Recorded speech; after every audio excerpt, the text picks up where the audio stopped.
What is up, Super Fam and Bro Vengers alike? I am Sensei Finito, and welcome to Marvel Bros, where we discuss all things Marvel and everything pop culture. My bad, there was a little technical difficulties right there. I hope everyone's having a fantastic day. It is Super Fam Friday, so if you guys don't know what that means we're about to get down and dirty with the nerdy. Ooh, I like that. That came right off of the dome. We're about to get down and dirty with the nerdy. If you guys haven't already, make sure you follow us on social media at Marvel Bros. Stay up to date with all the latest news, movie reviews, and content that we post every single day.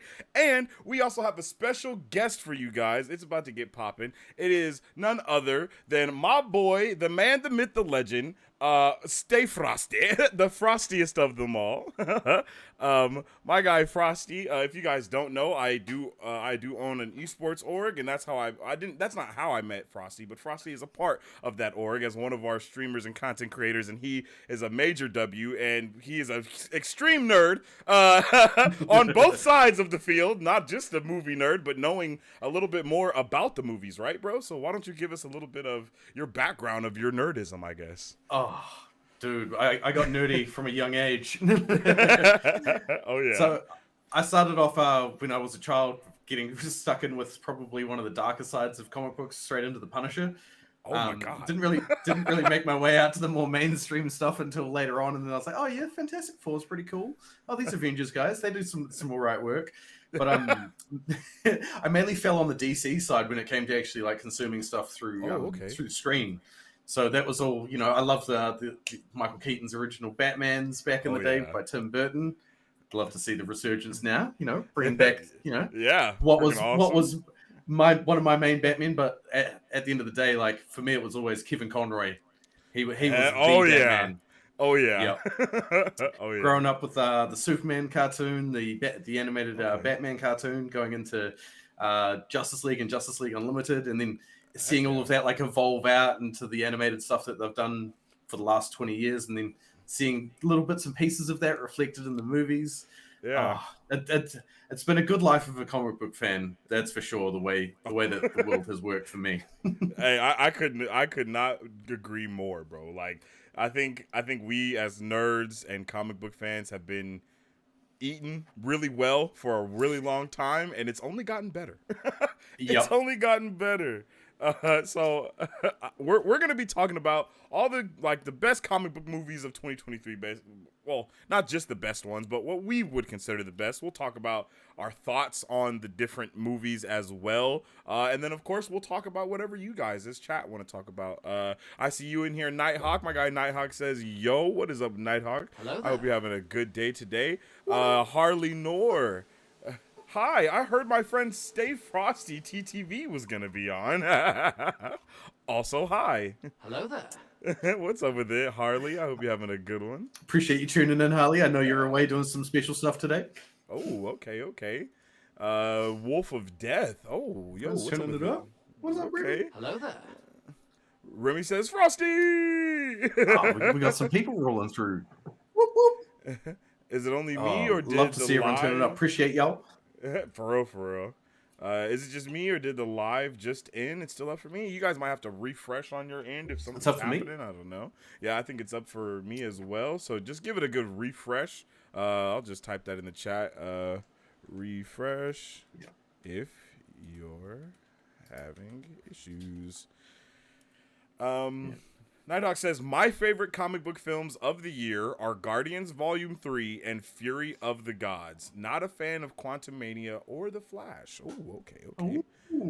Okay, that's pretty interesting. I'm not going to lie. I think the Fury of the Gods one is a little interesting. I think Guardians is a good one, but Fury of the Gods, I like that movie a lot, but, it was just a little different for me at the end. It felt like Helen Mirren and Lucy Liu sort of like phoned that acting in a little bit. They played up the camp, not play more to the fact that like Shazam's more of a kids DC movie more than a full blown like you need to act serious and be the Greek goddess that you are. Like lean into having some fun, ad lib a little bit. Like that would have lifted that movie just a little bit.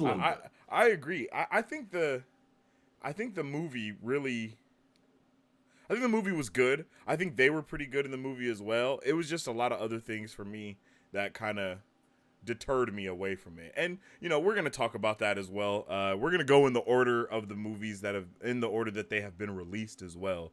When we're talking about these, but definitely let us know what your favorite ones are. So let's start out with Ant-Man and the Wasp: Quantumania. Frosty, how did you feel about this movie?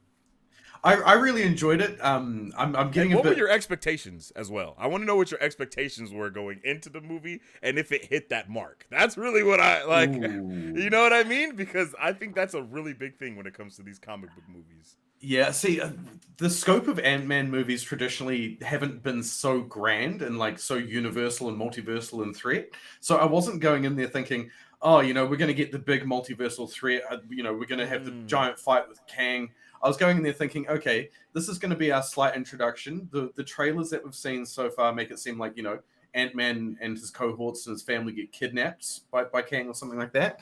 So to sort of get the fade, the fake out and the trade-off that we got with the ending of he defeated Kang, there's no more Kang. Like, sorry for spoilers for everyone who hasn't seen it yet, but it's been six months. So now this is big spoilers. You've had a chance. But it was one of those ones. I didn't see them doing that at the end of the movie, but I can see how they can twist it, because at the end of the day, like, if we really want to get deep into the spoiler territory of how Kang died, it wasn't so much a death as it was being pushed into multiversal possibility. So yeah, and in a lot of ways, the ending of the movie, it kind of seems like they may have helped Kang more than they know. Like, I think that's like one of the things that they could really do. And I think that's why the end of the movie, where we have that kind of monologue from Ant-Man, I think a lot of people kind of were hating on that. But I honestly think it was a really good addition to the movie. You know what I mean? Like, for him to just be like, oh, it's all sunshiny day. And then he's like, oh shit, wait a minute. Is it a sunshiny day? Oh no. Oh my God. Maybe I really did mess up terribly by doing the exact thing that the guy warned me to not do. You know what I mean? And then that post-credit scene coming in too. It was just like, it hit good. Like, it hit really good. I went into Ant-Man. First, I'll preface it as I am a huge fan of Ant-Man. Like, every Ant-Man movie that we've had, I'm a big fan of it, because I think they go a little bit underappreciated, and realizing how much world building and lore is actually taking place in those movies. Every single movie from Ant-Man has honestly given us the biggest pieces of lore and world building that we need to move the entire plot of the MCU forward. Like the introduction of the Pym particles, and then not only that, but then we get the quantum realm, and then we find out more about the quantum realm, and every movie almost is a direct lead to the next big event that was happening. And I think that's why it threw a lot of people off, because it was very much almost not a middle ground, but a shifting point for every phase that we were in. When we got an Ant-Man movie, it was like, okay, here's how we're shifting the paradigm of what's going on into something different. Yeah, it was smaller self-contained stories that had a massive impact on the wider storyline of the MCU. It's like, I did not expect this wee droplet to have such a big ripple. Yes, man, that is the best way to put it, is that everything from Ant-Man causes a tremendous ripple effect. And like it think about the post credit we got for, what was it, Ant-Man and the Wasp, the second one, right? It was literally them being snapped away. Like, that's literally the post credit scene. Like, right into the Avengers movies, it's man. like, holy shit, like, bro, what? Like, oh my gosh, this is insane. And then not only that, but then we start Endgame with Ant-Man getting out of the quantum realm, and that being like the main thing that everything sticks together on. And then I think this movie is kind of doing that same thing. And from some scoops that I've got, that I'm not gonna really talk about too much, but from some scoops that I got, we know that all of these things are like, all the stuff that even Ant-Man, we were supposed to get the Young Avengers in Ant-Man and the Wasp: Quantumania. Like, that's where they were going to give that to us as one of the post-credit scenes. But they later retracted that and decided to go a different way, and we're supposedly going to be getting that in the future. But I think it's going to be really dope when like we see Cassie come back, and when we see Hawkeye, who is, Kate Bishop, come back, and then Miss Marvel, and then all these other things happening, and putting all these players really into the fray. I think we're gonna Like, we're going to be really happy when we get that Young Avengers movie. And I think that's really going to do more to divide the fan base in a good way, to where, hey kids, you want your Avengers stuff? All right, here you go. Adults, Yep. here you go. You know what I mean? Like, So the big question that I have for this whole Young Avengers and the Avengers split is, yeah. where does Tom Holland's Spider-Man fall? Does he fall as a young Avenger because he's going to college, or does he fall as a full-blown Avenger? Like, he's in school, but I think technically he is an Avenger because he did get knighted. You know what I mean? He got knighted as being an Avenger, like by Tony Stark. So, but at the same time, that may be a different thing completely because of the whole No Way Home thing and erasing Peter Parker. You know what I mean, from existence. So how does that work? The fun part is they still haven't defined the whole erasure, right? So they could turn around with the Avengers and go, yes, we forgot Peter Parker, your alter ego, but we know Spider-Man is an Avenger. Yes. I think that's kind of be the way that they do it, but it's just, I think it's going to raise a lot of questions. I thought that was a really spicy decision when I saw No Way Home. I was like, whoa. I was like, holy shit, that's what we're doing? I was like, oh, man. All right, we're going straight out the comic with that. All right, cool. Let's see what happens. Okay, let's jump in with chat, see how everybody's doing. The only part I liked about Quantumania is Kang the Conqueror, and that's it. I feel that. He was definitely a good addition to the MCU. He was gone a little bit too soon. I mean, to be honest though, that we have an infinite number of Kangs, right? And I know that's, for me, like with another scoop that I've gotten, Kang is supposed to be everywhere, bro. Like, he's gonna be everywhere and everyone. And so that's why I'm not as sad that, you know, Kang keeps dying, quote unquote, because he really doesn't. You know what I mean? Like, he's not dying. We haven't really seen Kang the Conqueror yet at all.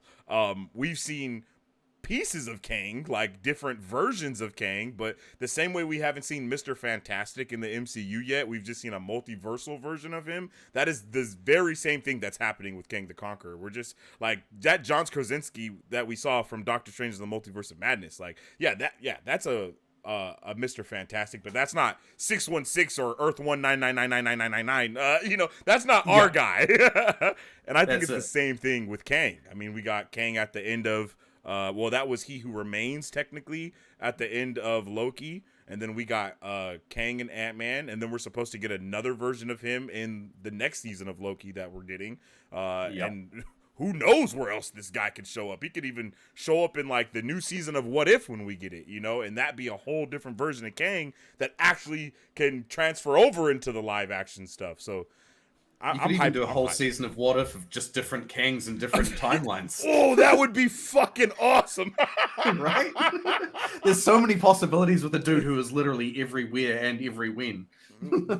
That's a good point. And I think we could get a lot more from him too. I mean, that post-credit scene for Ant-Man Quantumania gave us everything we need to know. Like, honestly, seeing those three Kangs talk and then him saying, no, I've called literally everyone here. So I think it would be safe to say that almost every Kang that we get from here on out will know what's going on. And, you know, we're actually going to get into the multiverse story now.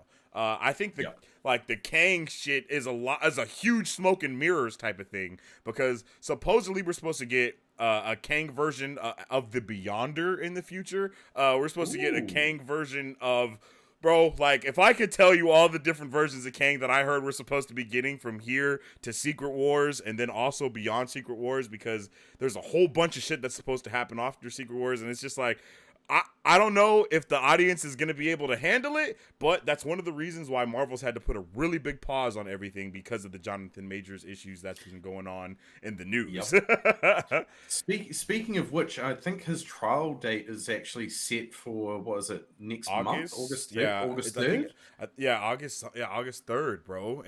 And I think just recently what just happened is they brought up charges on the victim that because Yep. she actually assaulted him. So there's a lot of stuff going on, and we just kind of have to wait and see what's gonna happen. Yeah, we just got to let it wash out in court and in discovery, man. Like at the end of the day, Exactly. like we're the public court of opinion. Everyone can make up their mind now, but the decision isn't going to come out for another like 6 to 8 weeks, so or even Yeah. longer.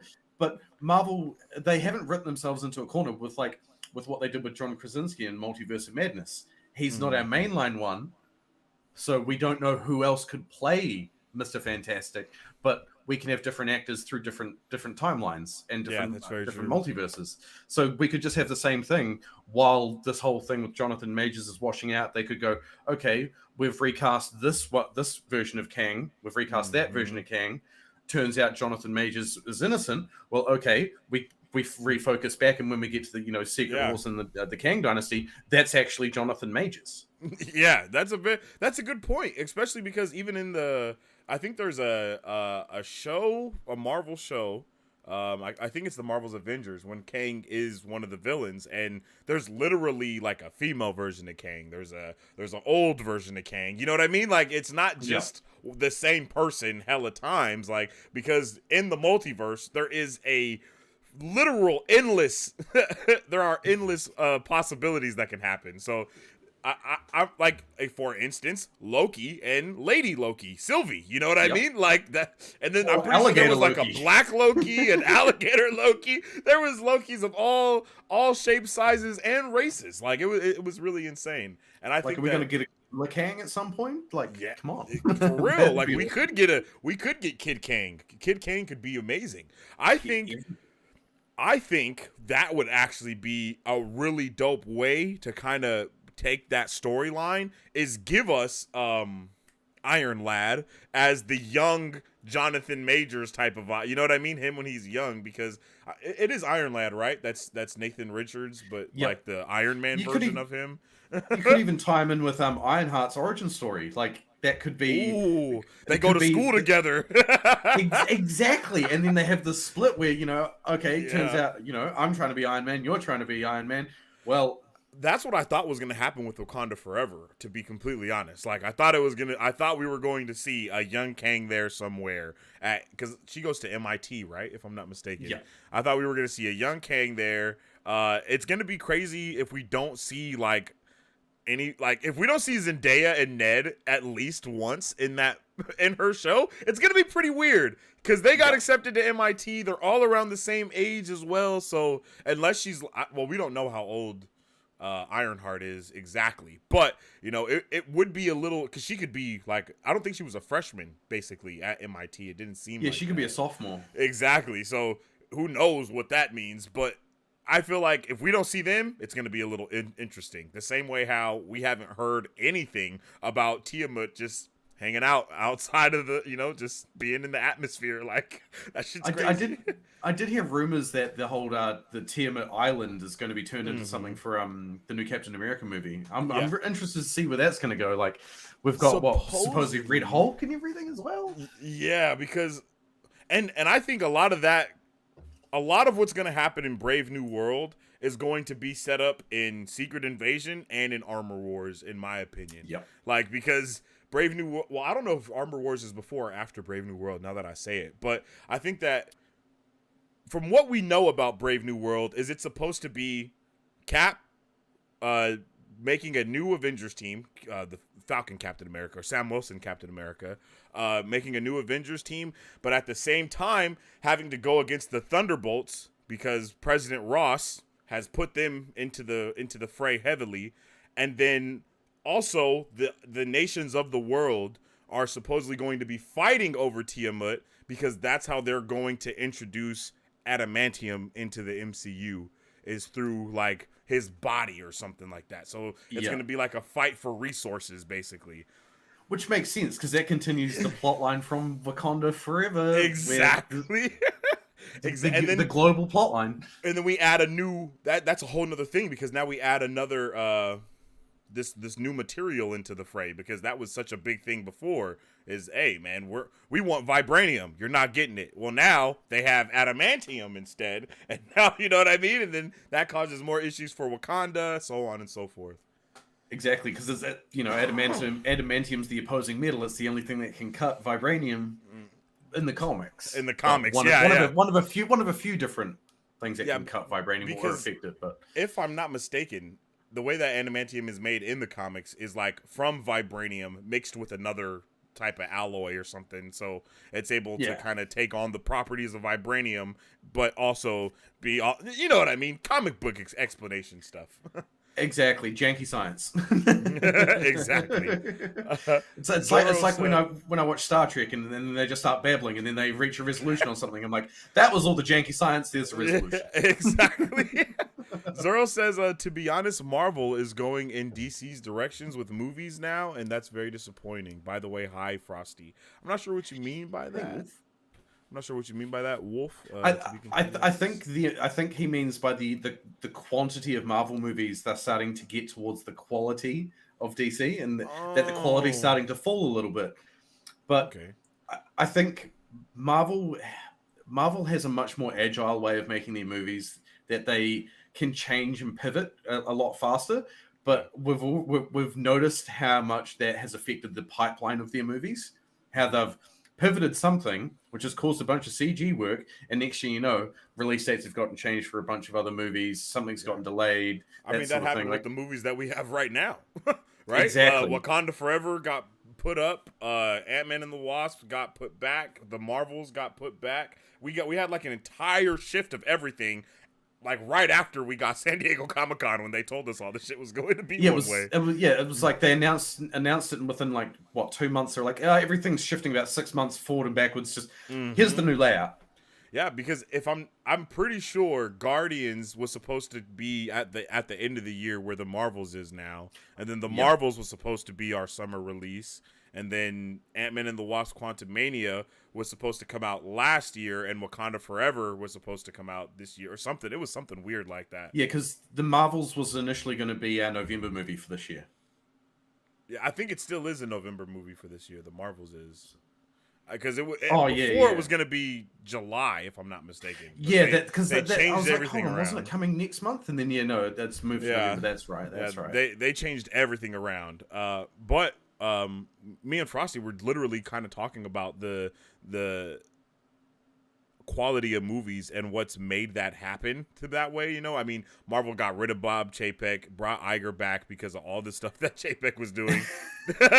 And what he was doing was literally ruining, he was quite literally ruining Marvel. Like he was literally ruining everything that Feige and Iger had built over the last 20 years. So they got him up out of there quickly. And then they also fired the head CGI artist or whatever over there because she wasn't doing her job properly.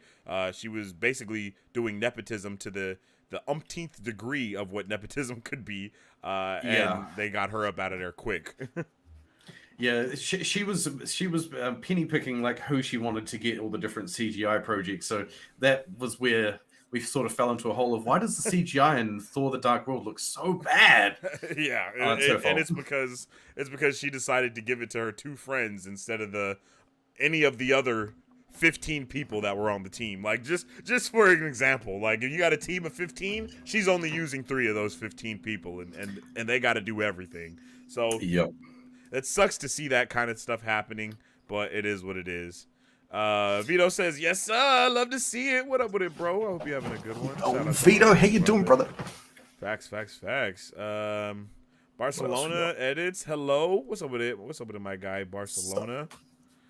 What's up? Spider-Man is a young Avenger, Wolf says. Nah, I don't know. Well, I think Miles could be a young Avenger if they did that type of thing. You know what I mean? They could bring Miles in and he could be the young Avenger if they chose to do that. But Spider-Man is old. That could actually work because, like, the way I see the next Spider-Man trilogy is essentially them pivoting Spider-Man into the Parker industry, the Parker Technology, Parker Industries. Oh. He starts that as like a startup at the start of MIT. He focuses more on himself and just doing Spider-Man stuff. Sort of puts his walls up. And then as he pivots into becoming the new MCU Iron Man sort of character, that's where we sort of start introducing Miles and then bring him in. Okay, that would be really dope. That would be dope. Because I mean, we don't even know if he's gonna be an Avenger, really. You know what I mean? He might be like, bruh, I don't even want to be an Avenger because it brings up bad memories or whatever. But what Kevin Feige had said is that Spider-Man and Daredevil were going to be the lead of the ground level threats or whatever when it comes to that. So we might even see Spidey join the Defenders type of thing, maybe, or he might just be a mercenary superhero type of guy where he just goes wherever he's needed. Or the MCU could actually just do something entirely new and come up with their own new team of street level heroes for New York. Really good point. That's a really good point. Yeah. Because like inside what they're doing there, they've brought back John Bernthal's Punisher, and he's not an M-rated character. Like, so it's going to be difficult because like if you're going to throw Spider-Man in with that lot, you've got to be prepared for it to be darker and not be actually able to be watched by children. Yeah. So Punisher is going to be moving over to like the Midnight Suns. I'm pretty sure he's going to become part of that stuff because they're building up the Midnight Suns. We got Blade, we got Black Knight coming in. We have the special presentation that was in black and white. Oh, Werewolf by Night. Werewolf by Night and Man-Thing and Elsa Bloodstone. So those are a lot of people that could be on that not Moon Knight. What the fuck? Midnight Suns. Midnight Suns. I don't know why my brain just forgot what I literally had just said, but yeah, on the Midnight Suns team. Yeah, and I think that they are sort of like pivoting that idea a bit because we've got the delay on Blade, not just because of the writer's strike, but because they couldn't quite figure out what they were doing with that character. Because it was trash. That's why. It was trash. They've got such great talent attached, but they haven't got the caliber of project for the talent they have attached. Exactly. It's sort of like the reverse of what happened with Black Adam. We've got this amazing talent attached. We're rushing to push it.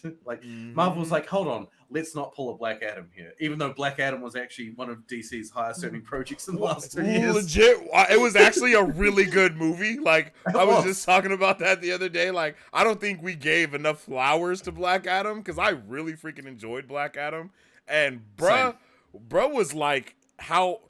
He almost was how an anti-hero should be. You know what I mean? Like, he was, like, right there to be... I mean, he killed literally 35 people in the movie. Like, he killed like 35 people. So, he's definitely on that anti-hero vibe of, that. But I think we could have got a little bit more with the movie. I definitely didn't like that kid that was in that movie. He was, like, my least favorite part of the movie, bro. Like, they put way too much on his shoulders. Way too much. It tends to be a trend at the moment. It's like you've got these movies based upon properties that are coming from like cartoons or coming from comics, and they always have to add in this human element, and the human element is what is letting down the movie. But then again, what would be the other end of the spectrum is like if we got it without the human element, and everyone's like, oh, it just felt too campy, too phoned in because there wasn't anything. Because there was no exactly. It's so hard to find a balance, especially with everybody becoming a critic since 2020. Because that's basically, I feel like that's one of the biggest things that's been a downfall for all genres of movie, television, entertainment, everything, is that everyone has literally become a critic, and not even in the ironic everybody's a critic sense. Like, no, everyone is literally critiquing everything now. Yeah. And it's not like, oh, just, I have an opinion of this movie, I think it's good or bad. It's like I'm pushing this opinion to everyone, and I'm making them take my opinion as their opinion as well. And then if you don't think the same way, you're stupid. Like, what? Like, bro. And it's tainting some projects like a year before they come out, and they get these connotations attached, and it's like, it's not even what we're making. Like, come on, guys. I mean, people are hating on Superman Legacy, and we don't even know anything about it yet. Like, all we know is the actors that's been cast now, and it's like, that's exactly it. People are going to go crazy. I was talking to my missus the other night. So we watched the finale, the season 3 finale of Superman and Lois. And my partner doesn't keep up with the news or anything like that. So I said to her, they've greenlit this for a season 4, and they're getting rid of like pretty much the rest of the cast. They keep everybody for Superman family. And watching the finale, I sort of can see what they're going to do with it and focus the story a bit tighter on the family unit.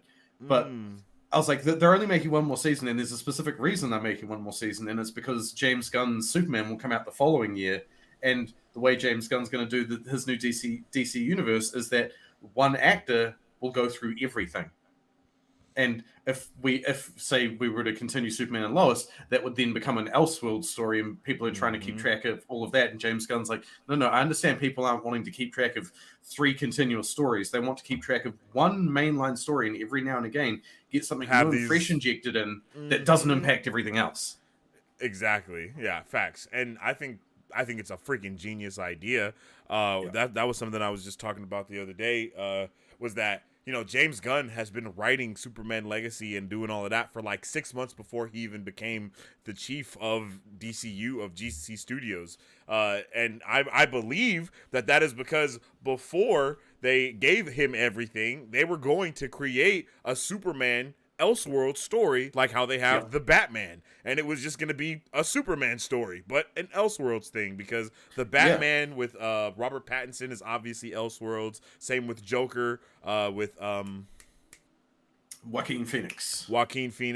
Those are both Elseworlds titles, and then everyone is calling for the Snyderverse to go to Netflix, and if that did happen, it would be a Elseworld titles as well for those. I think you could wrap the Snyderverse up in probably about two more movies and then be done with it. And you could literally, they won't do it because the amount of money it costs to make these movies. But then it's funny. To sort of segue a little bit here, in the whole FTC dealings with Microsoft and Blizzard this week, it came out in the wash that how much Sony's been spending to make their exclusives, and it's costing them the amount of a big budget movie to make one exclusive game. What was it? I believe The Last of Us 2 had the same budget as The Flash. Like, I'm pretty sure that's what it was. It was both $250 million for both of those things. So it's like, that really puts some shit into perspective. It's like, all right, they're literally, they're coming at these video games like they're movies. They're coming at, you know, and that's dope for them. But I feel like even Sony's movies, well, at least their Spider-Man, what is it called? SSU, the Sony Spider-Man universe. Another acronym that everyone needs to remember. Yes, exactly. yet another one. And then the SSU, of course, is all of their anti-hero like stuff. Morbius, Craven, Venom. I always forget about Venom. I always forget about Venom too, because those movies were trash compared to what they could have been, at least. You know what I mean? Sony does really good trailer moments. That's what they do really well. God. Yeah. Yes. That's something that one of the mods here on Marvel Bros, Mari Sue, that's what she was saying, was like, if we know anything, we know that these companies are really good at getting these trailers down packed, and then it don't be the same thing in the movie. And that is very true. So I'm hoping that that's not something that we have to kind of look at. Fingers crossed that's not the case with Craven, because like Craven actually looks really good for the trailer. So good, bro. That shit looks so good, and I'm pretty sure that shit comes out this year too, and it looks so good. I couldn't believe it, man. I was like, whoa. They focus more on the practical side, like I was saying. Like, you go practical, it's gonna look good. Yeah, that's facts. Nighthawk says, I feel like Peter and Kate are too old to be on the Young Avengers. I think she is the same age as him. I think it's different with Kate Bishop, though, because she just now started doing that. You know what I mean? Like, as for, like, in the realm of the universe, right? Like, in the MCU, Spider-Man has been doing it even before Iron Man found him in Civil War. He was Spider-Man before that. He was just had his own little makeshift suit, you know? So he's probably been Spider-Man 5-6 years at this point, I would like to say, because I mean, when did Civil War come out? Because I'm pretty sure up until Infinity War, the year is the same. The years are the same. Because they did the 5-year skip going into Endgame, but I think it was 2016, 2017. I think you're right. Yeah, 2016. So he was gone for 5 years as well. But still, you know, he's still been in for about 5-6 years, realistically. And Kate Bishop just now became a superhero in Hawkeye. Like, she was just an archer before that. So I think she's gonna be kind of like what's her name for Young Justice? Canary? Is it Black Canary? That is like the liaison between the Young Justice and the actual Justice League, and she like has to watch over all of them and stuff. Is it Black Canary? I think Yeah, it's yeah, Black it is. Canary. It is Black Canary. I think It she's gonna moves be like that kind of yeah. character. It moves on to being Tigress as Tigress grows up. Yeah, yeah, yeah. Yeah, Which is, I mean, Young Justice is just, it's just peak. yeah, Uh, but yeah, so I think that's kind of what Kate Bishop is gonna be. Is kind of be like the big sister of the team, or the old. I think anyone that is just now becoming a hero is gonna be a Young Avenger. And yeah, then anybody that has been a hero for a while is going to the other side, other than like Shang-Chi, because he's like 25 or 30. You know what I yeah. mean? So The the, that's the, the definitely different. the the way I see the divide between Avenger and Young Avenger is like Avengers deal with world level threats, and Young Avengers will deal with literally more street level stuff of like, oh, we've got X bad guy who's trying to take over X business or whatever, some Mm. small, I, obscure, weird Marvel trouble. I feel that. I kind of think it's going to be a little bit high. Like, I think they'll be a little bit higher on the list because I think the Young Avengers. Nah, but I think that's still probably dope. Because I could see the Young Avengers like going up against like Kingpin or something like Yeah, that. You know what I mean? I could definitely see something like that going on. because yeah, But that's how then, you tie in through Spider-Man and Daredevil as yeah, well. The Young exactly. Avengers is 'Cause Kingpin. yeah, Yeah, I think that would be really dope. I think that would be really dope. But Kate, I love Kate. I loved her character when so did I. like in Hawkeye. I loved her dynamic with Yelena Belovich. Oh yeah, that was awesome. I really wanted to see more of them. I was like, this should have been the show. Like Yeah. once she came on, I was like, bro, we don't need to see Clint at all. No, I'm just playing. He's awesome. Clint Barton is amazing. I hope we see Jeremy Renner come back and come back in smaller capacities as as he recovers. Because yeah. what is it? He did a couple of shows before the accident, which just have come out since the accident. But he's he's going through recovery at the moment, so I wouldn't expect to see him in anything again, like to start acting again until next year.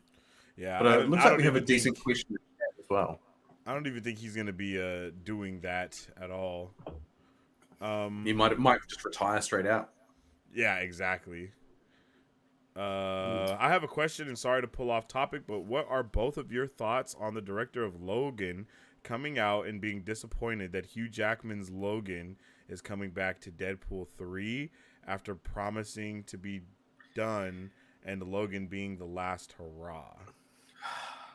So I don't think what James Mangold, that's the director of Logan, his opinion in that critique holds much weight, because at the end of the day, his most recent project that he's releasing is coming Indiana out. Jones 5. Yeah. Like With good director, but like with that 85-year-old Harrison Ford leading, like, bro, yeah, what are you talking about, bro? Like, you are like, and it's not going to be the end of the indie universe either with this, Yeah. with the fifth one. I think this is just the last one that he's in, like, as the main character. But Yeah, there's like, still going to be Indiana Jones stuff after this. They're going to do a show. They're going to do another movie probably with the main late girl that's in it, and she's probably going to be the new.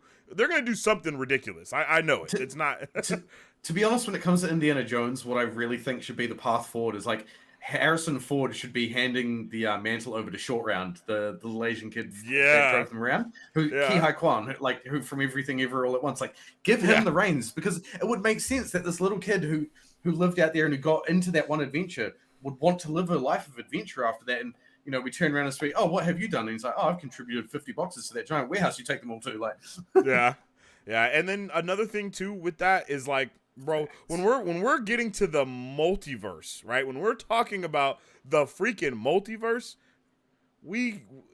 all that other stuff goes out the window. Like, because they can do it to where, oh, this isn't even actually that Logan. That Logan is gone. This is a different Logan from a universe that's exactly like that one. And that's what they did with Professor X, like in Multiverse of Madness. That wasn't our Professor X. That was a different Professor X. A lot of people think that he's the 90s version of Professor X because he has the yellow wheelchair thing going on, And he even bought the 90s cartoon thing. Yeah, which was awesome. Yeah, they used that for Miss Marvel as well. At the end of the day, he's just a variant of the 90s Professor X. He's not our 90s Professor X that we got from X-Men 96, but he's just another one of them from those similar timelines. And I feel like right now, is the best way to do these things is get it all this multiversal homage out of the way right now, so we don't have another The Flash on our hands where we have terrible, horrendous CGI to pay homage to these incredible things that people grew up and loved. We're gonna talk about The Flash later, but that's what I'm gonna say about that. I want Logan while he can still be Logan right now, and they don't have to completely CGI his character in 10 years, because that is some shit that they will do. And if they do it good now, they don't have to do that later. Like with Hugh Jackman at the moment, the only bit they'd really have to CG is the muscles. Like he said, he doesn't want to go through that part of the training regime for Logan again.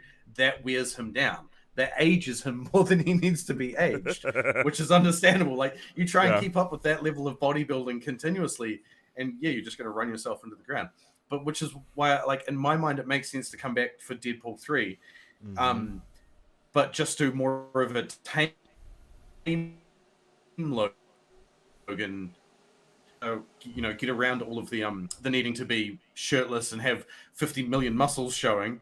Just by you never need to be shirtless. The comic book yellow outfit. Facts. Yeah. That we've been begging for. We've been begging for the comic book. That we've had teased, like 3 times? 3 separate times, and he still hasn't wore it. Like, bro, give us that. Let us see him in Hulk fight. Give us that as well, and we're good. I think we're good. You know what I mean? Give us him fighting Hulk. Yep. Give us him and Deadpool together doing shenanigans. And I don't really need to see I don't need to see that version of Wolverine again, because we need to get our next version of Wolverine now. And it pays. Yep.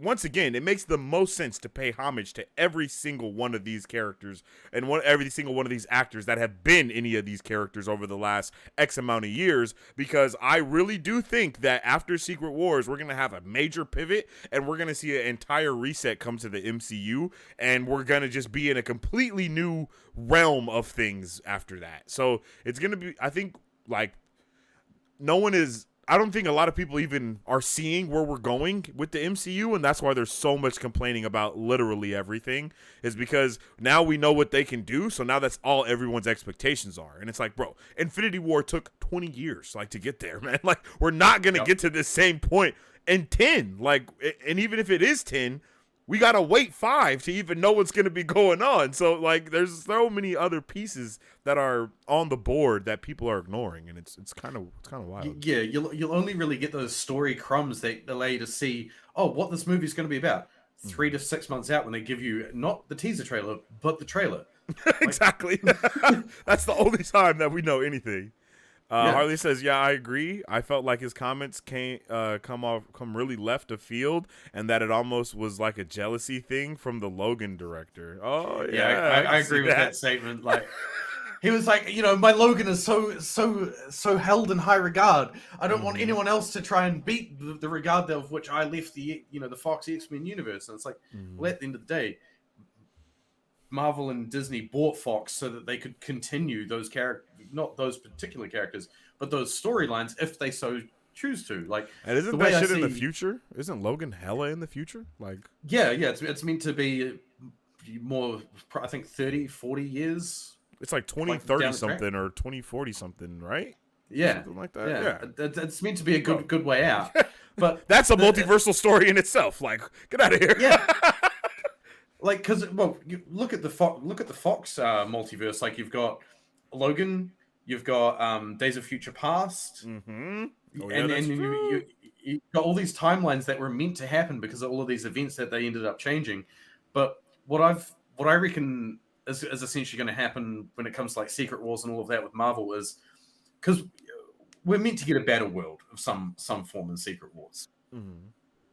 Wouldn't it be cool to see a battle world that's formed of all the different movie universes? So we have the MCU, the X-Men universe, we have the Fantastic Four universe, we have the Sony Sam universe. Raimi universe of stuff going on. The Andrew Garfield, bring in literally every corner that's ever been done and go, this is how we can bring in all these characters. This is how we can leave them together in a world afterwards, because the multiverse needs to be remade. Yeah. No, that is essentially what's going on. After Secret Wars, we're gonna get some Disney Plus shows that are also that are basically multiversal shows. Like, because from the scoops that I've got regarding Secret Wars and everything, after we get that, because Secret Wars is going to be split into 2 parts, very similar to how Infinity War and Endgame was.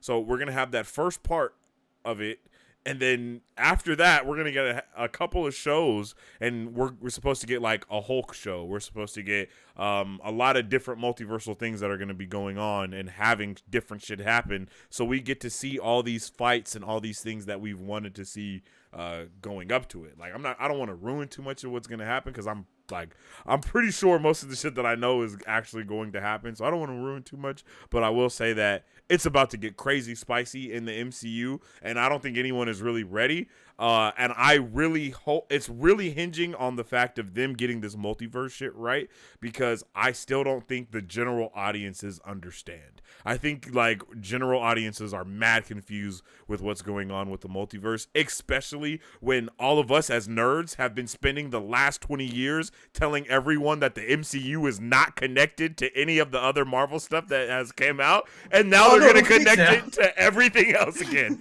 and then everyone's going to be confused all over again, because like literally they'd be like, oh, is that the same Spider-Man from that? No, that's a different Spider-Man. See, this is the MCU, so it's not connected. And then it's going to be like, wait, hold on. I saw all 3 of the Spider-Mans together. How are you going to tell me that it's not connected?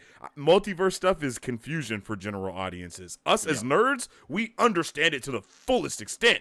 But if you're not a nerd, you're like, what the hell is going on? Why is Tobey Maguire and Andrew Garfield standing next to Tom Holland? Like, no one understands what's happening.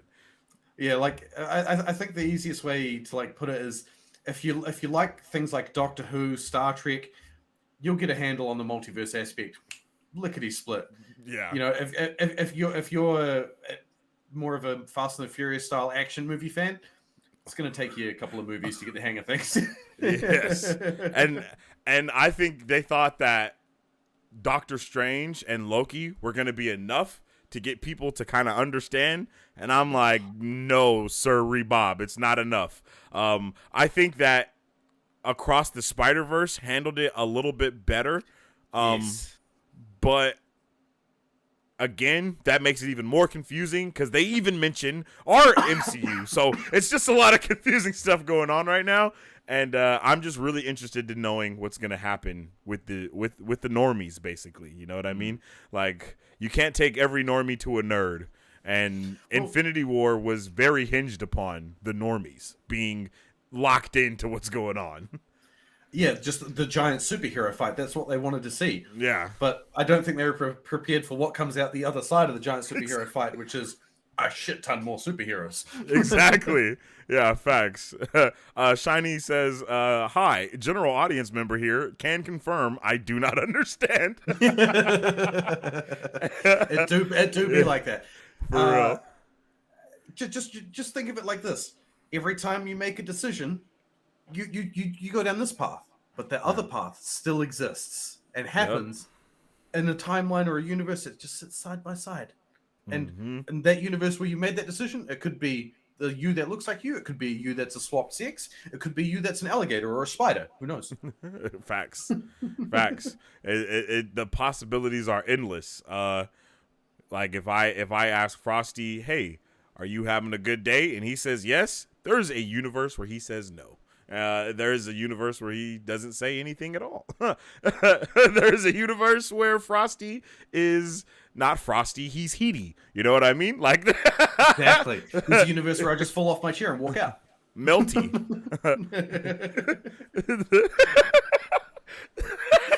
Just sitting in a puddle on the floor. Exactly. There's a universe where we're like this on the screen instead of like this. You know what I mean? Like there's a lot of it. But I think that Marvel has a. I like. I like the red. He says. I think that with Marvel, they do a really good job of thinking about the normie, though, right? I mean, look at what happened in She-Hulk, right? I mean, she literally jumped out of the show and came into the real world, and I know that had people confused. So they're going the distance with the confusion. It's like, hey, if you're gonna be confused already, we're just gonna make you even more confused. Fuck it. And sometimes that works, sometimes it doesn't. Yeah, I'm fully expecting Deadpool 3 to do something like She-Hulk, to really pull out and do Oh yeah. a deeper fourth wall break than they've ever done before. Mm-hmm. Because She-Hulk is the biggest break of a fourth wall I think we've ever seen, like basically like ever when it comes to like movies in the last like 20 years. Really, like the fourth wall break thing has not been a big thing for a while. Like that's not a quote unquote meta thing that happens in a lot of movies and shows. So Oh no, no, when she like is full blown talking to writers and shit, it's like, wait a minute, like, whoa, what are we doing here? Like, we're Yeah. doing a lot. Like it would be really cool in Deadpool 3 if it led to more of something like, Deadpool kills the Marvel universe, where he actually comes out and deals with the writers of his comic. Like, Yeah, that's true. it would lean more in towards the She-Hulk corner of storytelling there, but Maybe it's Deadpool kills the Fox universe. ooh, That would be Ooh. dope. That would be dope. That would be dope. that would actually be really, really cool, and that's where you could have Logan as the antagonist trying to stop him. Yeah, yeah. Oh, And I think I didn't heard even something think of about Mobius is supposed to be in Deadpool 3 as well, like Agent Mobius from Loki. So we got a lot of multiverse stuff that's going to be probably going on. actually, that could really lead up into something pretty cool, and more of, as you were saying, like a Deadpool kills the Fox universe, and that's where the MCU side comes into it. Is like, Oh well, shit! This guy's over here. This guy literally just murdered a universe over there. Hold on, we gotta go get him. We gotta get that guy. I am hoping that we sort of get Deadpool's introduction to the MCU at the end of Secret Invasion, though, because now that okay, I'm gonna try and avoid spoilers as best as possible, because Secret Invasion is like super new. So That's true. and everyone knows the premise of Secret Invasion, which is that Skrulls are taking over. They're taking over positions of power, that sort of thing, and Fury has to stop them. Well, there's this particular part of that storyline in the comics, which they just introduced in the show. The resolution of that storyline in the comics is Deadpool's DNA. Mm-hmm. So it would be a great way for them to segue into Deadpool by going, well, the DNA actually that helped you resolve that storyline was from this completely insane merc with a mouth. Facts. They could do that. That would be really cool Yeah. too. That would be really dope. Let's see. Let's catch up. All right. So we've been talking a lot about a lot of stuff for Ant-Man. We started down on the Marvel Ant-Man. We rabbit went hole, down yeah. the Marvel rabbit hole. Let's go and talk about Shazam! Fury of the Gods now. Shazam! I actually love Shazam! I thought it was a great movie. It was way better than I thought it was going to be. Like I was like watching it and I was like, oh damn, this is what we're doing. Like when he was flying, I love the flying from Shazam. I think they do a really good job with it. Black Adam had that same type of flying aspect to it.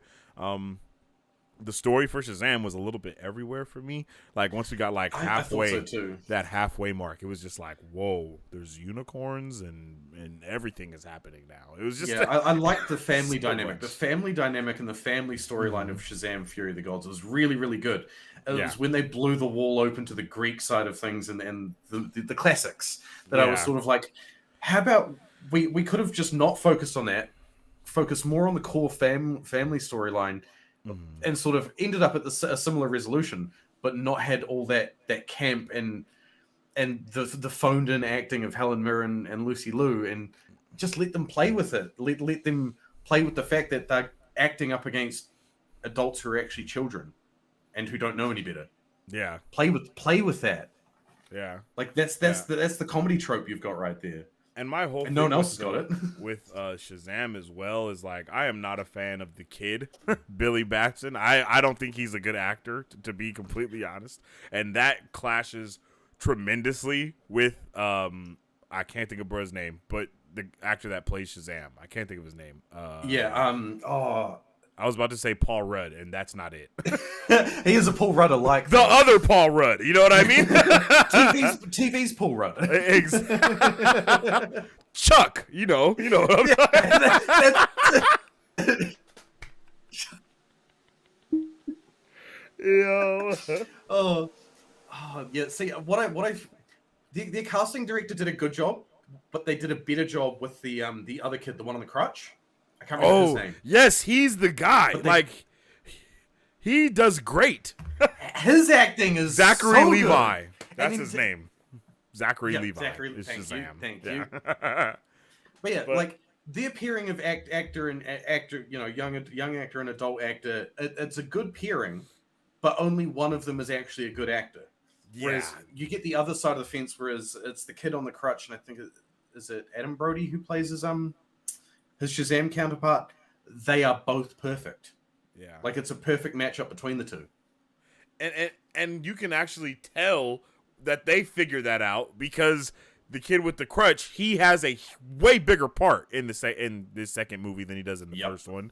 And then we see Billy Batson basically we see him like 3 times I think in the movie, like literally. See, that's how it feels. Like we see him at the beginning of the movie with the family. We see him again when he's like talking to the mom and she's like, "Oh, I love you, my sweet boy." And then he turns back into Shazam, and then I think we see him like one more time at the end of the movie. And every time we see him, that is also a phoned in performance to the complete, like, it's terrible. Like, I was like watching the movie and I was like, geez, bro, they should have just had him be Shazam the entire time because he is not doing it.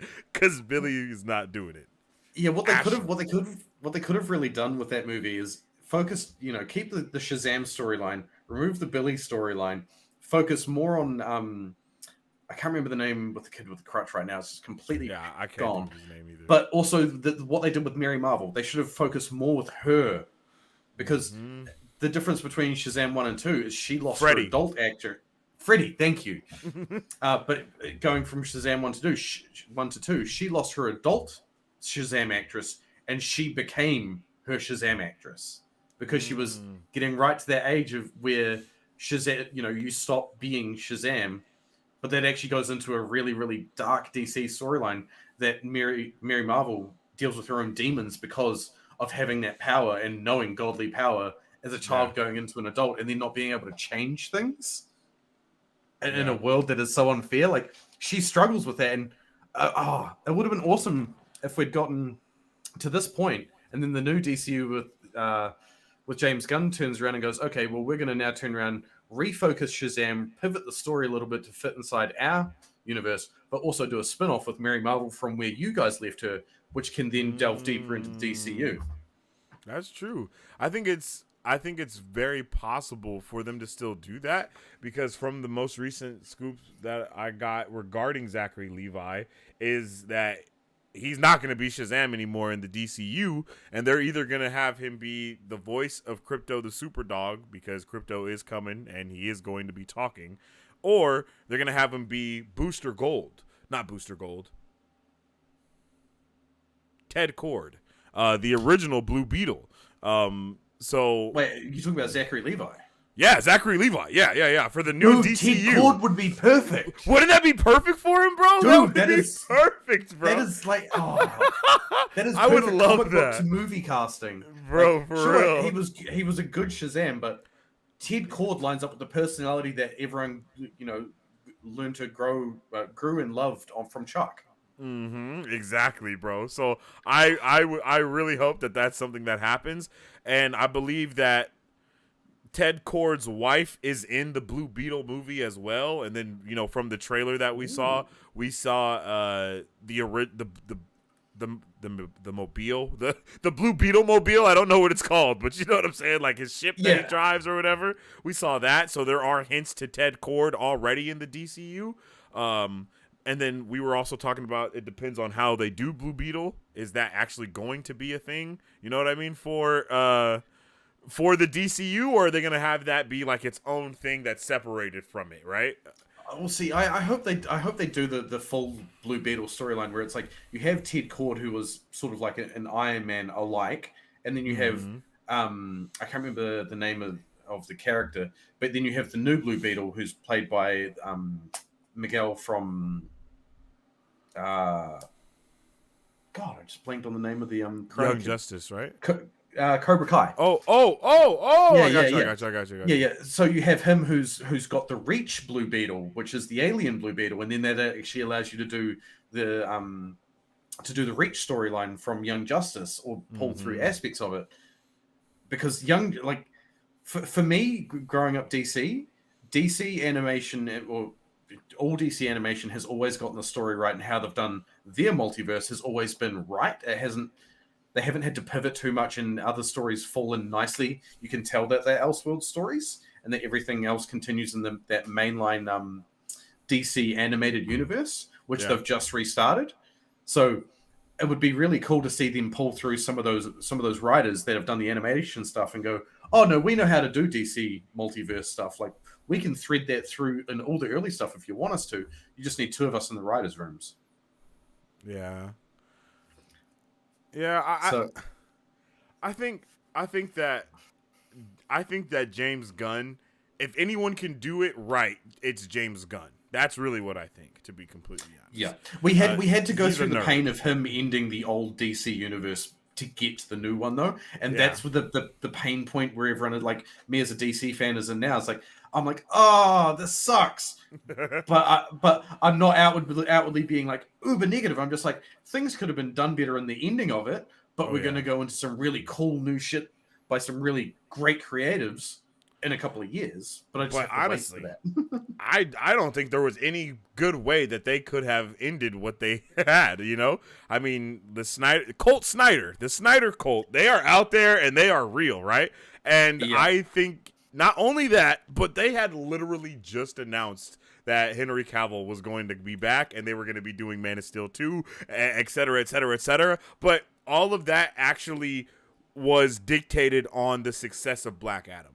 And people did not show up to Black Adam. The Snyder cult didn't show up for Black Adam. And Dwayne Johnson, quite literally, was begging the fans to get in the theater and watch the movie because he was going to bring back Henry Cavill. No one believed him. He did it, but it was too late. You know what I mean? Like, it's too late. It's too far gone. So they just went ahead, and at that time, Man of Steel 2 was on the table with Henry Cavill coming back, and then James Gunn was supposed to be creating his Superman Elseworld story that was going to be like the Batman, to where it's not connected to the actual DCEU, and then they were going to continue the DCEU as being the main franchise, for lack of better words. But now they had to do that pivot, so we're going to see the DCEU stuff go to Netflix and or Prime, and then they're going to continue Zack Snyder's visions over there with that type of stuff. But then our main DCU is going to be the one that's led by James Gunn, and he's going to be having the DC spreading across all forms of media. Like, bro, that's what we've been asking for. The video games are going to be the same characters and voice actors. The TV shows are going to be the same characters and voice actors. The animation is going to be the same characters and voice actors. So, once we get that level of cohesion, if that really is something that WB can do, right? But once we get to that level, it's over, bro. It's over. Yeah. Like, I don't think Marvel can do that. Exactly. Look at the Avengers video game. I think the only franchise up until now that has that type of pull across all forms of media is Star Wars, because the comics, the games, the shows, the animations, the live actions, and the movies, they all are canon to each other from a certain point on. There is one other franchise that actually managed to maintain the continuity from show through movie as well as comic books. What franchise? Transformers. Really? Peter Cullen, the voice of Optimus Prime, is the voice from the cartoons as well. Oh, I guess that's right. Right. And he did the voices for all the toys too. Yeah, and because they don't talk on page, and they've brought them through it pretty much exactly as they were on page to cartoon and through to movie. But I don't think that's canon, right? Like, those are all different stories, just still with him being the lead, right? As to where Star Wars, it's like if they show you something in the Jedi Survivor, like, that shit is canon to Star Wars, like through and through all the way. Is it the same way for I'm not a Transformers head, so no, it's not like that for Transformers anymore. Oh, okay. It used to be, I think, but with the way that they do the movies now, chopped and changed. Like Yeah. Beast Wars took them from being in their past to being in the far future. Like some weird timey-wimey stuff going on with that whole transwarp key there. Yeah. For sure. But I like Shazam. My biggest thing about Shazam I didn't like was just the random cameo from Wonder Woman. That did not work for me at all. That felt forced. And the CG of Shazam was so good. Yes, it was actually. It was fantastic. I was surprised. Like everyone's saying how bad CG's been recently. I'm like, you see the same dragon that I'm seeing, man? Because like, and not just the dragon, but when he was flying and all the buildings were like moving around in front of him and like trying to block his path, and he's flying through that shit. That looked beautiful, bro. Like, I was literally at the IMAX, like, holy I was looking at this, I just couldn't believe it. I was just like this, like, bro, what? Like, they went so hard on this movie. And Shazam flows way into Inception, and he's like, what? Exactly. Yo. Shiny says, I definitely worry that if people who want to be into the MCU can't get into it, the audience of the total MCU will wane because people are gate kept out of the MCU. Yeah, the backlog of MCU content to sort of catch up is a bit difficult. Yeah. I do like what they've done on Disney Plus with like I think it's the Assembled show. Yep. Assembled and Legends. Yeah. Because Assembled is like more of the backstory stuff, I think, and then Legends, Marvel Legends, is when they give you like the entire history of the character. Like I think like they've done like Wanda, they've done Vision, Cap, they've done Sam Wilson, they've done everybody up until this point, and I think that shit is a great thing to have. I'd be really surprised if they didn't have a complete recap of the Infinity Saga at some point, because it's kind of impossible. Well, not really impossible, but I think that's one of the best things about where we're at right now is you don't necessarily need to watch every single thing to know what the hell is going on. I guess for some people, like the Marvels, that might be hard for people to even understand because Miss Marvel was a show that maybe not a lot of people watched. So it's going to be like, what the hell's going on here? You know? And then you got Monica from WandaVision. So it's like, if you're not watching these shows, you're going to be a little bit out of the loop, but we haven't really seen how much out of the loop it is yet. You know what I mean? We haven't got any project that has directly connected to any of these Disney Plus shows like that, to where we know, like we see Moon Knight somewhere. You know what I mean? And it'd be like, oh, do people not know who Moon Knight is, or do they know who Moon Knight is? Like, we haven't got to see how people would catch up to what's happened on the Disney Plus shows, basically. And I think Miss Marvel is going to be the first time where we'll have that, because not only do we have all that other stuff going on, but we know Nick Fury is in Miss Marvel, so it's like, is that before or after Secret Invasion? Like, there's a lot of questions that are going to be asked.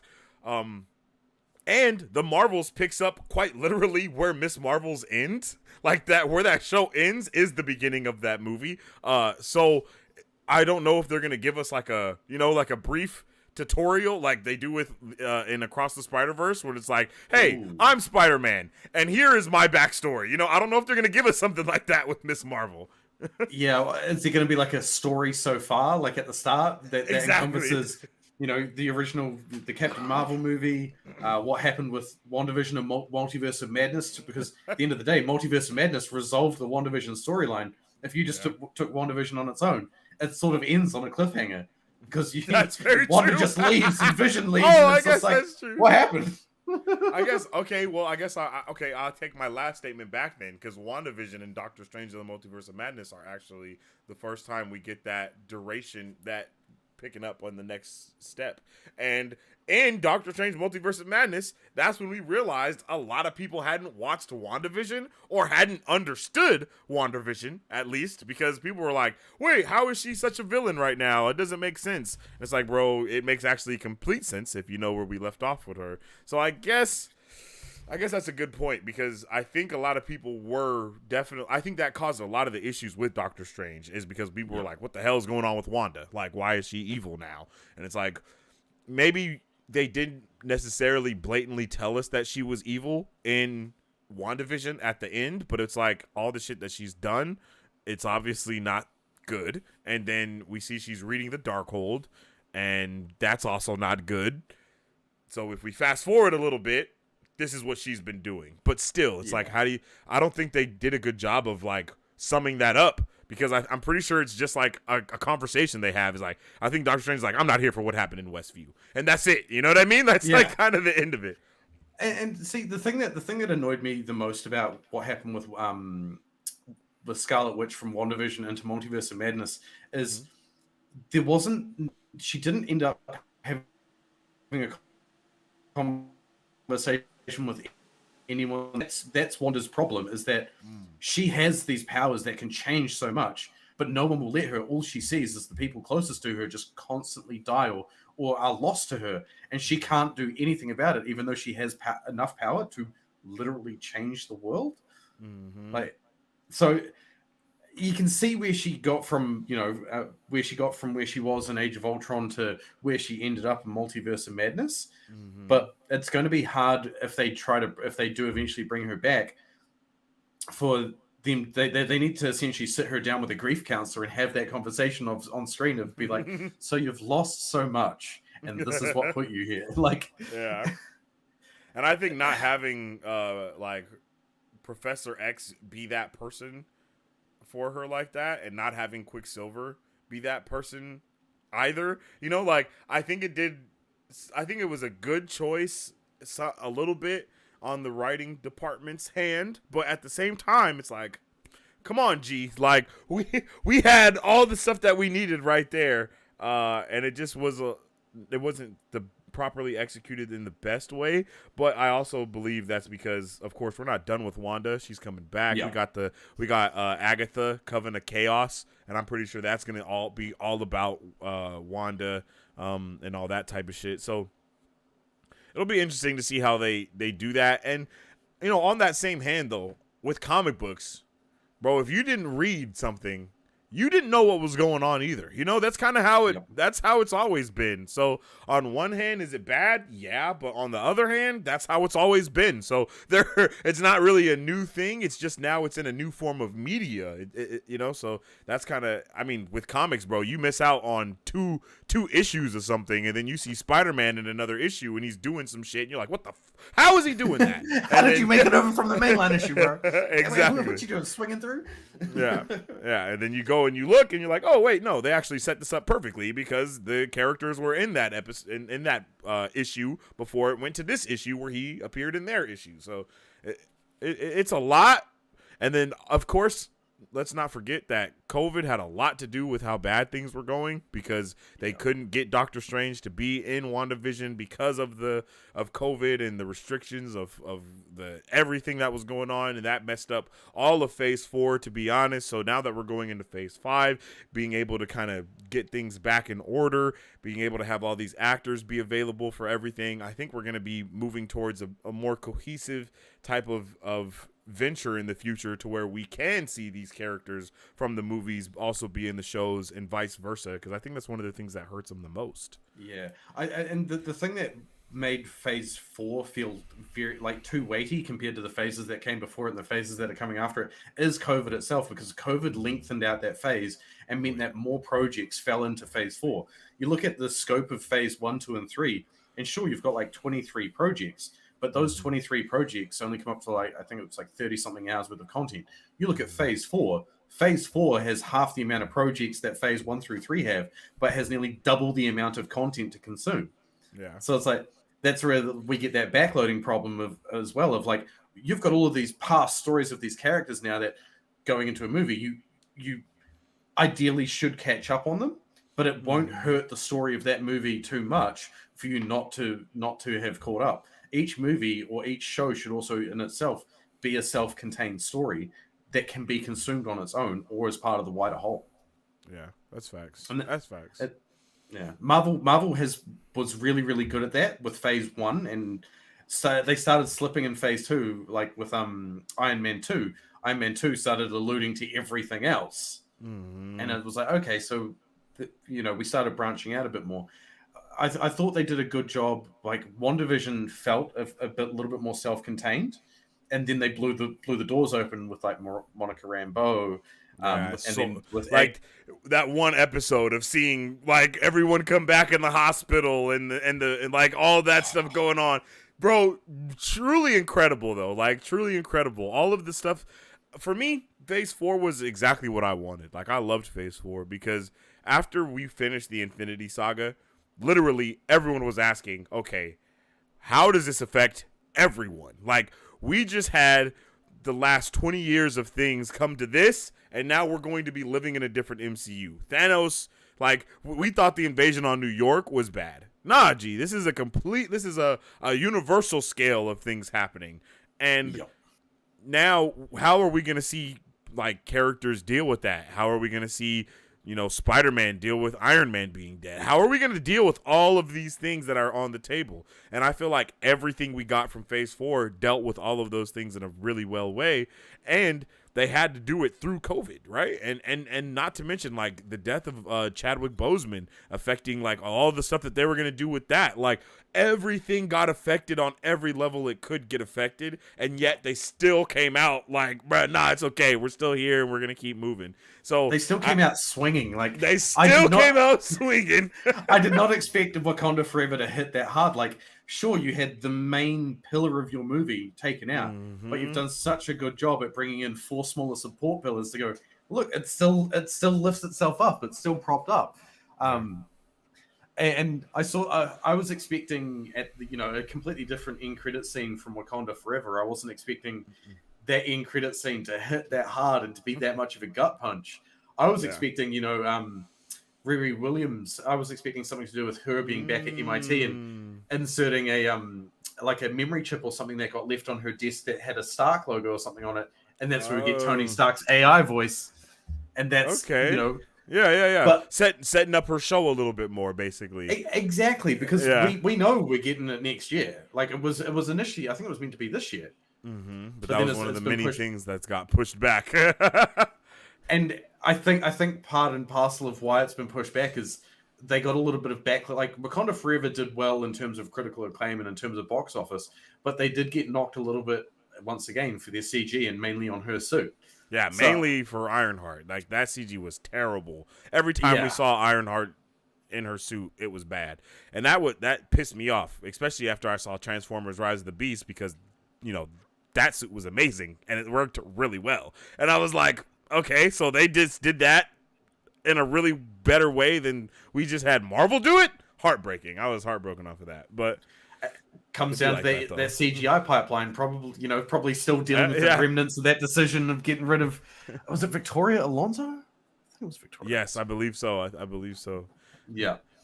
So, it takes a while for a decision to, play out and get rid of the remnants of what were part of that decision. But I would imagine going into next year, that's when we'll start seeing the resolution of that problem that Disney and Marvel had there. Yeah. And, speaking of that post-credit scene from Wakanda Forever, I got a scoop on that thing too, bro. I'm telling you, the scoops is crazy.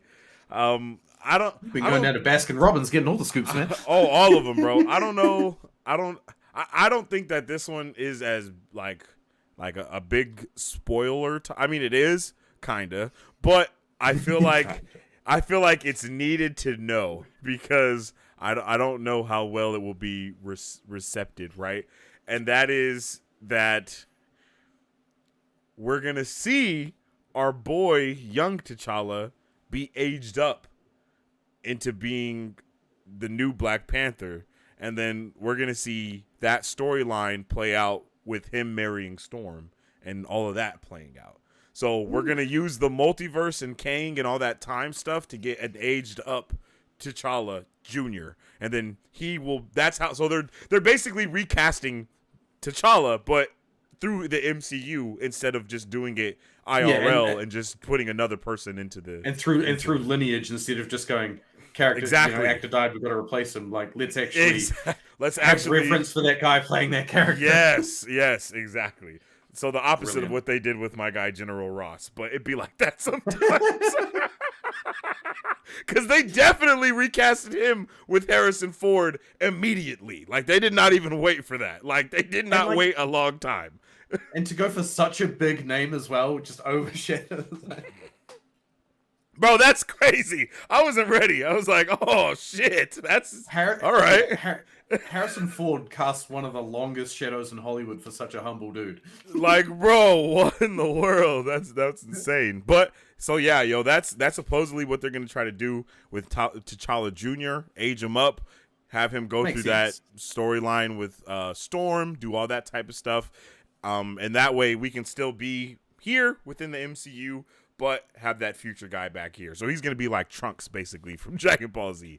Like, slap him in the quantum realm for 3 weeks. Come out 30 years older. Basically, yeah. I'm so down for it though. Jay Caselli says my top 3 comic book movies this year: Across the Spider-Verse, The Flash, mostly because of Michael Keaton, and Shazam 2. Oh, okay, that's a spicy selection. That's a spicy. Not gonna lie, I like that selection. Like Across the Spider-Verse definitely like rates well up here for me for the comic book movies of this year. Like after Into the Spider-Verse, I wasn't expecting Across the Spider-Verse to hit as hard as it did for being the middle movie in a trilogy. Yeah. Damn. Across the Spider-Verse was so much better than Into the Spider-Verse. It's actually insane how much better that movie is than the first. Like, I think the first movie is cool. It's awesome. I know a lot of people were saying like that's their favorite comic book movie of all time. It was nowhere near good enough for that. For me, for the first Into the Spider-Verse movie, I thought it was really good. Thought the soundtrack was really good, but it did not hit for me like it was hitting for everybody else. But Across the Spider-Verse, oh, bruh, like that movie. That movie took everything the first one did and literally capitalized on it to the maximum degree it could. Yeah, the first one for me, like the thing that pushed it into the upper echelons of being such a good comic book movie is what they managed to do with the animation. No one had done anything like that. And actually bringing through that comic book grain and then bringing through the animation styles of which they did end up doing just blew my mind. To then go into the second one and for them to push that envelope even further and meld several different animation styles into their animation style. Yeah. But then also to reframe their writing from the first one and their story from the first one. I'm just like, slow down, man. You're going too fast. For real. Like they went crazy for this second movie. I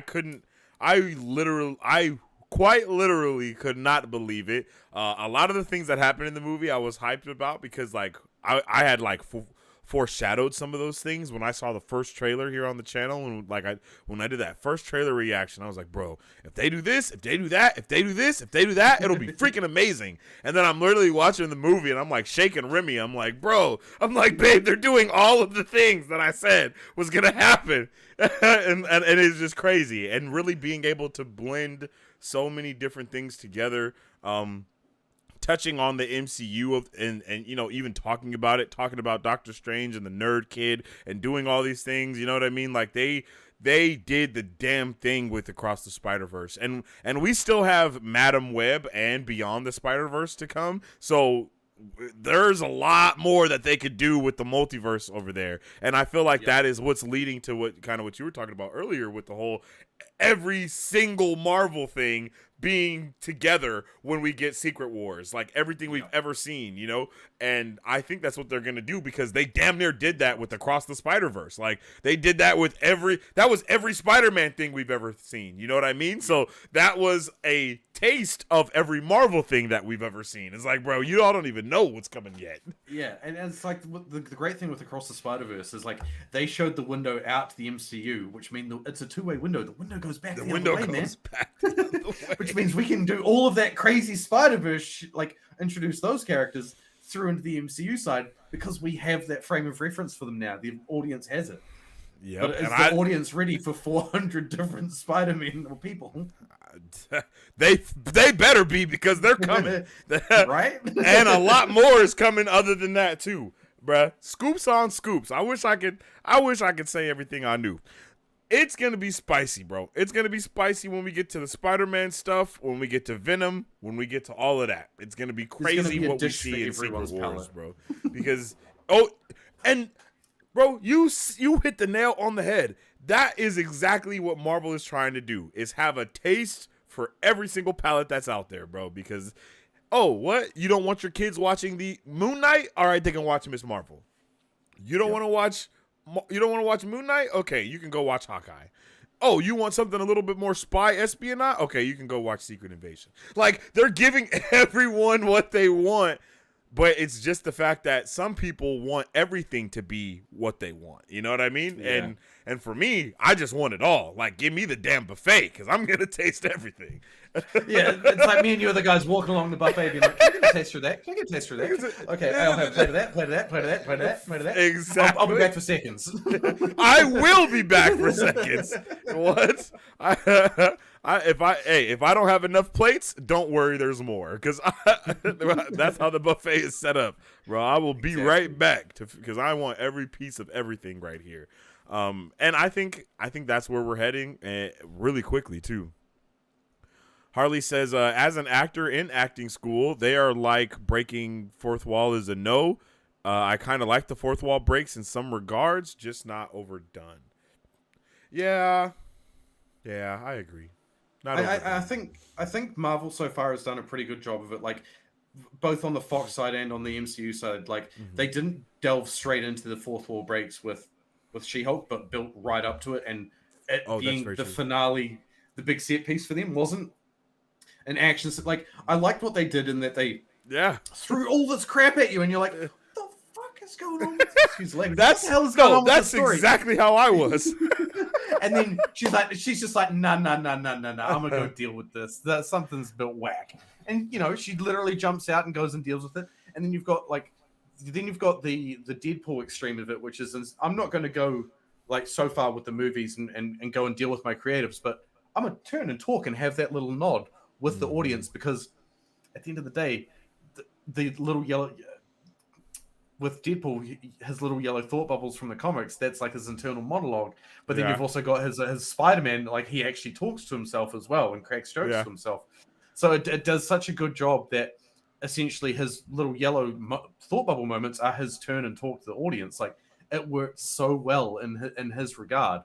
But I think going forward with Deadpool being brought into the MCU, is that then you can have different characters have their different class of fourth wall breaks. Literal She-Hulk breaks the fourth wall, breaks it down physically. Deadpool, he alludes to it. He knows it's there. He knows he's in a movie. He knows he's popping up in a TV show, that sort of thing. Like, I would absolutely love it if he popped up in a Disney Plus show and he's like, didn't expect to see me on the streaming service now, did you? That's yes. That's for real. Yes. That's true. And I think that we could definitely get that, man. I don't have a problem with the fourth wall break thing. But I think that's mainly because it doesn't happen enough for me to have a problem with it. You know what I mean? And like you said, as long as they keep it really subtle, not necessarily subtle, but they keep it to where, it's more of a build up. It's a slow burn to it. It's not just, hey, fourth wall. Like, we saw She-Hulk talk to us as the audience here and there, and then kind of realize that we were there, then start talking to us, and then realize that there's something not right. Like, that all was dope. And that's straight out of the comic too. Like, it's damn near the same panel of her coming out of the comic panel and going and talking to the writers of her coming out of the show and going into Disney Plus. Like, it was the same thing. And I like that they used Marvel Assembled to do that. You know what I mean? Like, they went into the show that's about making the shows. Like, that was dope. Like, that's just, I love that type of thought process. And just like you said, man, when I was watching it, when we were doing the watch party, and just everything started happening, and I was like, okay, bro, okay, all right, what is going on, bro? Like, why is the Hulk getting held back like a child from Abomination? Like, there was just a lot of weird things that were happening on screen at the same time. Bro turned into the Hulk. I was like, bro, what the fuck? Okay, I am not a fan of anything that's happening right now. And then she stopped it all and was like, yeah, neither am I. And I was like, whoa, what's going on? And then literally when the screen paused and went back, I was like, wait a minute. Did I press the wrong button? And like all the chat was like, yo, what just happened? Like, did we turn the show off? Like that. And then, we got that craziness at the end instead. And then they take it to where, okay, we're just going to end this like this. We're going to have Daredevil be here. And guess what? Here's Scar. Like, what the like, bro, you know what I mean? Like, what are we doing right now? Like that was even crazier than all the other thing that we just got. It was like, okay, so now Hulk's son is just in the MCU somewhere. Like, what? We just have to top it with something. What are we gonna do? Like exactly. And I loved that whole ending that they had with them all just chilling there, and then we see Daredevil there, but not as Daredevil, of course, just as his regular. What the hell is his name? Matt Murdock. We just see Matt Murdock sitting there chilling, and then Hulk just comes up and he's like, "I got someone to introduce y'all to," and it's his son. And then that's how the show ends, and we haven't seen any of it since. Like, I like that because it's different. It leaves us to like really want to know what the hell is going on, and then when we get the Young Avengers, guess who's gonna be there? Scar. Like we have all the things that we need now. So the pieces are all on the board in just way different places than you expect them to be. Yes, exactly. Thor's daughter with the hammer. You know, we got all the things there. Yeah, I do have to say with the whole with the She-Hulk, the family barbecue at the end. How Fast and the Furious did that feel? And how like family and Scar rocking up is just like Dwayne Johnson walking in there. Like, facts. Did you pull this from the wrong show? Do we need to go back across Disney Plus? Facts. That's a really good point. I didn't even think about that, but it is family. It really is. Like, and with the fourth wall breaks, it's like She-Hulk. She brought you into her show, like. She broke that wall in such a way that you felt like you were being brought into the show. You were part of the show. Whereas with Daredevil, it's more like not Daredevil. I keep saying Daredevil. With Deadpool, it's him leaning out of the TV, giving a quick statement or a quick joke, and then pulling back into the TV, sort of thing. That's how that feels. That they both have their distinct, different feels, and as long as they don't saturate it and go, you're getting something with Deadpool or She-Hulk every year, and go. All right, every 2 to 3 years, you're getting a project with a character who does fourth wall breaks. If they don't do it too often, they keep how special it is intact, and I think that's the important thing for them to do.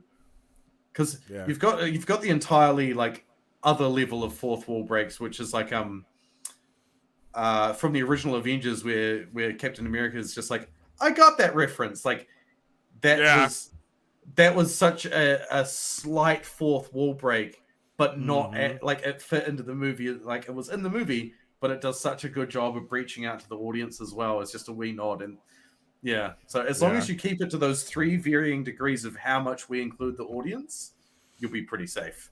Yeah, I agree. And I'm here for it every way. Yeah. All right. Guardians of the Galaxy Volume 3. Ooh. Bro. I was not prepared for Guardians of the Galaxy. Let's just put it out there. Guardians of the Galaxy is 2023 Psychopath Test. If you can watch that movie without being emotional, I'm sorry. Like, Red Flag City right there. You're way too desensitized if you don't feel something from that, bro, because they definitely tackled a lot of things. I know some people weren't the biggest fans of some of the directions, but I honestly think people were just hating on it because it was James Gunn, and they just were waiting to hate on James Gunn because he had just become the creator of DC and da-da-da-da-da-da-da-da-da.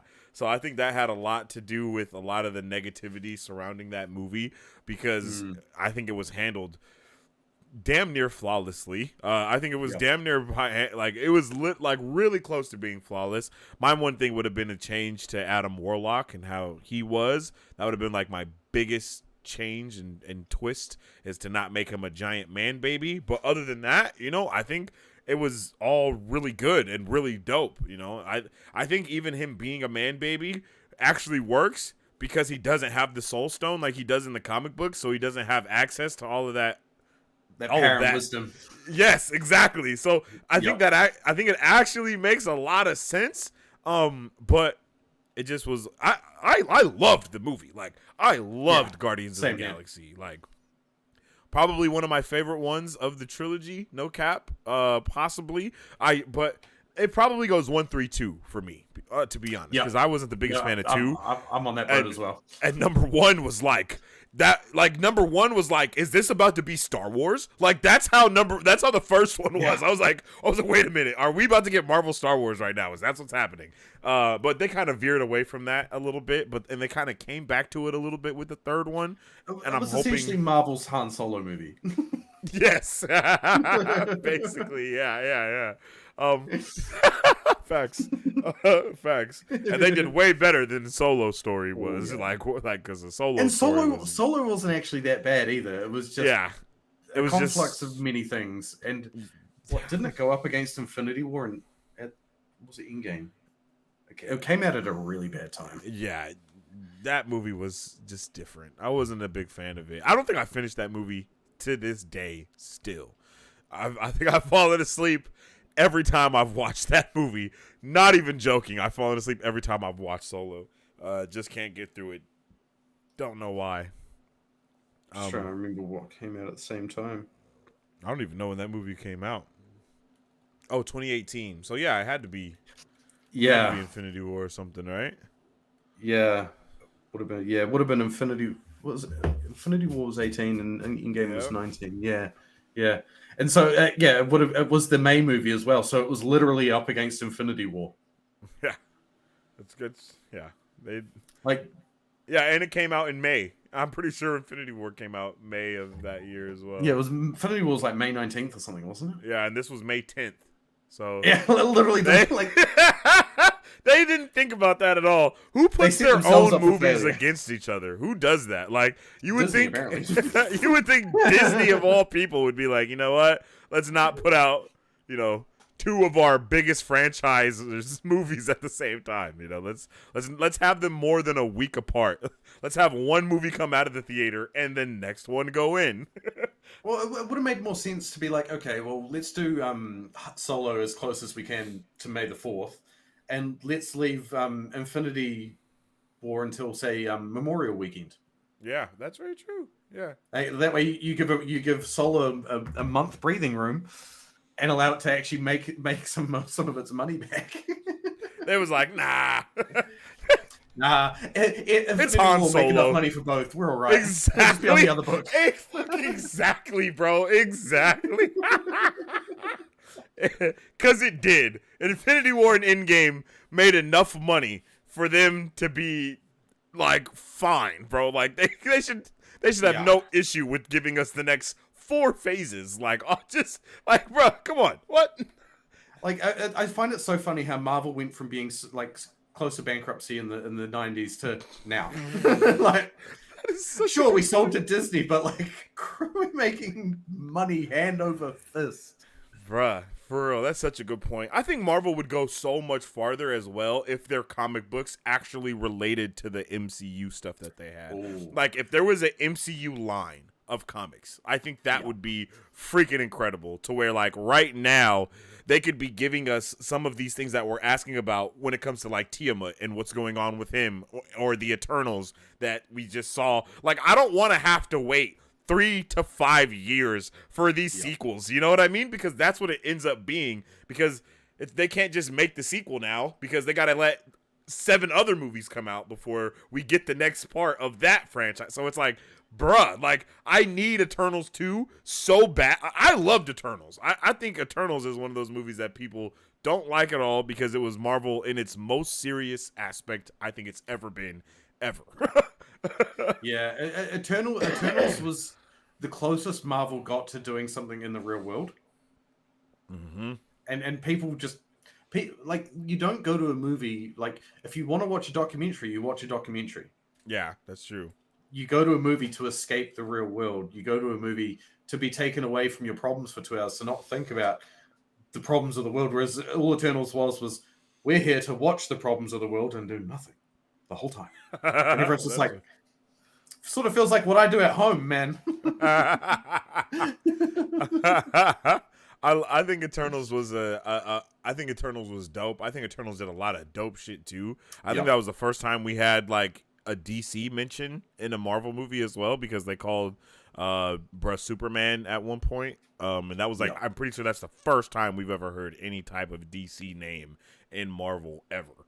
At least in the MCU, that is. And then We also got some of the best speedster action I've ever seen in my freaking life from Eternals, bro. Like, nothing can touch how dope that was. Like, nothing can. The thing that the thing that annoys me about it, like Eternals, is like we get to now and we get the Flash right, and we know with the Flash how he moves, but not just how he moves, the amount of different types of movement he has. Like you watch the Flash TV show and you get that breadth of okay, the Flash is X fast, the Flash can enter hypertime and all this. You get a little bit of that in the Flash movie, but they don't do it anywhere near as good as they did it in the Flash TV show. Nowhere. But then you get how Eternals portrayed speed, because the way that Eternals portrayed speed is essentially you were a person in real time looking at that speedster. Yes, as it should be. Yeah. Whereas the way that we see it in the Flash is it's all from the Flash's perspective, or when he loses his powers in the Flash movie, because it's all based upon Flashpoint. If you haven't not watched that animated movie, I highly recommend watching the animated movie or the freaking comic, bro. The comic, yeah, and you don't even really need to go see the movie if you watch the animated movie. The comic is so much better, bro. Yeah, but give me freaking yeah. My bad. Yeah, they should have done a better job at showing the different styles of Flash's movement in his movie.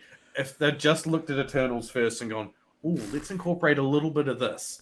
I hate slow motion with speedsters. It's probably my least favorite thing ever, bro. Slow motion, period. I'm not a big fan of it. I think it needs to be. I think that shit should have stayed with the Matrix. To be completely honest, I think that slow motion thing should have just stayed with the Matrix, bro. Because it goes way too far for no reason now. They just use it for the sake of slow motion. Like someone's just running and it's just like, whoa.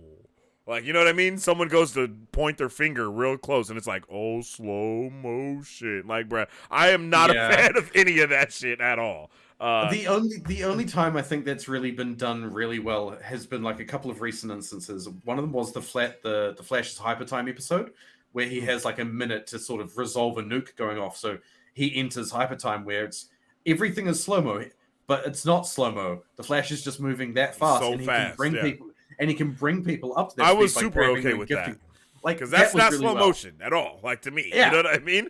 But I think the only other slow motion that I really did like is in Justice League. I think when Superman looks at the Flash when he starts running. Now that is the way to use some damn slow motion. You know what I mean? Like, that's because it builds the tension, and then you're like, wait a minute, that means he's fast as shit too. You know what I mean? And then you speed it back up. That's my other thing that I love, is if we get slow motion and then we get to see a whole scene happen in slow motion, and then it starts from the beginning of that scene and plays it in regular speed as well. I love when Seth does that. You know what I mean? Like, you see, that's awesome. Like, that's essentially what we got with Zack Snyder's Justice League. We got the shit bit play out, and then Flash be like, I gotta fix that bit. Give me a second, guys. And then hit his reset, and then do it properly the first time. Like, not the first time, do it properly the second time. Like, we need more of that stuff. But like, we also got it done really well in the X-Men movies with Quicksilver. They did it. It was a combination. Of fast and the slow motion. Exactly. And what we need is anytime we get a movie about a speedster, we need that variation of seeing the speedster's movements. We need we need to see it from the speedster's point of view. We need to see it from the average person's point of view. We need to see it from someone who's just someone else who's just, and you'll make an infinitely better movie. Like, that's where I felt the Flash was sort of lacking, in that it was all from Barry's perspective. Yeah, I agree with that. I can agree with that. From Barry One's perspective, because we got two in that. But I definitely agree with that. I don't know why they decided to go with a lot of things for the Flash. Like, the way bro runs, I'm not a fan of. I'm not a fan of a lot of those things that happens. I'm just not. I'm just not. They chose. There's some really interesting creative decisions that were chose there, and one of my least favorite things actually about the Flash is that his lightning is blue. And I know that's a really weird thing to kind of have an issue with, but I have a huge issue with his lightning being blue, and I don't know why. I don't. Well, they did actually touch that in the movie, and that the only reason that his lightning was blue is because it's not being grounded properly. Yeah. And so that because he's got he actually has the proper Flash suit, and you're completely right about the way man runs. Like, looks like he's about to do a pirouette and spin around, not go 50,000 miles forward. Like, bro is ice skating. yeah. But like the thing that they did get right though, and I like that from right at the start of the film, is when he runs from because right at the start of the film they have him do a run from Central City through to Gotham, and he leaves Central City inside 4 footsteps, and they took that directly from the comics, where it takes the Flash 4 footsteps to cross the city, because he's moving that fast that the everything's moving that fast underneath him that it only takes those 4 footsteps. And I thought that's what they did really well. But damn, what's with this running style? Like, yeah, the running style is atrocious. What I would have gone for is the running style that someone got so right so long ago, that portrays tempo on screen so well, is the T-1000 from Terminator 2. When he chases after the cop car. I have not seen any of the Terminator movies. Oh, bro. I haven't seen not one of them. Bro, the good thing is the way that the time works in the Terminator movies. Start with Terminator 2, then go back to Terminator 1, and then go forward. Oh, okay. Is that the way to watch it? You think that's the way to go? Yeah. Okay. Yeah, okay, and because Terminator 2 is when James Cameron really started pushing for some groundbreaking CG, and there's one thing in that movie that you'll like, you'll watch it and then you'll pause it and be like, wait, what year did this movie come out? Oh, damn. Okay. They do that. But no, there's this one running scene with the cop chasing the cop Terminator, that's Liquid Metal, chasing the cop car, and it's the way he runs is just so perfect for on screen that I'm like, why did you not just not take that exactly, but at least have Ezra study that and go, we want your take on that. Because I can imagine the amount of screen tests they did with running styles, to the point that they settled on.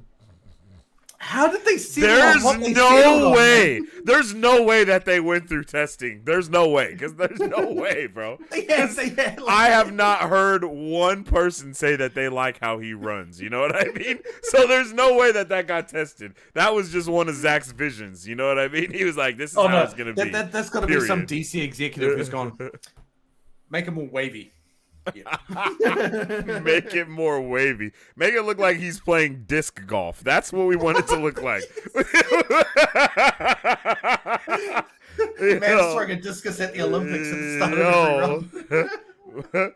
What's the shit they do when they fucking slide it and then they do the broom to make it slide the far? Yes, that's what he looks like, bro. It looks like he's about to start curling and he's about to throw that thing the hardest he's ever thrown it. Yes, exactly. Yo, that's crazy. That's crazy. But we sort of covered the Flash a little bit. Yeah, facts. But when it comes, whoa, I forgot what I was about to say because it was about what we was talking about too. Damn, I lost it. It's okay. It'd be like that sometimes. It do be like that sometimes. What the hell was I about to say? Was it about CG? Was it about CG? We got on a tangent.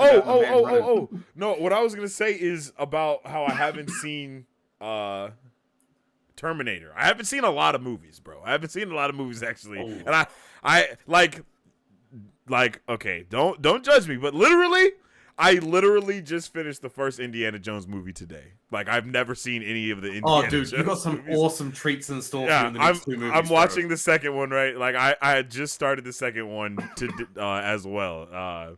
And So that's how I even understood the reference you said about the James Mangold. about the kid how the kid should take over as being indie in the new stuff. You know what I mean? It's because I literally just saw the kid today. I was like, oh yeah, Yeah, that little fella. That little fella. He's a man now. yeah, he is a man now. That's good. Isn't he? In Everything Everywhere All at Once, isn't that him? Yeah.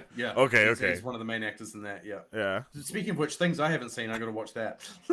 You haven't seen Everything Everywhere All at Once? I've got it. Bro. I've got it on the show. I just haven't watched it yet. That movie is one of the best movies. Like, that was my favorite movie of the year. Whatever year that was that last year when it came out. Yeah, last year. Yeah, favorite movie of the year, easily, bro. Easily, it was. Yeah, that shit clears for me. I loved it. I've seen it 2 or 3 times in the theater, and then I've seen it like more times at the house, like for sure. Because I love that movie. Yeah, that was hella good. Alrighty. So what's the next movie on the agenda? It wasn't on here before, but I just added it, and it's Transformers: Rise of the Beast, because I guess that's technically a comic book movie. Yep. No, but I don't think a lot of people.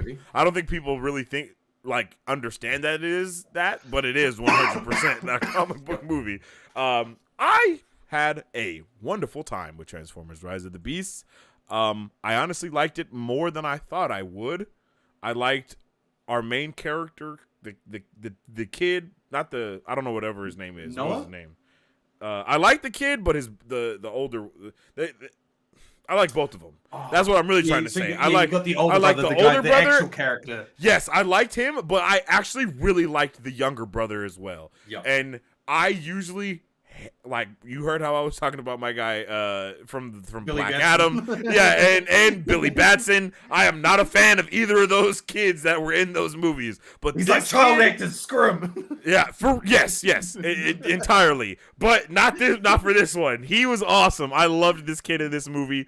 And I think they set it up in a way to where he could actually even be the main character in a future movie when his brother goes off, you know, with the Joes and whatnot. You know what I mean? Like, I think they really set that up well for that to be a thing.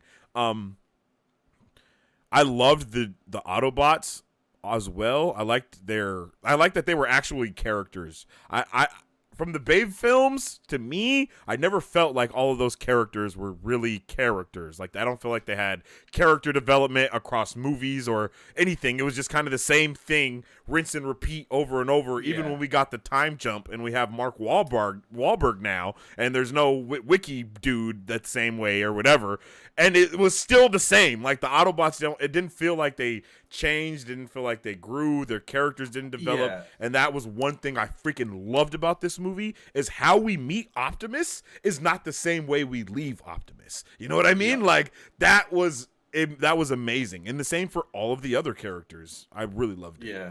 This Transformers movie is essentially the first time since the first Transformers movie where each Transformer feels like an individual character and not just one character used for action sequences. Yes, that is a perfect way. That is a freaking perfect way to put it, bro. Like, because that's truly how, yes, all those characters were. Whatever, Jaxus. Whatever. Wahlberg. I did say Wahlberg.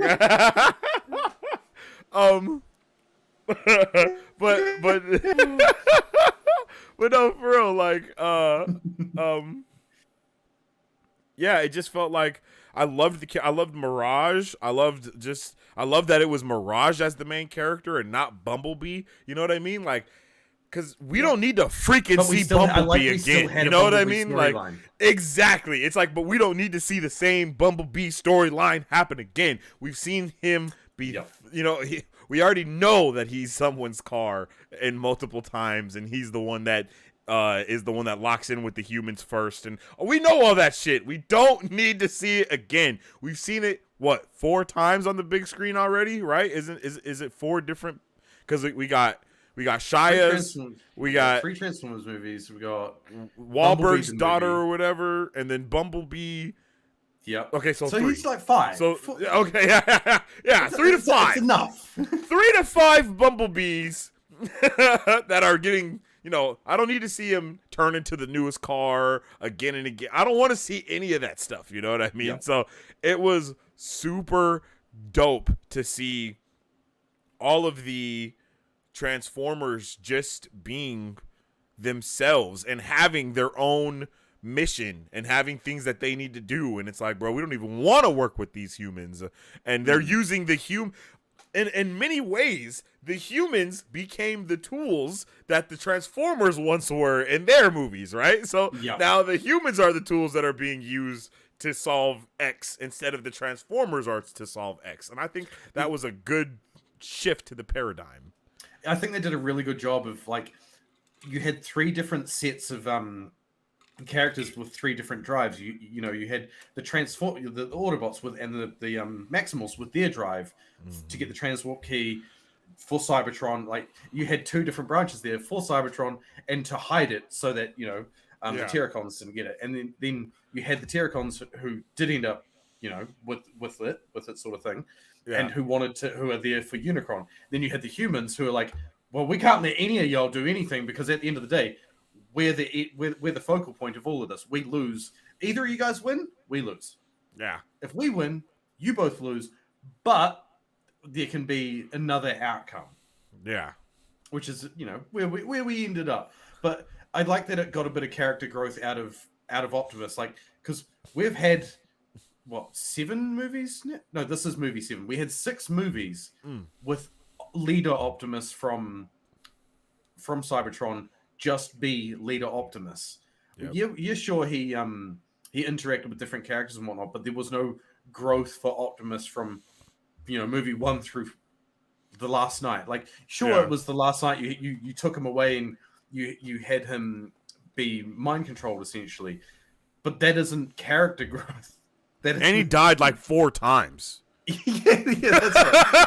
My guy died in every movie, bro. Like, every movie he died. It was like, bro, come on. Yeah, but this was the one movie where it's like, okay, we're going to actually take Optimus from being not have an optimal outlook for humans to actually have his outlook for humans change throughout the movie. And the thing that got me about Rise of the Beast that I was just a little bit annoyed about. Okay. Was that they didn't include the correct villains. They didn't include the Predacons because they didn't want to touch Megatron and Starscream and everyone again. Yeah, I understand. And because they'd already done the Dinobots, so that they didn't want to go and do the dinosaur type bad robots. Yeah. But it would have been really, really cool to have it so that we had the villains that we got, but then to run into 1 or 2 of the Predacons that joined them to help them, get the key for Unicron.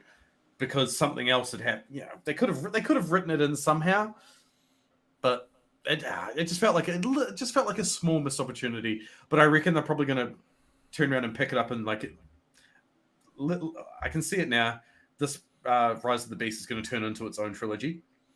I can definitely see that, and I can see them then going into the next one to go, well, you beat the Terracons in the first one. Now you're going to be dealing with the Predacons, who are actually prehistoric Decepticons that have been, found out through, reawakened through some archaeology thing that happened.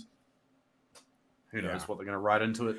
And that might even be what was one of the purposes of the girl that they added into that movie.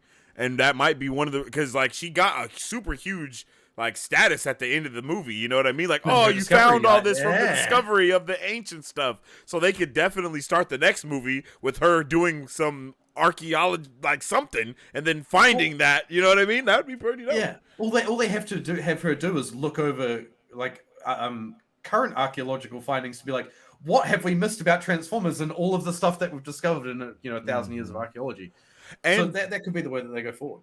And I think that another reason why they probably didn't put that in there is because they used the Maximals as being on Earth for like hella long, right? Like they were on like the cave paintings and shit like that. So 5,000-6,000 years. So it's probably they probably were like, okay, how are we gonna balance them? You know what I mean? How are we gonna balance that right now? You know what? We're not gonna do it at all. Let's just wait until the next movie. I figured it out. the meteor that hit the dinosaurs was a bit of Cybertron. Oh, that would actually be really dope. I would like that. Yeah. That was the event. There you go. I started writing Transformers 8 for everyone a bit early. Yeah, man, and I think the movie did a really good job of being able to let us know that, hey, we know you guys have watched Transformers before, but this isn't that. You know what I mean? Yeah. Like, this isn't those movies. We are doing something entirely different from what Michael Bay did. Like, oh, yeah. like we are doing something extremely different. And then you could tell it's like, we know that the first movie kind of felt like it was a prequel, like in Bumblebee. Bumblebee definitely felt like it was supposed to be a prequel to the Bayverse, but letting it be known that, like, no, it's not. Like, the Bay, like, this isn't the Bayverse at all anymore. Like, this is our new universe that we're resetting. This is a reboot to everything that we got going on. And, you know, even putting in the possibility of the Maximals coming, because I think they came back in time when they came to Earth. Like, I'm pretty sure that's what was one of the big reasons why everything was, like, different, because they had came back. They literally went back in time hella far. So Yeah, because the transwarp key, you know, was able to teleport them through time and space. And space. Yeah. But I think they did a really good job of, like, okay, this isn't that, and this isn't that Optimus, this isn't that Bumblebee. Like, none of these characters from the Bayverse are the same ones that we're watching right now.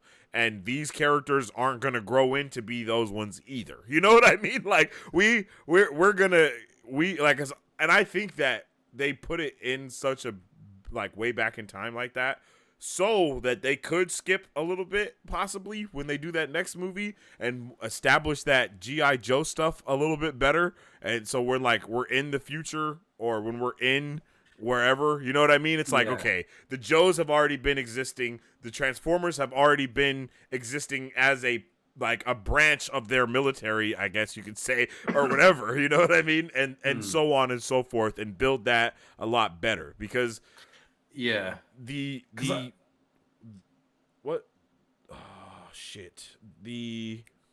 G.I. Joe movies that we had before, right? They were like, when we got Snake Eyes 2-3 years ago, right, or whatever, you know, that was them trying to reboot that shit too. And I'm pretty sure they even used one of the characters from the other G.I. Joe movies, but I don't think that worked. So now it looks like they're trying to they're trying to reboot everything now together and create this Hasbro verse that we've kind of known about for a while. So that's dope. I'm hyped for that. Yeah, Louis Berry, I agree. Across the Spider-Verse is just the best film of the year. Yeah. I can't say it's the best film of the year until I see Oppenheimer. That's just it for me. Okay, I was just thinking that. Get out of my brain,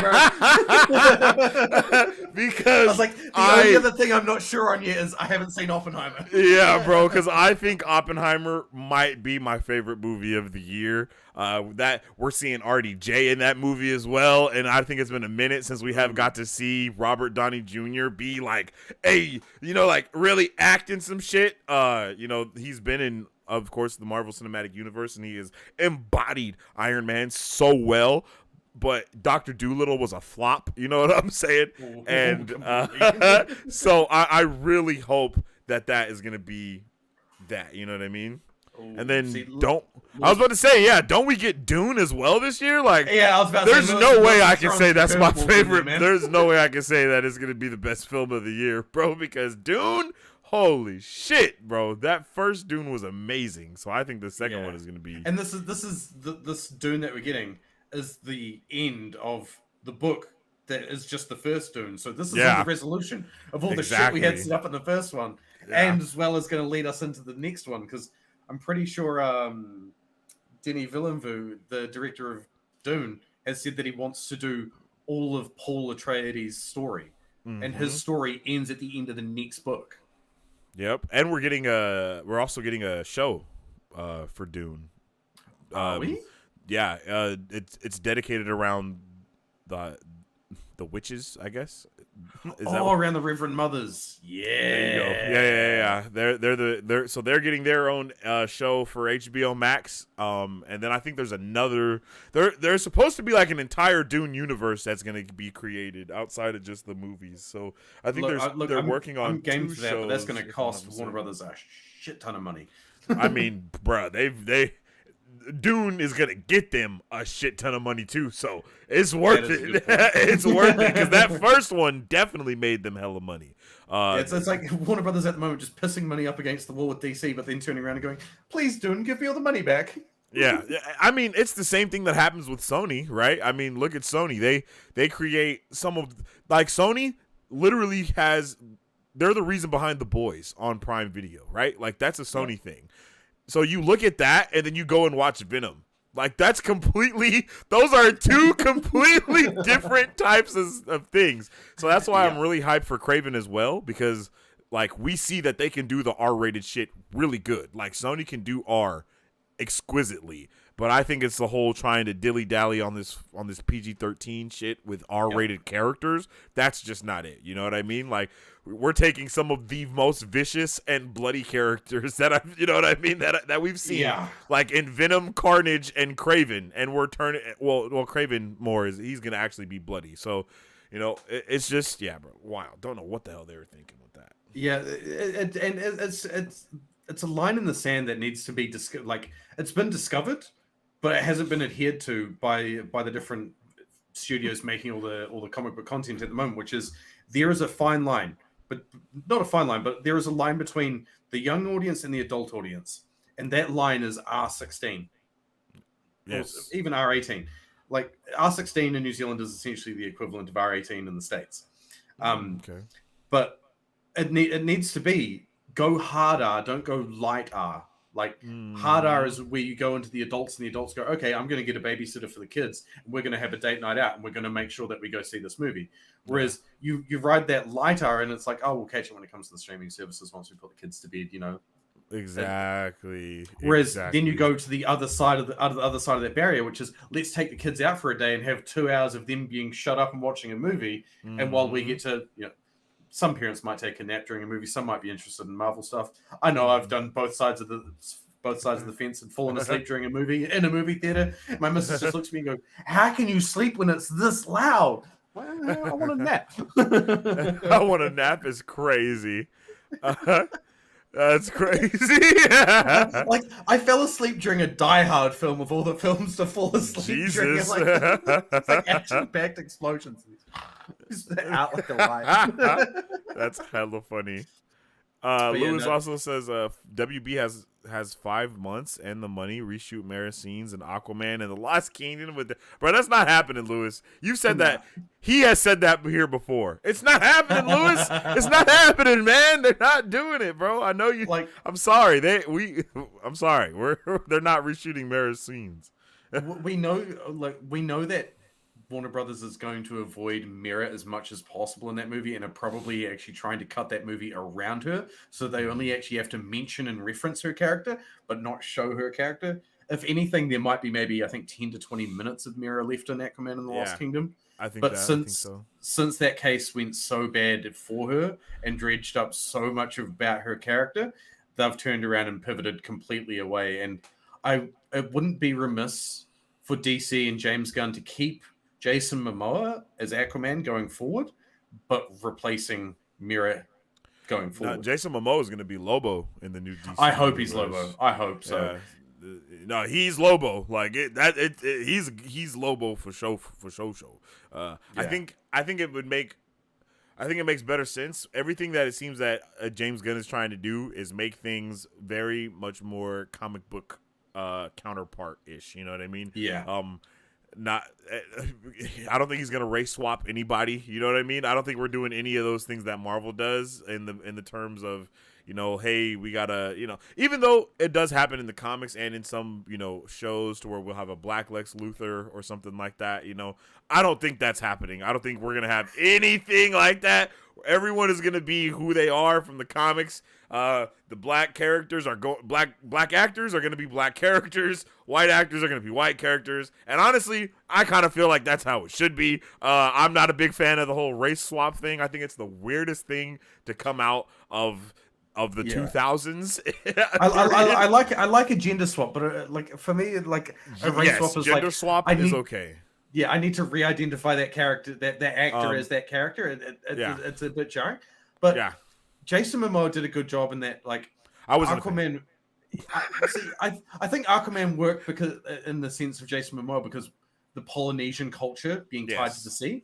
But the way I see James Gunn going forward with it is going the opposite route and going not the tropical island people tied to the sea, but the Arctic people tied to the sea, and go, let's make Aquaman a blonde Norwegian dude. Which ties in with the campy Aquaman that we had. Like, James Gunn has already shown that he leans to the camp Aquaman of the 60s and the 70s and the 80s with his comments in Peacemaker. Like, just go, aren't you the dude that talks to fish? Like, yeah. Like, just go make love. Like, that line that we had from Peacemaker shows where James Gunn's thinking comes in when it comes to the different characters and where he sits in the timeline. Okay.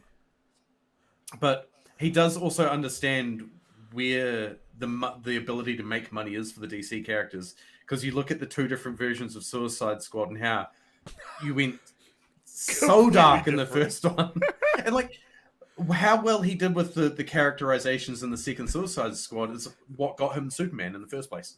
No, I agree, because the first Suicide Squad is atrocious.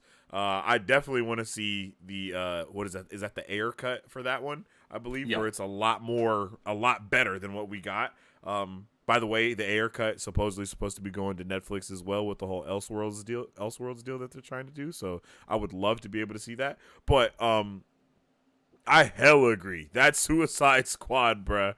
It was amazing, bro. I had and I could not believe that the movie didn't do like as well as it should have. But then again, DC had literally been going down the toilet DC has been going down the toilet for years. So it's no surprise that all the DCEU movies have substantially made less and less money over the time.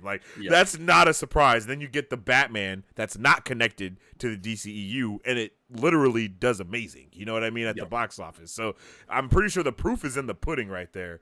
But the Suicide Squad movie was freaking awesome. And it was so good to where, is this a second movie or is this like a complete reboot? And it just kind of plays with that, it plays with that same type of feel to where, oh yeah, this is still Margot Robbie. We still have homegirl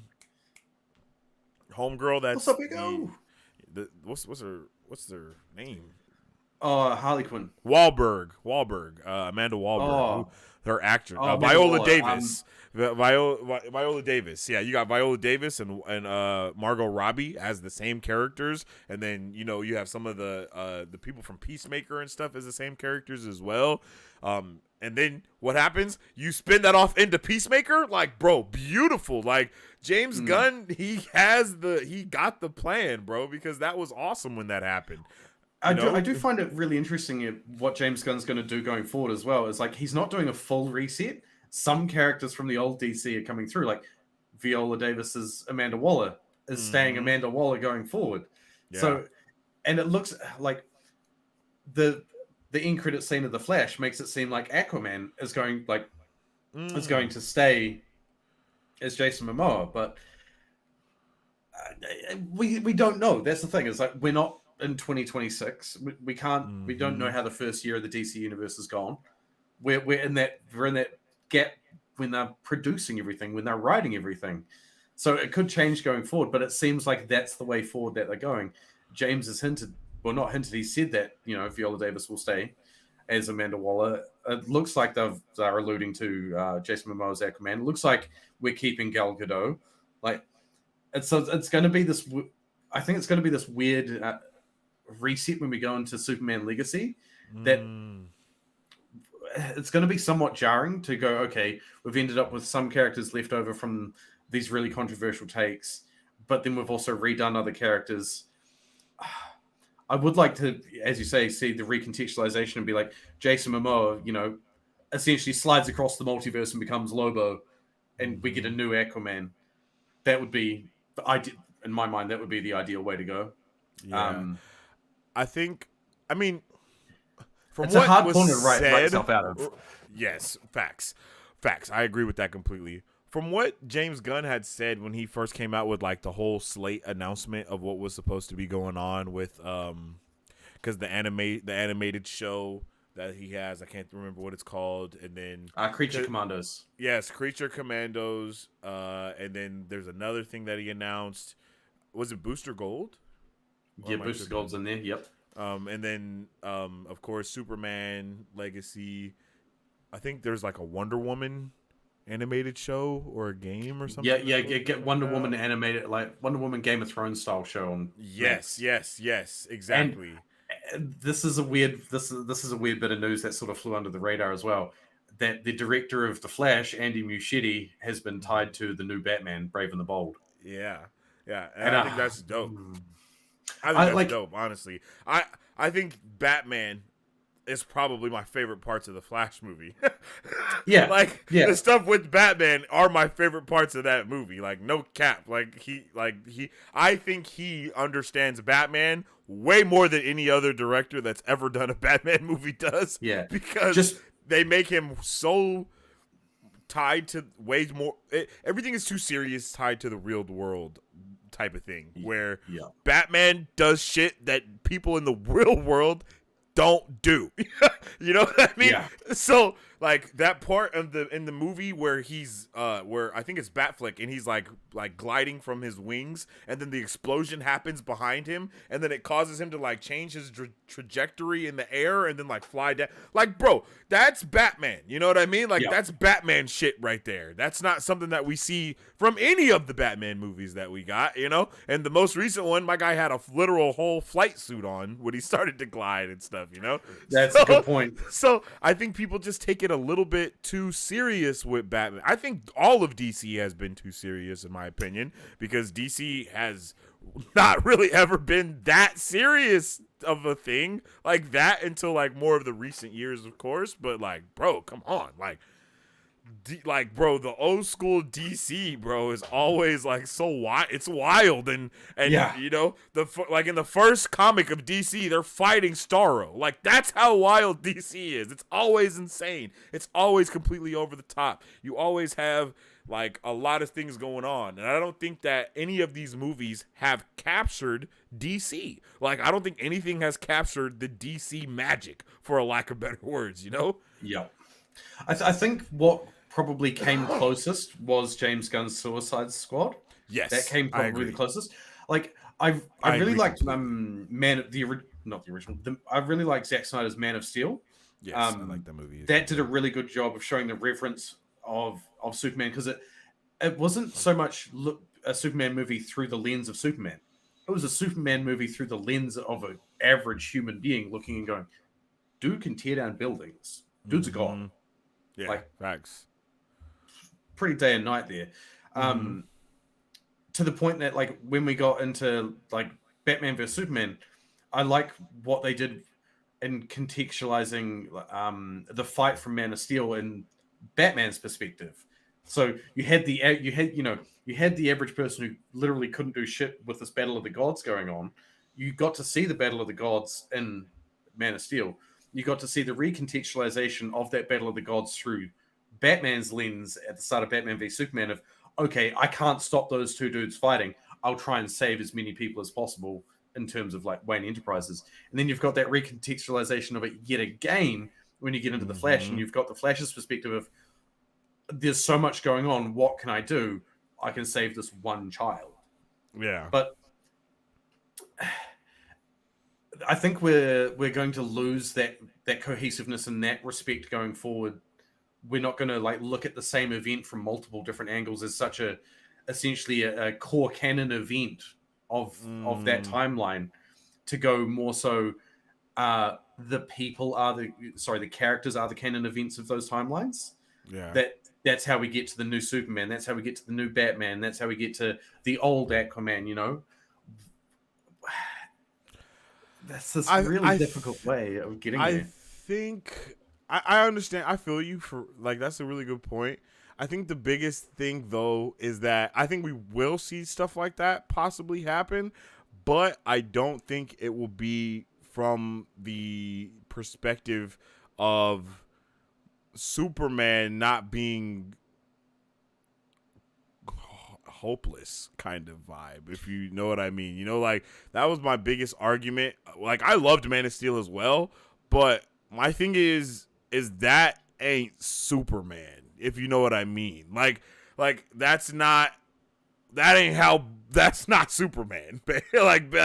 like in a lot of ways, I feel like that's why the movie isn't called Superman. It's called Man of Steel for a reason, because it's not about Superman. You know what I mean? It's about the Man of Steel. And even though that's like one and the same, it's not in this context. You know what I mean? Because they definitely take Superman and take the hope away from him, right? In a lot of ways, that and I mean, and Zack Snyder has come out and said it himself, but in a lot of ways, the Superman that we got is like a prequel to leading up to Injustice. That's it. You know what I mean? Like, and the entire thing of Injustice is that hope is lost.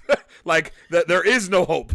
And I feel like that's what the entire universe kind of set on, is like the hopelessness and the dark and grittiness, to where everything felt like Gotham in a way. If you know what I mean? Like everything felt like Gotham. Everywhere felt like Gotham in its own right.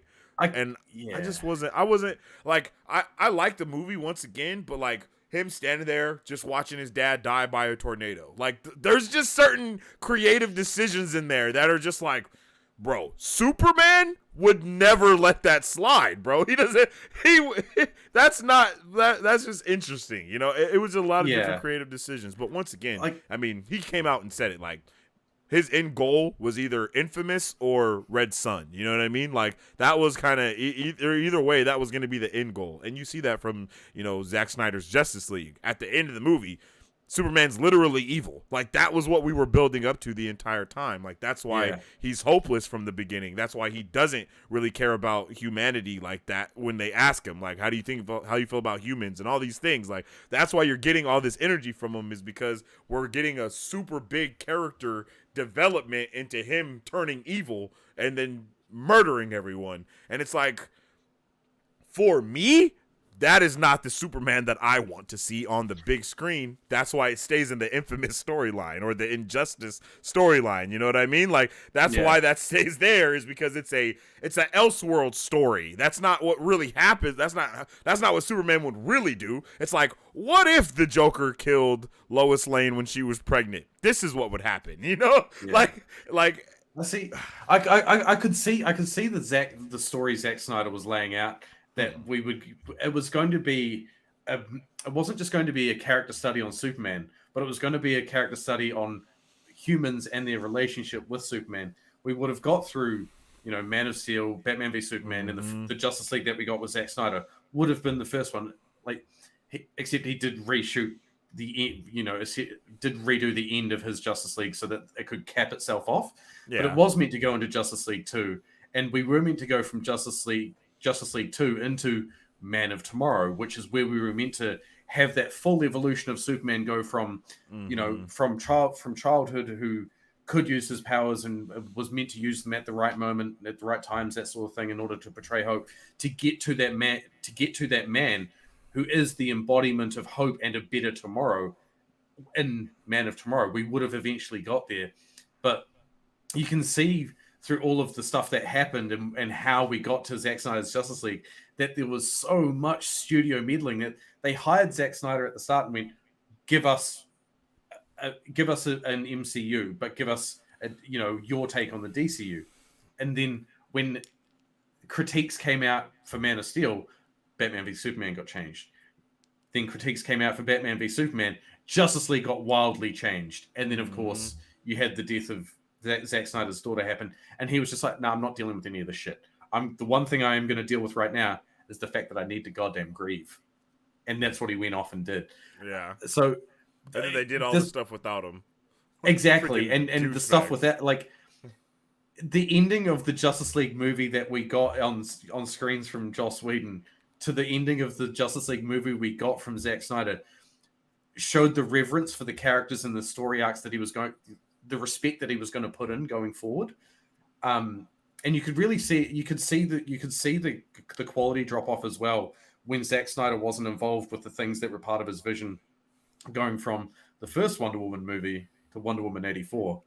I'm not a fan of any of the Wonder Woman movies. I'm gonna be completely honest. I Oh. didn't like the first. I'm not a big fan of the first one, and I'm an even less fan of the second one. To be completely dude, but it just goes to show, like, the way that you spoke about them. No, you didn't think the first one. You didn't think the first one was too bad. You just it wasn't your cup of tea. You didn't like it. Yeah. To the point second that one was fucking terrible though. Exactly. Like, yeah. The second one, I don't know what Patty Jenkins was thinking with that second movie, bro. Like that thing was just a dumpster fire from the jump. Like, whoa, holy crap! You can improve. Why is she that swinging from lightning when she can fly? Like, what's going on? Like, the biggest improvement you could make to Wonder Woman 84 is you just drop the Steve Trevor storyline, and oh my god, that movie gets immediately better. Why is he back? Like, none of that stuff makes sense. Like, I understand you're trying to play with Greek magic. What a way to waste Pedro Pascal, my guy. Like, what a way to waste him. Like, holy shit. What a way to waste him. He got two good memes out of that movie, and that was it. Yo, for real. Like, that guy is goated, and they literally botched it. Yeah, that movie was bad. But so disappointing. I think that, but I also feel in the same way is, you had a director direct the movies and also want him to run the things behind the scene, and that just can't work. You can't have your cake and eat it too, for a lack of better words. You know what I mean? You don't get Kevin Feige being him and Jon Favreau for Iron Man 1. You know what I mean? Like, that's not what you do. Like, you gotta have, like, but they're trying to do it again, but now, it's actually someone that is going to be the executive, as to where, Snyder never wanted that title in the first place. You know what I mean? Yeah. So, and for me, I freaking love Zack Snyder, and I think bruh is way too creative and way too good to be doing other people's content. Like, he needs to be doing his own. Yeah, that's exactly, bro. Like, I don't want to ever see him do someone else's anything again, because he's too much of a creative, and he puts in my opinion, he wants things to be his way a little bit too much. You know what I mean? Like, to where it's like, you don't even have room for anyone else to come in and do something. Like, that's why Marvel succeeds, is because you have Kevin Feige running everything at the top of it, and then he kind of just gives these stories to other people and gives them a little bit of parameters of what they may need to use, give them a couple characters that they can have access to, and the rest is up to them. You know what I mean? Like, the rest is in your ball court. And for DC, it was all on Zack. You know what I mean? And when you come up to those instances to where, he did lose his daughter in a terrible way, and so on, and it's just like, if you have everything riding on a director instead of from an executive point, you lose out on anything that may happen if they're not able to direct, because they're the director of the thing. And it's like, WB, super out of pocket for what they did 100% of the way. You know what I mean? There's no other way to look at it. But it's just, I guess for them, they didn't know what else to do. Like, they're like, yo, I'm sorry for your loss, but we still got to meet this deadline. And it's like, bro, that's why business sucks for a lot of people. But that's another reason. I just feel like, bro, I want to see Rebel Moon. And I'm not really tripping off of the Army of the Dead universe stuff, because I know that kind of fell off a little bit. Not too much, but I know a lot of people weren't the biggest fans of Army of the Dead or Army of Thieves. I was a fan of Army of the Dead. I loved that movie. Army of Thieves was a little. Oh wait, no, I haven't watched that movie. Never mind, I'm lying. I haven't seen Army of Thieves yet, but I know that's a prequel to Army of the Dead, and then I think there's supposed to be like another movie after that too, if I'm not mistaken. So I think once again. his own creation, and it's amazing. You know what I mean? Yeah. We got alien vampire. Like I don't, you know what I mean? Like we got alien vampire zombies out here, and that's We've got awesome. a bit of everything in those, and they're amazing. Yeah, exactly. I'm a little bit worried with DC going forward in the sense that they are repeating that same mistake with Gunn, trying to get him to do the director and the executive producer. But I hope it's only because he wanted to do Superman, that he wants to start it, it off, set the tone, but then turn around and fall back into the background and go, okay, I know the overarching story, and I'm gonna start doing what Kevin Feige does. I'm gonna take the stories that I've got that I need to get made and pair them with the director that I think will do that vision the best. Mm-hmm. But the biggest thing too on that is that he was literally already working on his Superman movie, like exactly. for 6 months before he became the chief executive officer. And that's why he wouldn't want to give it up. And I understand like they were literally, he was gonna have his movie anyway. So when people didn't show up for Black Adam, they were like, all right, we're gonna cancel the DCEU. We were already giving James Gunn a Superman movie for 2025, so we'll just use that movie to kickstart a new DCU, and we're gonna make him. Well, because to be fair, there are two people in that role. It is Peter Safran and him that equal Kevin Feige. So I think that's another thing that makes it different, is like there's two people that are doing it. So you do have the person that's on the executive side, and then you have James Gunn that's on the creative side. Yeah. And you don't have to be bound by all the same things, because they can just have that conversation. He can make his movie. He knows like if he watches someone else's movie, if it's going to be trash or not or something, like all of the things. So I think sorry, I was going to say, it's good to have Peter Safran in that boundary between James and the Warner Brother executives, so that they can't force through and go, make this movie like this. Peter Safran will give that boundary of like, no, you need to let James work. Look how things are going to pan out, Mm-hmm. So hopefully we don't get the Warner Brothers executive involvement we got through all the Zack Snyder stuff, so that but all those guys are gone, aren't they? I think all of those people are gone. Yeah, all of them got cleaned out. Yeah, but I'm hoping that it allows for more malleability going forward. Of like, an actor dies, okay, James, take some time, figure out what you're going to do with that project now, instead of, all right, let's force that project through and try and get that story out so that we can continue the wider story. Okay, let's recontextualize that story to fit in and show some respect, like Black Panther 2. Facts. Recontextualize the entire movie. Exactly. In a beautiful way, too, because I know the first movie was a father and a son type of movie, and then a son and a father, that's what the first movie was, you know what I mean? Because T'Challa, and then this movie, the second movie, because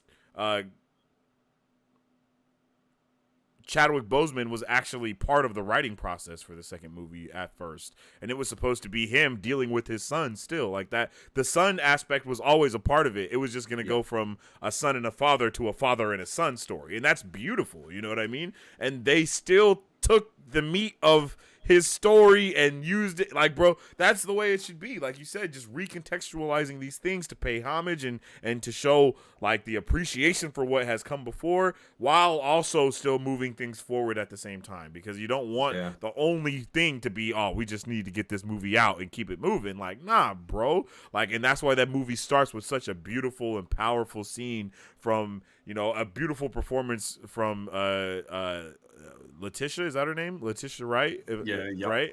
And then immediately going into the funeral. Like, what a powerful way to start that movie. And literally in the theater, like, people were already crying immediately, like, just in tears and just broken, because I was like, oh my God, like, this is what we're doing. And to lead that up with the Marvel card of all Chadwick as well. Like, bro, come on. Like, that's how it is. Like, and unfortunately, WB was run by literal, like, savages before. So hopefully, really like, bro, literally savages. That's like insane what they did to Zach. Like, literally that's the worst thing ever to happen. I think to ever not to ever happen to somebody, but that could happen to someone is for a loss on that magnitude to happen, and then literally for your boss to tell you, oh, nah, bro, you got to come back to work tomorrow. Like, what? I'm quitting too. Like, I'm quitting too. There's nothing okay with that. But yeah, man, I'm not as nervous for the new DCU only because I think James Gunn is the guy. Brightburn is a James Gunn movie, and that is What If Baby Superman Was Bad, and that movie is freaking amazing. And then if you look at movies just like what we just got from Guardians of the Galaxy 3 and how he handled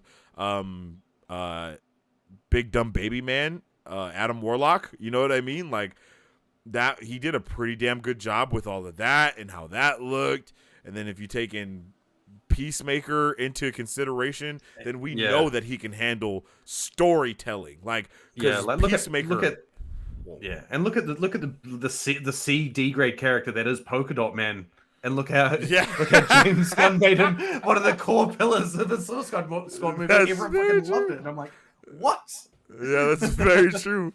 And it's like, if that's what he's doing, same with Guardians of the Galaxy, right? Like if he's taking nothing but C and B list characters across the board, you know, and turning them into literal pillars of the Guardians of the Galaxy, you could not.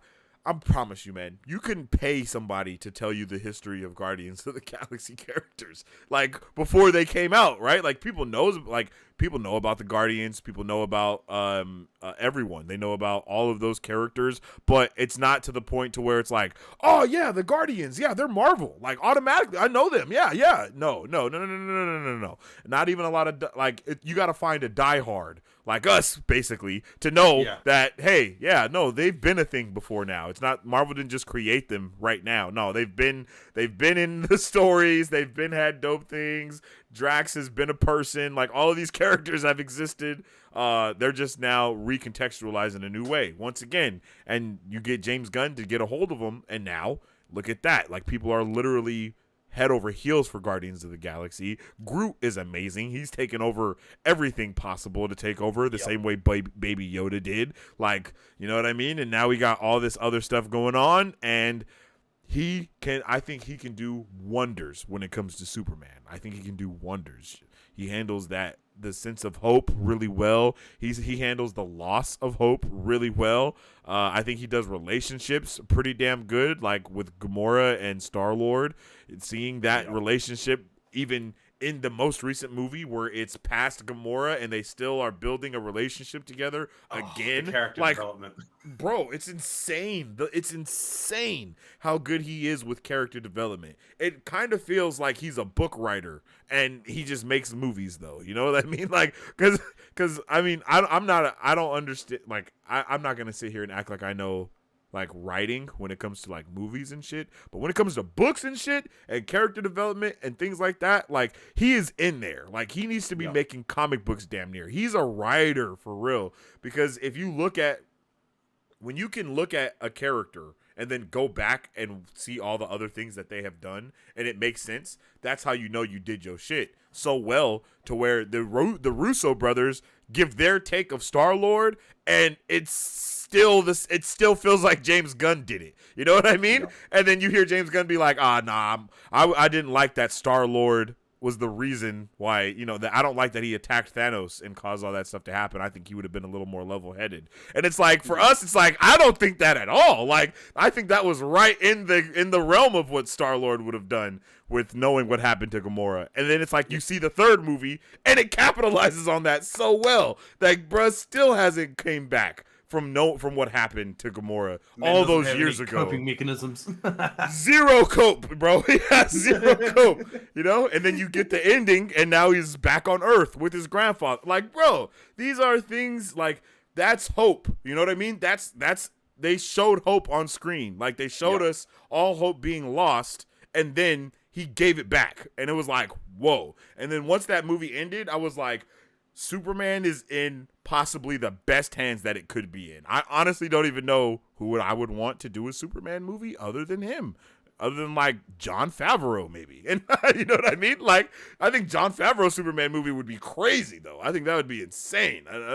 That guy is crazy. Yeah. If I was going to pick someone to do Superman, like not James Gunn and not like a super big name, yes, it'd have to be someone that has done real character driven stories before, and I'm not talking like a movie that borders on action or blockbuster or anything, but literally more of an indie film that just focuses. Like I think it's called A Marriage, that the movie that focused on the couple of marriages breaking up with Adam Driver, that sort of thing where you actually just focus on one, like Breaking Bad, they focused on the story of Walter White, and we saw this man go from I need to do things to look after my family to I am a bad man, look at me do bad things sort of thing, to I need to redeem myself. A director who can see and can build that story, that would be a great Superman director. But this is why I also think that I'm just hesitant because of so many years of DC faltering. You are right on James Gunn being the right guy to do it, because as you've just said, he is a man who gets character development. And all of the stories that we've seen in terms of Guardians of the Galaxy and his Marvel characters, we get snippets of the characters' development in the movies, but we don't feel as though those characters stop developing outside those movies. Yeah. Like when we go into the next story, the development picks up again, but it feels like it picks up just a little bit further down the line, that something happened, or that character continued that development, reached that in that natural resolution of that development, and we can see and feel that, and we go, okay, this is now the character who's more developed going through a new crisis. Facts. Like with Star-Lord and Gamora, like we're watching Star-Lord and Guardians of the Galaxy 3 deal with his grief of losing his Gamora, but being confused because he's got another Gamora there that he can't transpose upon because she's from the past timeline before. Like there are so many moving parts to that character development for Star-Lord, but he nailed each and every little piece of them. So yeah, no, you're right. Superman is in really, really good hands. I'm just a fearful idiot. Not even. And just to kind of capitalize on what you just said, that is the issue with Thor, is that it doesn't feel like he continues his journey ever. Like from one movie to the next movie, from Thor 1 to Thor 2 to Thor 3 to Thor 4, he doesn't really change at all. You know what I mean? And you think he's about to change, and then he regresses completely again. They kind of treated Thor like a crackhead, like no cap, like a dysfunctional crack addict that just can't get away from the thing. You know what I mean? And I'm not a fan of it at all. But I think that Thor 4 did a terrible job at handling where his character should have gone post Infinity War and Endgame. Like, what? Like, it felt like Taika Waititi didn't even watch Infinity War and Endgame at all. Like, he didn't even see those movies. Like, I mean, and I understand in Endgame, he's all fat Thor and all of that stuff because he should have went through the head and all that. I'm not a fan of that either, to be completely honest. But it dictated the movie that Thor Love and Thunder should have been. And this is why I think Chris Hemsworth now in retrospect understands what they did wrong, is that they had too much fun making it, because the core story points of Thor Love and Thunder shouldn't have been his ex-love and his old hammer. The core story point should have been Thor learning to love himself again so he can wield his thunder. Yes. That was his core problem going out of Infinity War and Endgame, to the point that, it pissed me off watching that movie going, okay, I was hoping that they were going to use his relationship with Jane and his relationship, and Mjolnir to rekindle Thor's fire at being Thor and the warrior that he is, to him having to now grow to be the new All-Father, because that's who he is. Exactly. Thank you.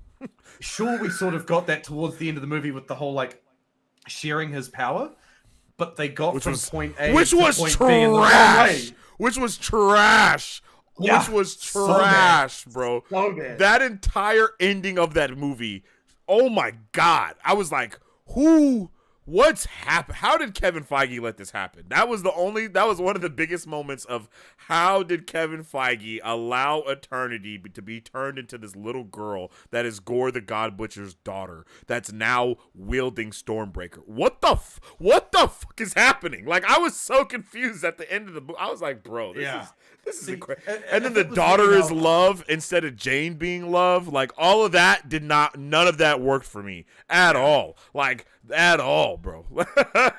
See, and the thing is, what I've noticed about Marvel is they don't write themselves out of corners; they write themselves into them. Facts. And it's gotten to the point that they need to like Kevin Feige and the higher ups need to realize and recognize this and turn around and go, okay, let's focus a little bit more and strip characters back. Let's do a little bit more of what we did in phase 2 and in phase 3, where we take things away from our characters and we need to rebuild them.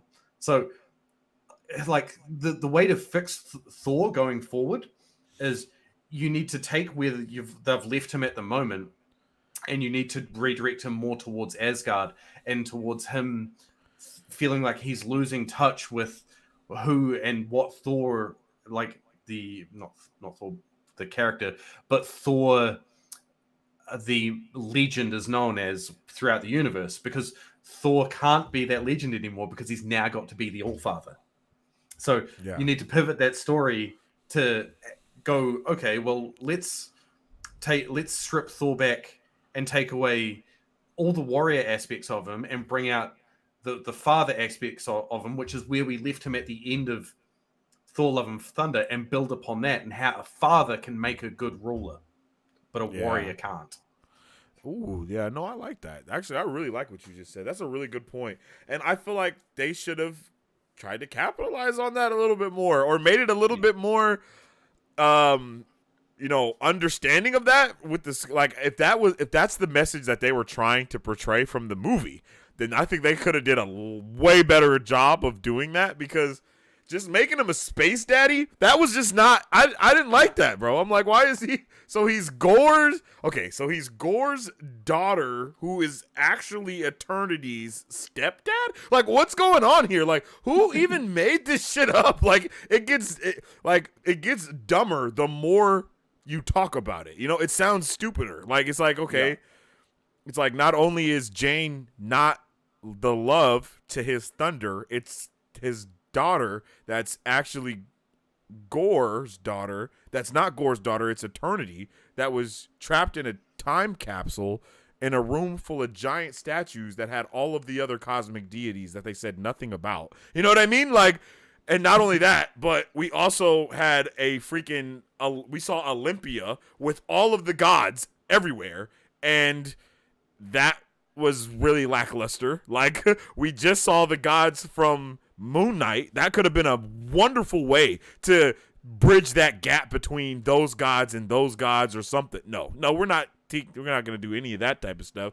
We're just going to have Zeus be fat, and I don't know, bro. That was the decisions for that movie are ridiculous. Except for Hercules at the end. That's okay. So throughout our conversation here, I've sort of figured out a decent story for Thor 5, which would essentially be that you have Thor back in Asgard with Love, essentially becoming the new Lady Thor, because that will eventually be her role, because Jane died. Yeah. And you have the other gods start sieging Asgard. You have it so that it's an attack on Thor the warrior, so that he needs to stop becoming the warrior and become the ruler, and learn to placate the other gods, so that they don't have this giant, god war, which they sort of have it in the comics a little bit, but which will allow Thor to pivot through and leave behind the warrior that he was, train up Love to be the warrior that she should be, and fight for Love as the new Thor, and have Thor as the All-Father. And then what you can then do there is segue in at the end of the movie to have Loki return from the multiverse. You can have essentially the Loki that he lost return because Loki went back through all that growth that he went through from those movies with Thor on his own this time, so that you have him come back, and then you have you can essentially go into the comic book story of Thor and Loki then trading out places as the All Father and trading the role of the All Father, which can then allow Thor to then turn around in the movies after those and turn around and be Thor the Avenger again. Okay, no, yeah, that would be fire. No, that would be fire. I'm here for everything that you just said. For real. I should get writing. You should. And I'm a little sad that like Loki wasn't in Valhalla at the end of that movie to like greet. I had a lot of issues with that. I'm not gonna lie. I think even mentioning him or something would have been fine. But I know once again, multiverse and general audiences are not gonna, it's not gonna mesh. So it would have been wild for people to see Loki in Valhalla and then know that he's about to be in season 2 of the TVA. You know what I mean? Like that would have definitely caused issues. But I mean, he died a warrior's death. You know what I mean? He died a warrior's death at the hands of Thanos. It doesn't matter that he's a frost giant, obviously, because Jane was a human and she got into Valhalla. So it's like there's things here that we should be seeing. But I'm here for it. I'm here for it still. I'm here for it no matter what happens. Okay. Right, so Spider-Man. I should start writing a Thor 5 treatment. Yeah, we'll get that working. Do it. Facts. Do it. Spider-Man Across the Spider-Verse, bruh. We've touched upon this, but definitely it's my comic book movie of the year. Like everything else falls in below it. Yeah, I could agree with that completely, bro. I really I couldn't believe it. Yeah, honestly. Guardians of the Galaxy 3 is a close second. I don't think Marvel's is going to come anywhere near as close. And I don't think I don't know. I'm actually pretty hyped for the Marvels. I'm not gonna lie to you. I'm pretty hyped for the Marvels because I like every single one of those characters separately. Yeah. I like Miss Marvel, I like Monica Rambeau, and I like Captain Marvel. I like that movie. The Captain Marvel movie was pretty dope. Like I thought it was actually pretty dope. I think they made some bad creative decisions with the whole showing events over and over again and like going back in time and showing her as a kid and all of that.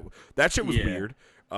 They could have kept the memories, not having the memories. We could have had like that one scene where Talos is like going through her mind, and that could have been like the end of it. But we kind of kept going back to that and going back to it and going back to it again, and then it's like, oh wait, no, we're going back there again. Wasn't a fan of that. But I'm hoping that within Secret Invasion, I don't want to give too many spoilers or nothing, when it comes to the Marvels or anything. Zero spoilers, right? But what I want to say about Secret Invasion is because I'm pretty sure we know that we see Talos' daughter from it, okay? Talos' daughter and Monica Rambeau have became the complete opposite of what I thought they would be when we left them as kids.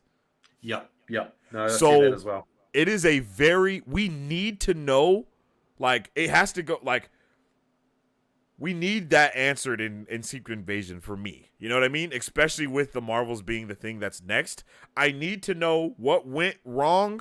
What went so wrong that caused, and also, also our main bad guy in Secret Invasion right now, we also know that he has ties to the past of what's going on. So what went so wrong that Gia, Gravik, and Monica Rambeau all hate the people that helped them? You know what I mean? Like Monica, because we saw from WandaVision that Monica is not a fan of Captain Marvel, like at all. You know what I mean? Like it was very apparent that she didn't like Carol. Like they went out of their way to show that she had issues with her and like didn't like none of the stuff that was going on. Maybe it had something to do with her mom's cancer that she had. Maybe that had something to do with Carol Danvers or the Skrulls, since they have like some radiation shit going on or whatever. Who knows? But like those two characters, You could not have paid me money to not think that they were going to be like rocking together. Like at the end of WandaVision, a lot of people thought that scroll that came to talk to Maria was Gia, but it wasn't. You know what I mean? Like that wasn't her though. So it's very interesting to see what the hell happened to make them. So I wonder like if they're mentors. I wonder if Marvel's going to canonize the whole theory that. So with Thor: Love and Thunder, how Jane had cancer. The theory from Thor: The Dark World is that her interacting with the ether sped up her life cycle so that she got the cancer earlier. What if it's the same sort of thing with Monica's mother? Like and the radiation from the space stone because Carol radiates that radiation, and that's why her mum died, and that's why she hates Carol, is because she blames Carol for her mum's death.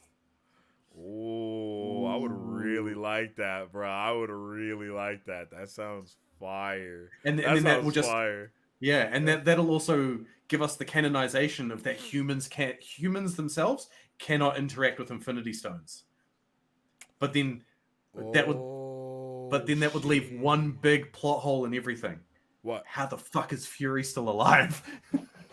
Yeah, that's true. But Fury didn't have a lot of. I don't think Fury had a lot of contact with the stone, though. You could make it so that Fury's eye scratch from the cat tainted his DNA. That's true. Yeah. Or that's one of the reasons why he's having such an issue right now, is because he is dying from that same thing. Maybe that's why he retreated, because he. Maybe that's why he retreated, because he didn't like it was too much for him. You know, I mean, oh shit, we're getting into some spicy territory right now. I'm not gonna lie. I think that would be so dope, bro. That would be really, and it makes the most sense when it comes to the Infinity Stones as well, because I mean, look at what happened to Iron Man when he came in contact with all of them at the same time, right? And look at what happened with Hulk, his arm. That's true. And oh shit, and that shit was gamma radiation. He said it. He was like, I was made for this. It gives off gamma radiation. Oh shit. I think we might have just figured some shit out, bro. I'm not gonna We cracked it wide open. We cracked the damn case, bro. Batman ain't got shit on us. Right? We are the detectives. But that's dope. We went on a tangent. We were talking about Spider-Man. Yeah, that's okay. We've been on a tangent this entire stream so far. So that's all right. It's one big comic and movie tangent.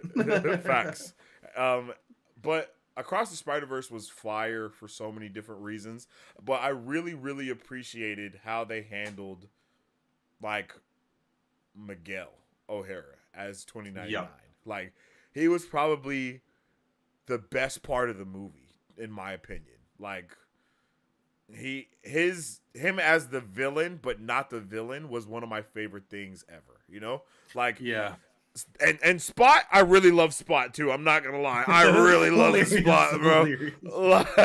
Like becoming like starting with him being like not a threat at all, and then get to the end of the movie, and then it shows that moment where it's all like his body's all like dark and tattered, and it reverses from being white with black spots to black with white spots, and then he like goes into being like just straight evil, and it's like, oh wait, I almost forgot that he was the bad guy in this movie. You know what I mean? Like that's how they made you go. Like, yeah, what is it called? A red herring, or when it's like, oh, look over here, like, bro. Yeah, and that was the great thing about the writing of Across the Spider-Verse. The writing of Across the Spider-Verse punched up into the Spider-Verse.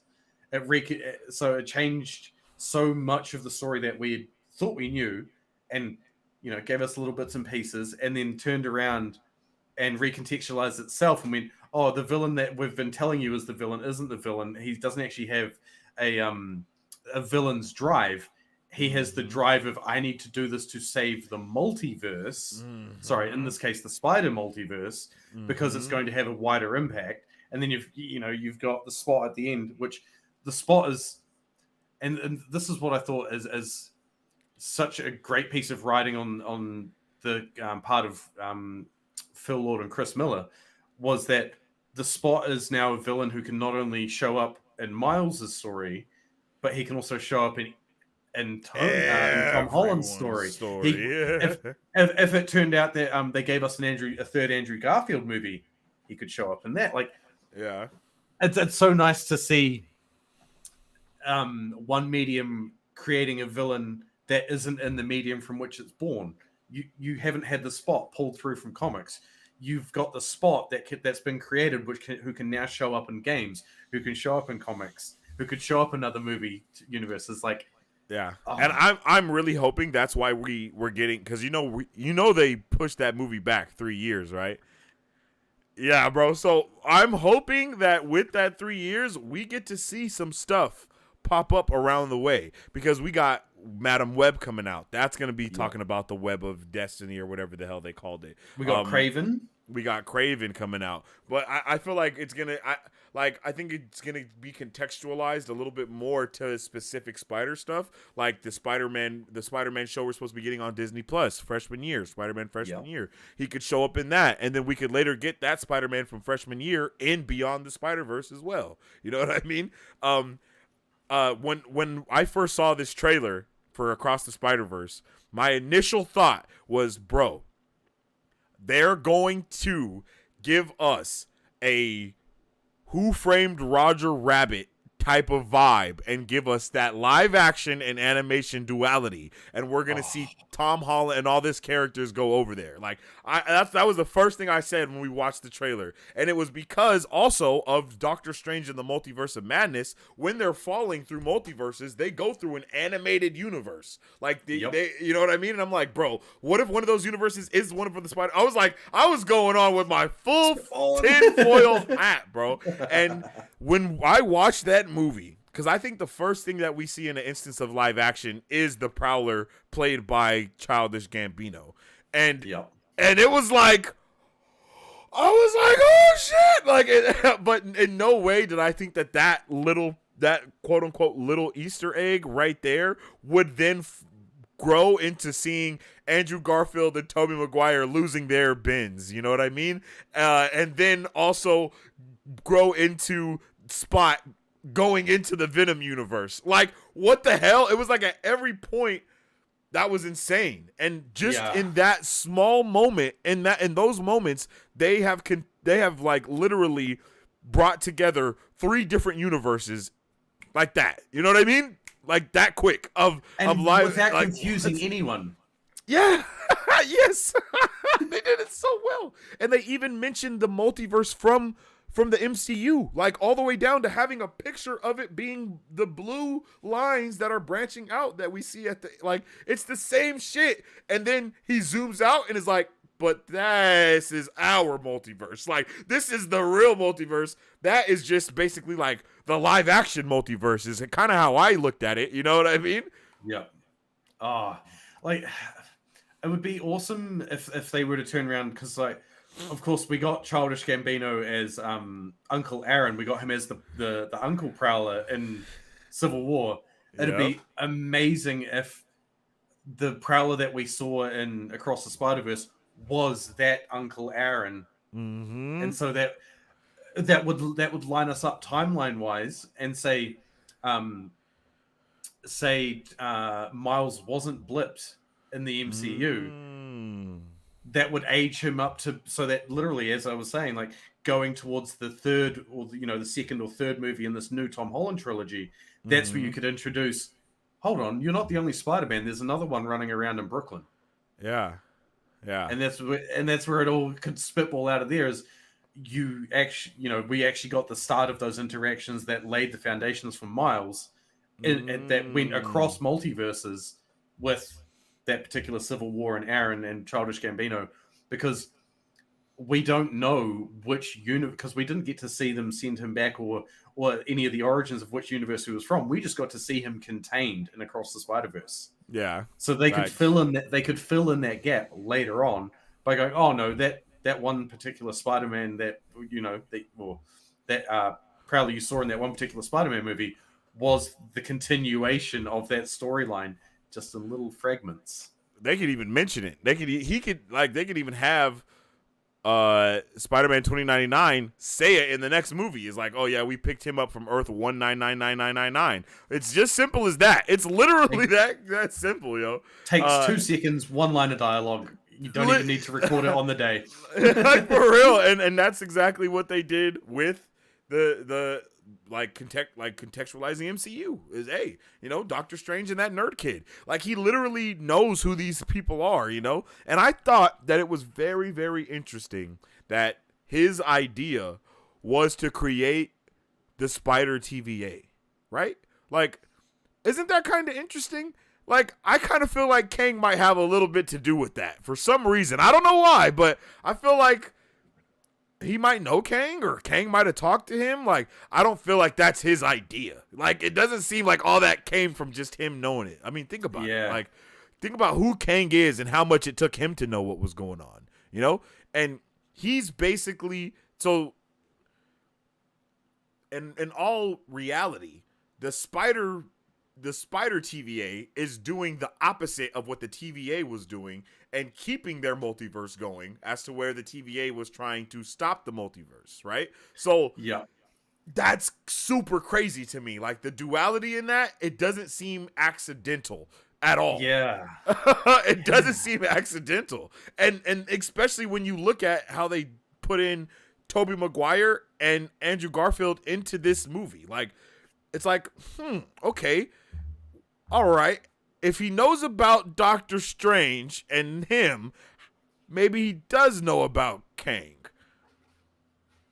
Yeah, I think you might be onto something there, and that, because it's you're right. In the complete duality, it's the complete opposite end of the TVA of, well, we can't let the multiverse happen. We've got to keep the Spider multiverse going. Yeah, it's like, wait a damn minute, and they literally were like, as to where the MCU was coming and stopping. They were TVA is basically stopping canon events. That's basically what it is. Like, to put it into perspective, is they're stopping canon events. They're making sure they happen. Like, bro, there is no way that that's an accidental thing of happening at the same, basically at the same time, right? Like, what happens when we go into this new TVA? What does that even look like? What does the new TVA do? Because there is a timeline. There is a multiverse now. So are they now the multiverse? Are they the MVA now instead of the TVA, to where they're going through the multiverse and seeing these different things? Like, what are we doing here? And there gotta be a big reason for them to delay this movie so much to when it was supposed to come out next year. Like, well, I think what may go and be part of that delay is, so the big spider in Across the Spider-Verse, you've got the big spider chase sequence where they chase Miles. Yeah. So that took them 4 years to do. That one sequence. What's the bet that they've gotten the story nailed down for Across the Spider-Verse? Sorry.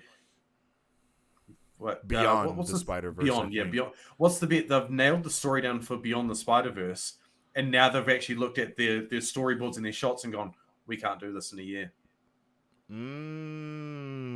Okay. I was under the assumption that they did it how Avatar, The Way of Water and Avatar 3 was recorded, because they made both of those movies like at the same time. Basically, I kind of thought that what was going on here, because they announced it like, we got Across the Spider-Verse Part 1 and Part 2 coming immediately. So I thought that we were working on those at the same time. See, I think that was just what you're saying. Yeah, I think that announcement of them being back to back was Sony executives being Sony executives and just being very hopeful that, we can do exactly as we do with the live action movie and do it back to back. The difference between Weta and Sony Pictures Animation. What if it has something to do with Tom Holland taking that year off for acting?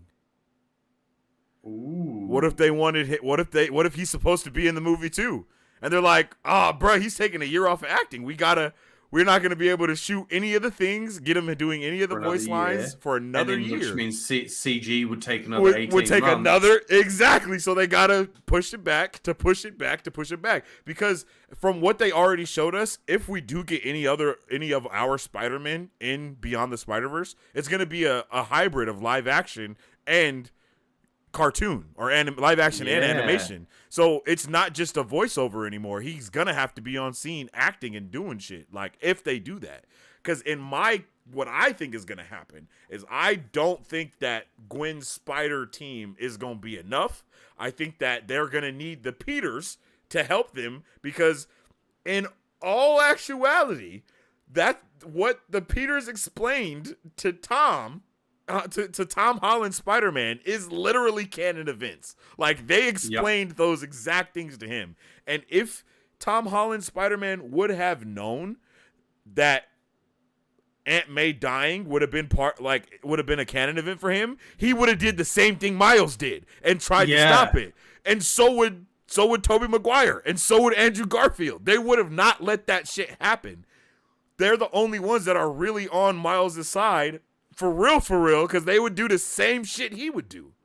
Yeah, so Miles's spider. So you've got Gwen's spider team that's trying to help, but then you've also got Miles' spider team, which isn't actually a spider team of animated spiders. It's all live action spiders. Exactly, bro. Yeah, exactly. That could be fucking dope, man. That would be fucking crazy, bro. Oh. And then we just see our 3 Spider-Men that we've grown up with standing with all the other Spider-Men that we've also grown up with, because, you know what I mean? We've played the games, we've watched the shows, and now all of them are going up against Spot. And Spot's like literally jumping into different universes. And the only way you can do that is if you have the Spider-Man in those universes already. Rocket. Yeah, and they're all working together. And they're all working. Yeah. So then you get like the same way how O'Hara called Lego Spider-Man and was like, hey, yo, I need you to get on this or whatever. Right? So then he kind of does that same thing throughout the Spider-Verse. And it's like, anybody who notices Spot, we got to do this or whatever. Like, bro, there are so many things that they could do. And I really, really think that Marvel pushing their slate back on top of Tom Holland taking a year break, bro, put those two things together. That's why it's getting pushed back, because things that were going to come out aren't going to be able to come out yet. So the storylines, right? Like the storylines we need aren't there yet. And the year break also gives them another year to develop the script of Tom Holland's new Spider-Man movie, because Tom Holland said that he wants to do it, but they need to have the right stories to do it. And then you also got freshman year coming at us within the next year or two. You know what I mean? So that's another edition of another Spider-Man. Like, bro, there's no way these things don't correlate with each other. There's just no way. I don't, especially the animated scene from Doctor Strange in the Multiverse of Madness. That animated, when I saw that animation, I was like, it looks hella familiar, and I don't know what it's from. It could be from a Spider-Man movie or something. You know what I mean? It could be from something Spider-Man. Dude, we're in for a treat when that comes. Oh, yeah. I don't think we know. Now, though. Oh, yeah. We got 3 more years to theorize about what's going to happen. I'll be in my mid-30s by then. God damn. How old are you, Frosty? I'm an ageless vampire. It's all right. Yo, my guy's sitting here 33 years old right now. Shh, don't tell me. But yeah, I think Across the Spider-Verse could do some crazy things. I'm really hoping that we see some crazy crossover somehow, some way. I mean, they've already done the crossover to the animated. I mean, for all purposes, actually the MCU was the first one to do that with Doctor Strange going into the animated thing of the multiverse. That showed us that they can be. That is a multiverse, I guess, for them. It's just that for them, they turned into cartoons. They didn't stay humans when they flew through the animated thing. So that is interesting. You know what I mean? I don't know what that means. Mind you, they were using magic to get around rather than technology. Oh, that's very true. So maybe by traveling via magic, you actually automatically travel and become more part of the world. Whereas when you travel via technology, you're a tourist. Yeah. Okay. No, I like that, because Spot when he came into live action, he didn't look the same as he did animated though. You know what I mean? Like it was a different type of animation style. Like it was clearly still CGI, but it was more of the Like, What if that's the way that world's animation would work for Spot, and that's how he appears? oh, okay. All right. Then we're back on the bandwagon. We're back at the. We're back. Yeah, we're back on it. Yeah. We're back on it. We're back on it. Yeah, that's crazy. Yeah, I'm down for that. I think that would be amazing. I need it in my life. I need it in my life for sure. I really loved all the multiverse stuff that we're getting right now. It's kind of wild that everything decided to go multiverse kind of at the same time. You know, we got everything all at once, then we got the multiverse stuff, and then now we're also getting Invincible tapping in with the multiverse stuff when that show comes back on Prime. And then there's just so much multiverse shit going on. It's kind of weird, but I'm here for it, I guess. We're sort of spoiled for comic content, but it's all the one thread of multiverse. Exactly. But yeah, Across the Spider-Verse was dope. Can't believe they left us on a cliffhanger like that. How could they? I was for 3 years. I was sitting. Yes, how disrespectful! That got to be one of the longest cliffhangers ever. But other than DCEU. But you know,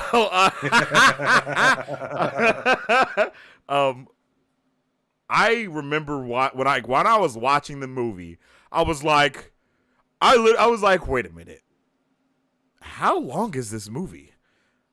I was like, no shot, is this shit about to end? Oh my god, I think it's about to end. Oh my goodness, it's about to end. No! Oh shit, it ended. Exactly. Once his mom was like, "What's Spider-Man?" I was like, "Oh shit!" I was like, "Okay, there's no way this movie's about to be an hour longer than right now, right?" Like, because that's what that means. Like when you put us into this another multiverse, we gotta have another hour to go. Like, and then the music, like, and then Brett got put on the freaking the punching bag. And then his self pulled up, and I was like, bro, the movie's shit. I was like, it's over. Yeah. For me, when we got the end of the spider sequence chase, and I'm like, I'm like, we've been sitting in this theater for a while. There is no way he's going to rescue his folks right now. That's going to happen. That's going to be the first act of the next movie, is them trying to, resolve that little piece, going and then try and deal with Spot. Yeah. And then of course it started, things didn't start to line up with Miles in that universe, and I was like, oh damn, this is a twist to the ending I'm not expecting. Boom, twist, boom, end. I'm like, oh man, I gotta wait. Shit.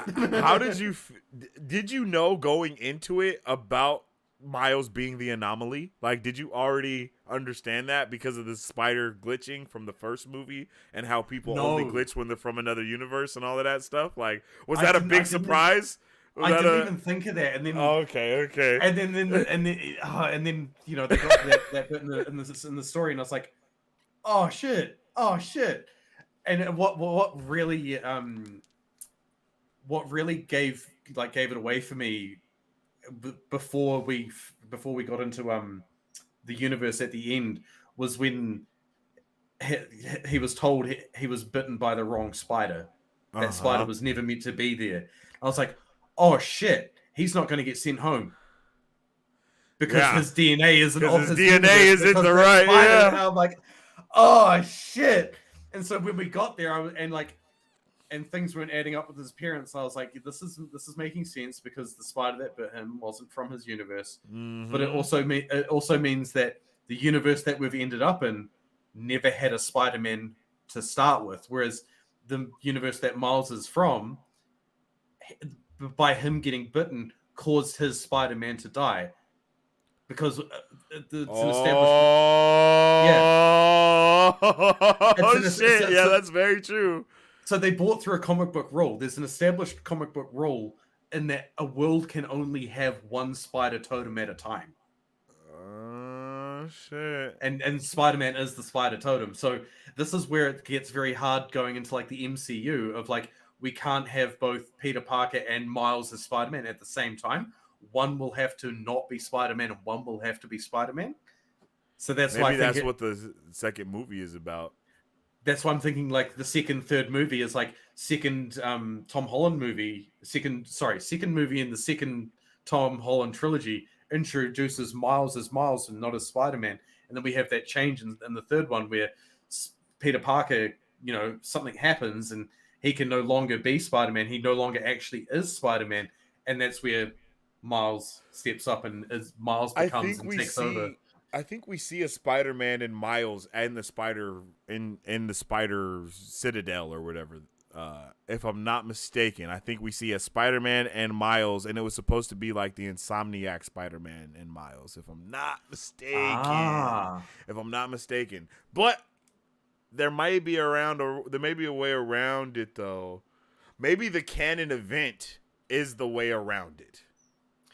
By breaking the canon event, they can break the rules. Yeah, exactly. Like, okay, we're gonna yes. Breaking the canon event makes new rules for everything. Because I mean, that's what happened with the MCU. Like when they stopped doing canon events, it created the multiverse. So when they do the opposite, I don't know what that means. One spider timeline. All spiders can exist on one timeline. That would be crazy. That would be crazy. Because at the moment you've got it that they all have to exist in their own worlds. Mm-hmm. Yeah. But yeah. Okay. No, that's how it could work, because by breaking the canon event and by breaking the spider web, the spider type multiverse, and they can all exist in the same one. So it means that, in our timeline, you'd have Miles and Peter be the Spider-Man, but then you'd have a TV show about the Lego Spider-Man. So that's how the Lego Spider-Man exists in our universe. You'd have a cartoon kids show about Spider-Ham. That's how Spider-Ham exists. No, yeah. And I just thought of something. Another thing to connect back to Kang is they both had a little AI person. Miss Minutes and then 2099 had his. Like they were damn near the same too. Like Miss Minutes and his AI person, they had like the same type of energy about stuff. They actually kind of existed in the real world, even though they were AI. You know what I mean? Yeah, and they clapped back. They reacted to him instead of just being like a monotonous computer. Like, oh, give me data, I'll do something. Yeah, and then if he like moved, if he like swung out of the way, she was like, oh my god, and like moved out the way to not get hit. You know what I mean? Like they actually existed in the physical realm, not just digitally. So I feel like, bro, there's too many coincidences with them. Like, for all we know, Spider-Man 2099 could be a Kang variant. Like, you know what I mean? Like, and he's lying about his name being Miguel. That's it. That's it. That could be a giant misdirect. Bro, but that's a lot of stuff. Oh man, I'm really interested in knowing where that goes. I'm hyped. Yeah, I'm hyped to see where that can go. I'm gonna sit here with my popcorn and wait. Yeah, facts. Facts. So what's up next? We've discussed Across the Spider-Verse. The Flashy Washy, bro. Oh, Flash, man. Yeah. This movie could. So the Flash movie could have been so much more than it was. If we got it 9 years ago when it was supposed to come out.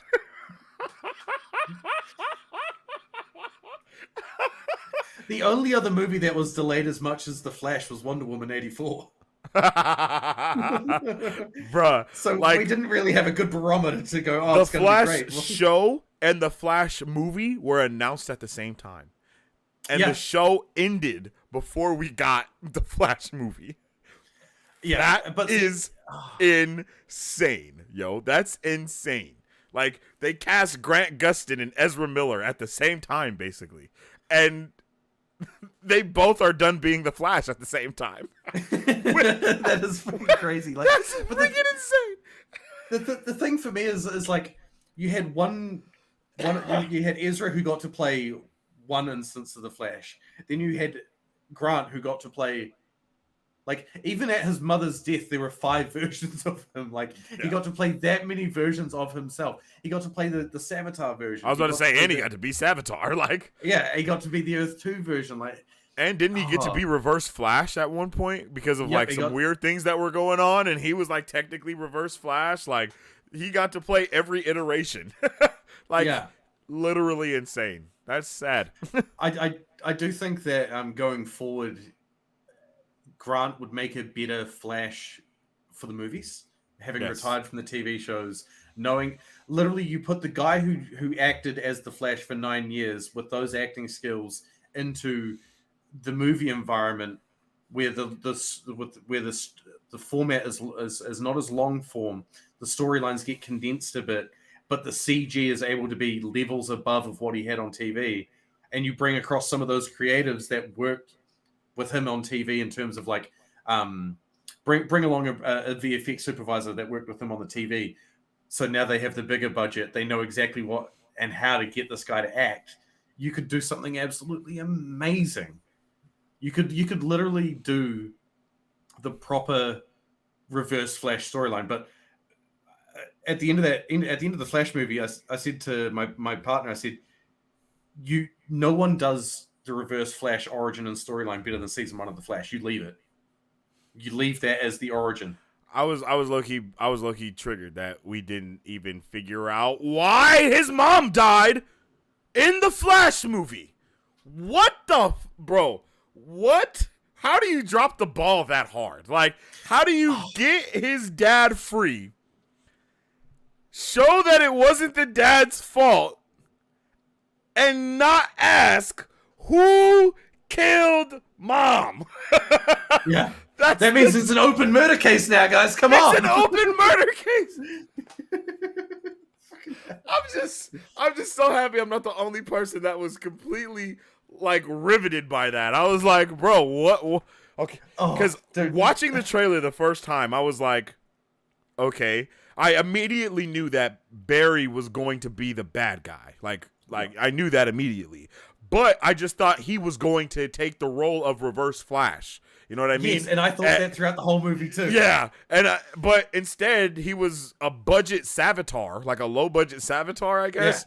Yeah. And we still don't know how Bruh's mom died. Like, so is there two things that really got me about the death of Barry's mom in the movie, right?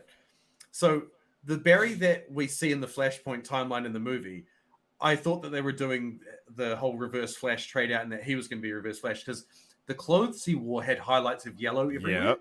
And I was like, okay, he's got to be Reverse Flash. And then it didn't end up being that way, and it ended up being more of a Savitar time remnant sort of thing left over from Flashpoint at the end of the movie. I was like, okay, that's a cool way of redoing that story and not retelling it exactly as we've had it told twice.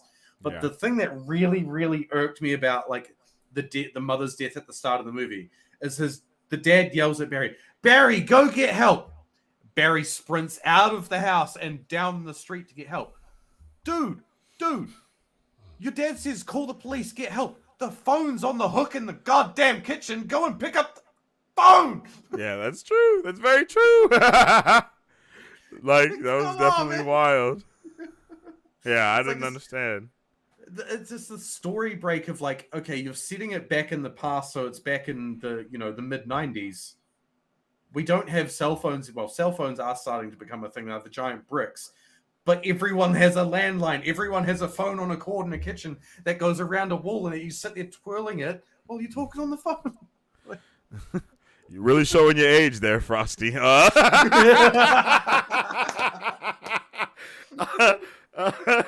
for real though, no, for real. Like that definitely some interesting creative decisions with the movie. Like I just didn't, I don't understand. And like you said, bro, season 1 of The Flash is literal perfection. I think when it comes to a Flash story, and I don't know if that can ever be done again. You know what I mean? Like I don't know, man. Magic.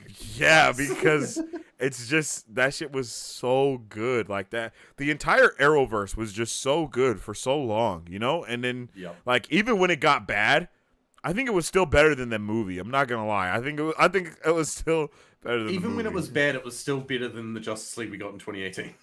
Yes, 100%. Yes, yeah. So like the end of the Arrowverse to me, like it felt like it needed to come to a natural end so that the movies could take over and do those stories proper justice with. Play the pun there, but do it proper justice with proper budgets.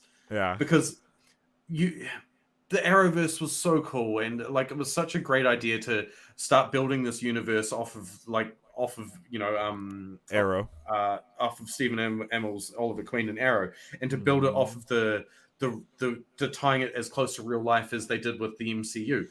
But it needed to, in my mind, when we hit Crisis on Infinite Earths in the Arrowverse, it should have had everything other than Flash should have stopped there. Flash should have continued for a season and then ended, and then we should have just jumped headfirst into movies and Max TV shows.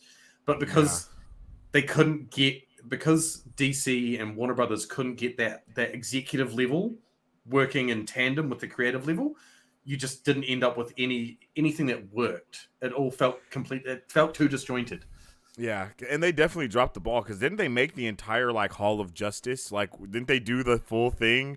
I'm pretty sure Oliver sacrificed himself in order to create all of the universes in one all of the Earths on one Earth, and then contextualize that. They did a really good job at doing all of that buildup, and then we literally never saw all the heroes sitting at the table again. We never saw it again until the Flash asks Black Lightning to kill him. You know what I mean? Yeah, that's right. Because he's like, I want to invoke Injustice Protocol. And it was like, okay, where is everyone else? Where's Kara? Where's all of the superheroes that now exist in this world that we have never seen again since then? And I feel like what you said is a W. And I think if it would have been even doper if they stopped all the shows and then made a Justice League show, literally. Literally made, okay, this is, or Justice Society, or whatever they wanted to call it, Hall of Justice. They could have played around with that as much as they wanted to, and then actually give us all of those characters together.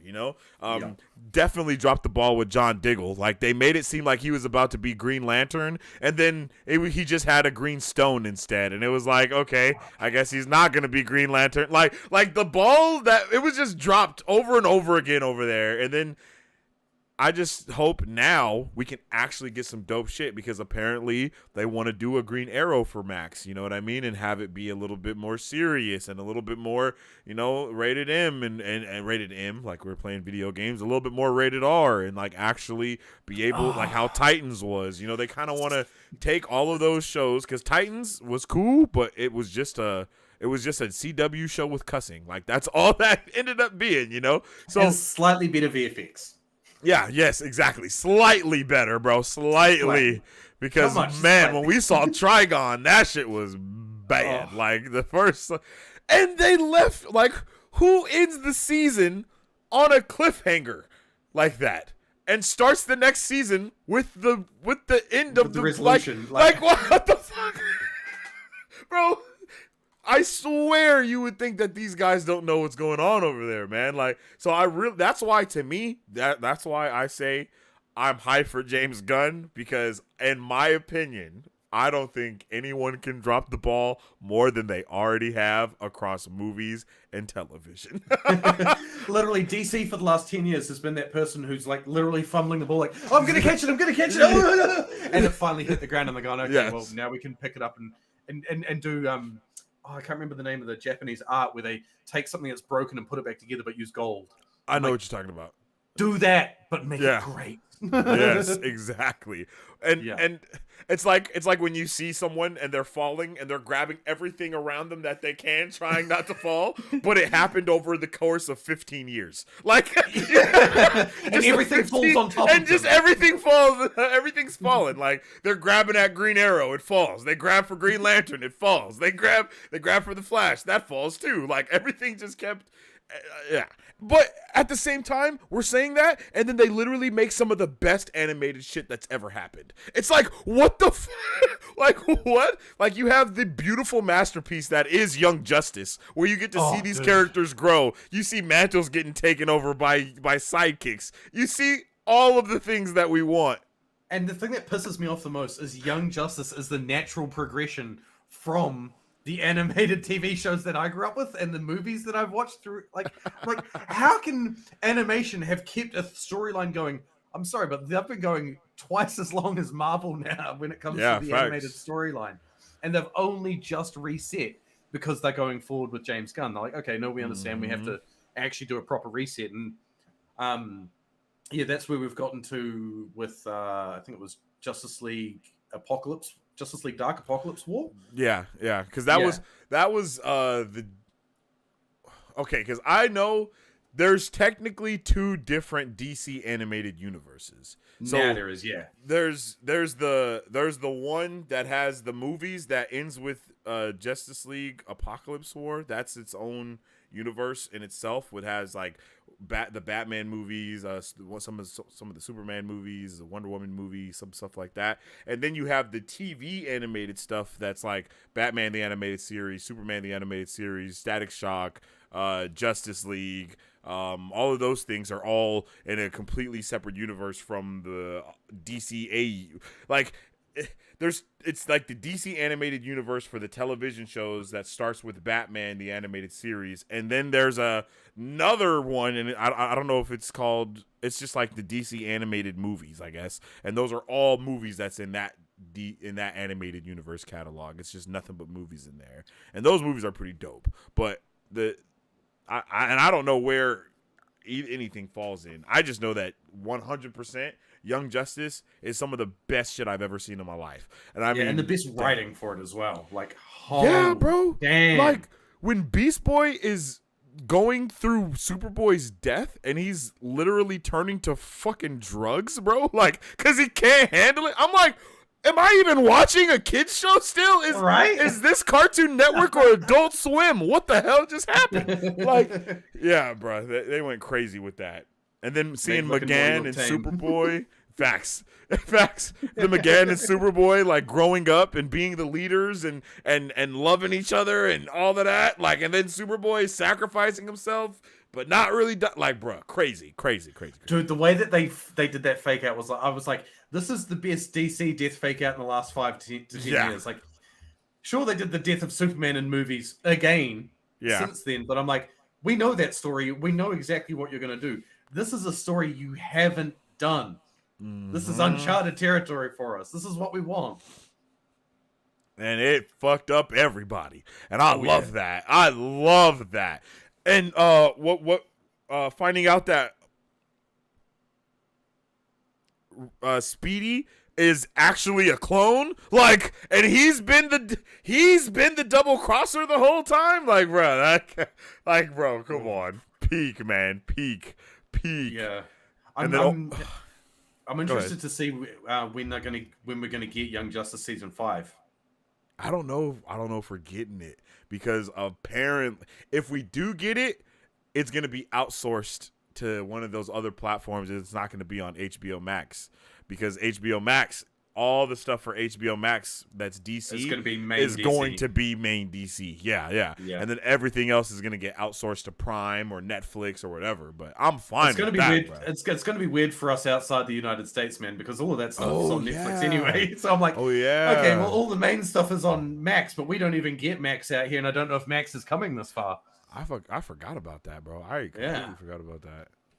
So it is just Max now too. Yeah, because. And that's the other part of the question is, like, we know Superman and Lois is wrapping up in 2024 with season 4 now. So we know that Superman is going to be wrapped up just in time for the new Superman to come out in 2025, who can then go across TVs, movies, and games. Mm-hmm. So if we get Young Justice anytime after 2025, that means Young Justice is now an Elseworlds story. Which is what you're saying. Which I completely understand that. It's such a loss to have that split off from everything. Yeah. Oh well. But it'd be like and I mean we gotta get to this reboot to know what we're going to be getting from it. At the moment, we're just gonna spend the next 2 years speculating. Oh yeah, and I am perfectly fine with that. But I'm happy we finally know. We finally know who our Superman and Lois are gonna be. You know what I mean? They're finally cast, and I think they look freaking great, bro. David, whatever his name is, legitimately looks exactly. Yes, he looks exactly like a young Henry Cavill. It's honestly insane. He is a carbon copy of a young Henry Cavill. And then Lois is Lois. I can't remember who Lois is. I can't remember what that Rachel actress's name is. Brosnahan. And if I'm not mistaken, from what I remember, Look, I don't know if this is the one that I don't like. The last thing yeah. Whoa. You said what? So the last thing I remember her in, she was pushed in front of a train by Kevin Spacey. Oh God. It was that on House of Cards? Okay. Yeah, I've never watched that show. I've never seen that. Oh, see that show was doing so well until we found out the true character of Kevin Spacey. Yes. Okay. I thought that was what it was. Yeah, when all that came out. Yes. That was insane. Yeah, that completely tanked that show. And then didn't they try to change the show because of that too? Yeah, that they sort of pivoted more towards Robin Wright's character, but because the show was so centrally focused on Kevin Spacey, it didn't feel like it was working. And they just outright wrote him out. Like they didn't. Damn. Yeah. That's the show that broke the mold for Netflix though, and helped them become the Netflix that we know today. So yeah, facts. Yeah, we wouldn't have Netflix today if it wasn't for House of Cards. But now Netflix is all, adaptation. All these big adaptations coming out. Like look at One Piece. Look at Avatar: The Last Airbender. Pretty big hype for those. Yep, big hype. I'm extra ready for Avatar: The Last Airbender, bro. Yeah, I've been waiting for that for so long. Same. I'm good. Yeah, I was a little bit hesitant when they pissed off the creators and the creators of Avatar: The Last Airbender separated from the Netflix show, but apparently they fixed up their relationship, which is good. But yeah, the episode titles, I'm like, oh, we're in for a treat. The writers basically wanted it to be exactly like the animation show, just live action, and Netflix did not want that at all. Netflix understood they needed to cut some of the fat. Yeah, they're changing a lot though. Like, because if I'm not mistaken, now because I don't know I can't remember how it is in the comics. I think in the comics, in the show, I'm pretty sure Sokka is the older brother, and Katara is the younger sister. But I think now Katara is the older sister and Sokka is the younger brother. And then I'm pretty sure they're switching up. Well, I won't say the next thing because I think that's kind of a spoiler for the next thing, so I won't say that. But they are switching up. They're switching up a lot of stuff for the show, but it's for the sake of. Oh! You want to know? You want to know? Oh, you want to know? Yeah, oh, okay. So apparently, Katara and Zuko will end up together instead of Katara and Aang. Because that was the other pathway that the creators were looking at taking for the end of the show. Exactly. Yeah, and so that's kind of what they want to do instead because Katara is so much older. Because technically, when we're watching the show, bruh, he's 12 and she's like 16, 17. There's no way that's okay. In ever. You know what I mean? That's not something that you can really. Yeah, at the end of the animated show, she's 15 and he's 12 because there's only a 3-year gap between them. But it's still like that's a child and that's a teenager. Yes, exactly. Yes. But in saying that though, Aang is technically 113. So it makes it even worse. The age gap is even weirder now when you think about it. but that does allow them to do something different. That allows Netflix to turn around at the end of the Avatar: The Last Airbender show and continue off on their own Avatar timeline, and allows the Avatar animated stuff to continue on that timeline because we already know that the Avatar animated stuff is going to be continuing down the timeline that they, ended with at the end of the Last Airbender and the Legend of Korra. Yep. Yeah. And we know, because the new show. Well, it depends on where we go off of because we're getting the adult Avatar gang, and we're going back in time and getting Kyoshi, and then after that I think we're getting the Zuko movie, and then we're actually continuing the Avatar story after those. So we're getting 3 movies first, and then we're getting the new show about the Earth Avatar. Show about the Earth Avatar in the future, where basically it's like modern day, basically from our today, out here, like our today. maybe mixed with a little maybe a little cyberpunky type of thing, because they definitely went for the steampunk vibe for Legend of Korra. Yeah. So now it only makes sense if they go to the cyberpunk vibe instead. That'd be pretty damn cool. Hell yeah! I'm definitely interested in seeing how the universe exists with benders in a now time period. Like, we know they already had trains back in the day, so it's safe to say they'll have like subways and things like that. They had cars in the Legend of Korra, so there's They'll have more planes? vehicles. Yep, planes. But we also know they had those mechs going on with at the end of Legend of Korra, and Korra opened both spirit portals as well at the end of the Legend of Korra. Like, those they never closed; they just kind of stayed open. So, and she created a third one as well, remember? Yeah. So we have a whole different world that we're going to be coming back to.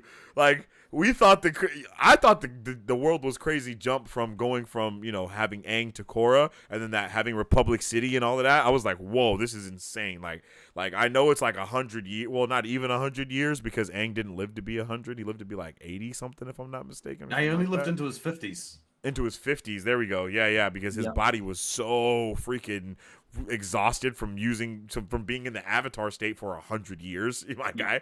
Like, of course. Life Force. Oh. Yeah, exactly.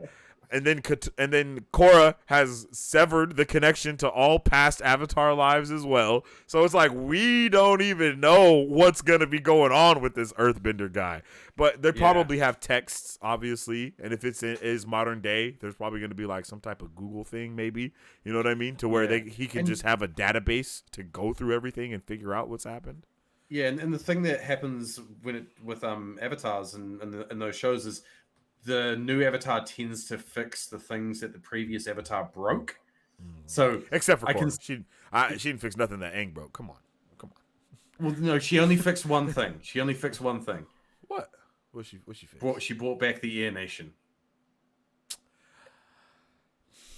Okay. All right. Okay. I'll give her the one. Although I don't know if that had anything to do with her. You know what I'm saying? I don't know how much she had to do with that. If she hadn't taken the actions that she took, if she hadn't got her ass whooped over and over and over again, exactly. Zahir wouldn't have became one of the best villains that we've ever seen in freaking Avatar history. My man literally suffocated the Earth Queen to death. Like, that was amazing. Dude. Took the breath right out. I was like, bro, yes. I need more of that. I need the more of moment that. Avatar became R-rated. Exactly, bro. Blood bending and that. Those are some of the two most vicious things that I think that are in that world that we've seen yet. Is being able to you can take the blood out of someone's body and or blood bend them, and then taking the air out of someone's body. Bruh.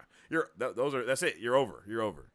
Yeah. I'm imagining we would see in the new show with the Earth Avatar, we might even see a sort of Magneto style thing happen where someone pulls all the metal out of someone using bending. That'd be pretty cool.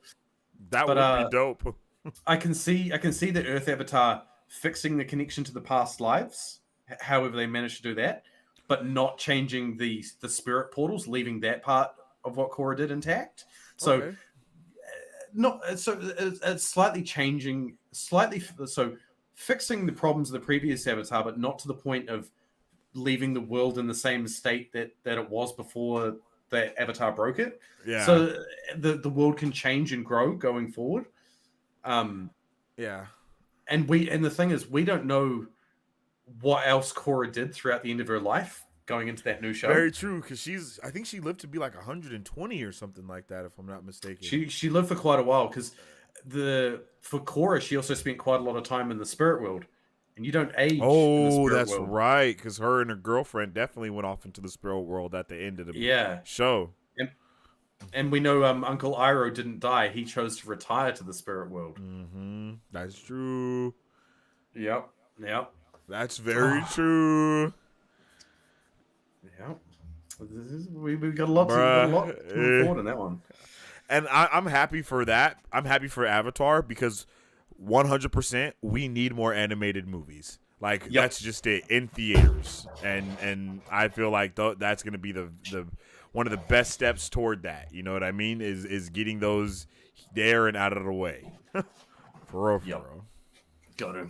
All right, what's next on our list? What else have we got?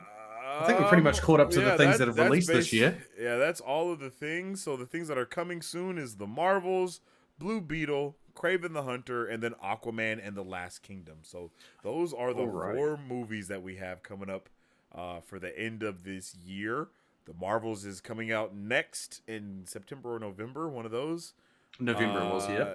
And then, or is Blue Beetle out next? Technically, I don't know what order these are in. Actually, I think Blue Beetle's up first. Yeah, I know Aquaman's right at the end of the year. I think Blue Beetle, Kraven, Marvels, Aquaman. I think. Because I'm pretty sure Blue Beetle was meant to be August. Kraven was October. Marvels will be November, which will leave Aquaman for December. Yeah, because Aquaman was originally going to go up against Avatar. Another big Avatar: The Way of Water. So it was last year, December. Yeah, and then they pushed it out. Mistaken. Yeah, they were like, nah, bro, we're not doing that. They was like, bro, we're not putting our water movie out with their water movie. There's no way. Crazy how we have like 4 water movies, right? Because it's Way of Water, Wakanda Forever, The Little Mermaid, and then The Lost Kingdom. Those are 4 underwater movies. That's freaking insane. Within a year, a year. How weird is it that all these themes come together at the same time, frequently? Like we've got the multiverse come together all at the same time. We've got all the underwater movies coming together at the same time. What's next? Alien Beetle movies? For real. I think the next wave of movies outside of comic book movies is anime stuff and manga stuff coming to live action. Like, because I'm pretty sure Disney owns Crunchyroll and Funimation, one of those. Oh. So Disney already has their foot in anime, so they could 100% do a Dragon Ball Z live action movie. Like that's not outside of the realm of possibility. So we're just gonna forget that last Dragon Ball. Oh yeah. No, we're not even gonna talk about that. We're not even gonna talk about that. Don't even bring that up. I don't know what's worse, that or the first live action Avatar: The Last Airbender. I don't know which one is worse, bro. See, yep. I gotta go back and watch both of them so I can be like, okay, definitively, this one is worse. Like, just always remember, in terms of Avatar, there is no live action movie in Ba Sing Se. I like that. I like that a lot. 100%. There is no animated movie in Ba Sing Se, bro. For real. Because they dropped. Yeah, bro. Who is that? M. Night Shyamalan. Oh man, bro. Who the hell thought it was a good idea to have that guy on a movie? Like, and then allow the changes that he made? Like, dude. Yeah, I don't know. Where the hell were the writers then, right? Like, where were the writers then? When the world needed them most, they vanished. The writers disappeared. It was like, oh yeah, bro, you can do whatever you want. Yeah, you can have earthbenders crumping for 7 seconds to throw a pebble. Like that. Like, what the fuck is that, bro? What's happening? Firebenders can only use fire when there's a candle next to them. What are we doing? Who created? Bro, you can't create your own magic system for a world that already has a magic system. What are you doing? How do you change and then just completely ignore half of the story already laid out? Like, bro, yo. So that's one of my biggest scares for Netflix is how the bending is gonna look. Like, I'm terrified about that. Like, for real, because as we know with Netflix, they do a lot of anime stuff and only half of it is good. Like, so. But funnily enough, when they actually do anime, it's really good. Like, look at Castlevania. Yes.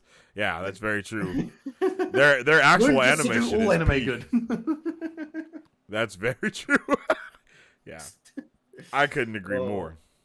I do think Blue Beetle is going to be the secret hit of the year. I agree because Blue Beetle looks incredible. Like, there has not been one thing I saw from that I was like, oh, this is going to be just another movie. Like, nah, bro. Like, I honestly wish that would have been our summer blockbuster instead of The Flash, like, high key, because like I like The Flash, but man, I just feel like Blue Beetle is going to be so fun. They're doing so many different things. they're ditching the trope of the family has no idea that the kid is a superhero. Like, I don't know about you, bro, but if I was a superhero, my mom would know that shit immediately, bro. Like, there's no way I would be able to hide that shit, you know? And yeah, mothers can figure out so many small things about their kids. I'm sorry, it's such a bad trope that in the movies the mothers don't figure shit out, because they'll be the first person to be like, "You're acting weird. Stop it. What's going on?" Why is your shirt smaller? Do you have muscles all of a sudden? Where the hell did those muscles come from? Like, bro, moms are gonna notice that, like, for sure. Like, yeah.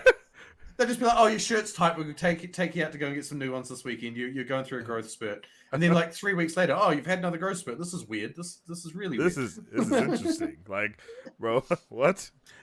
Like Blue Beetle. Why aren't you wearing your glasses? Dude, first Spider-Man movie. Like, what the? Like, your eyes don't just randomly get better; they deteriorate. Like, why are we asking questions? Right?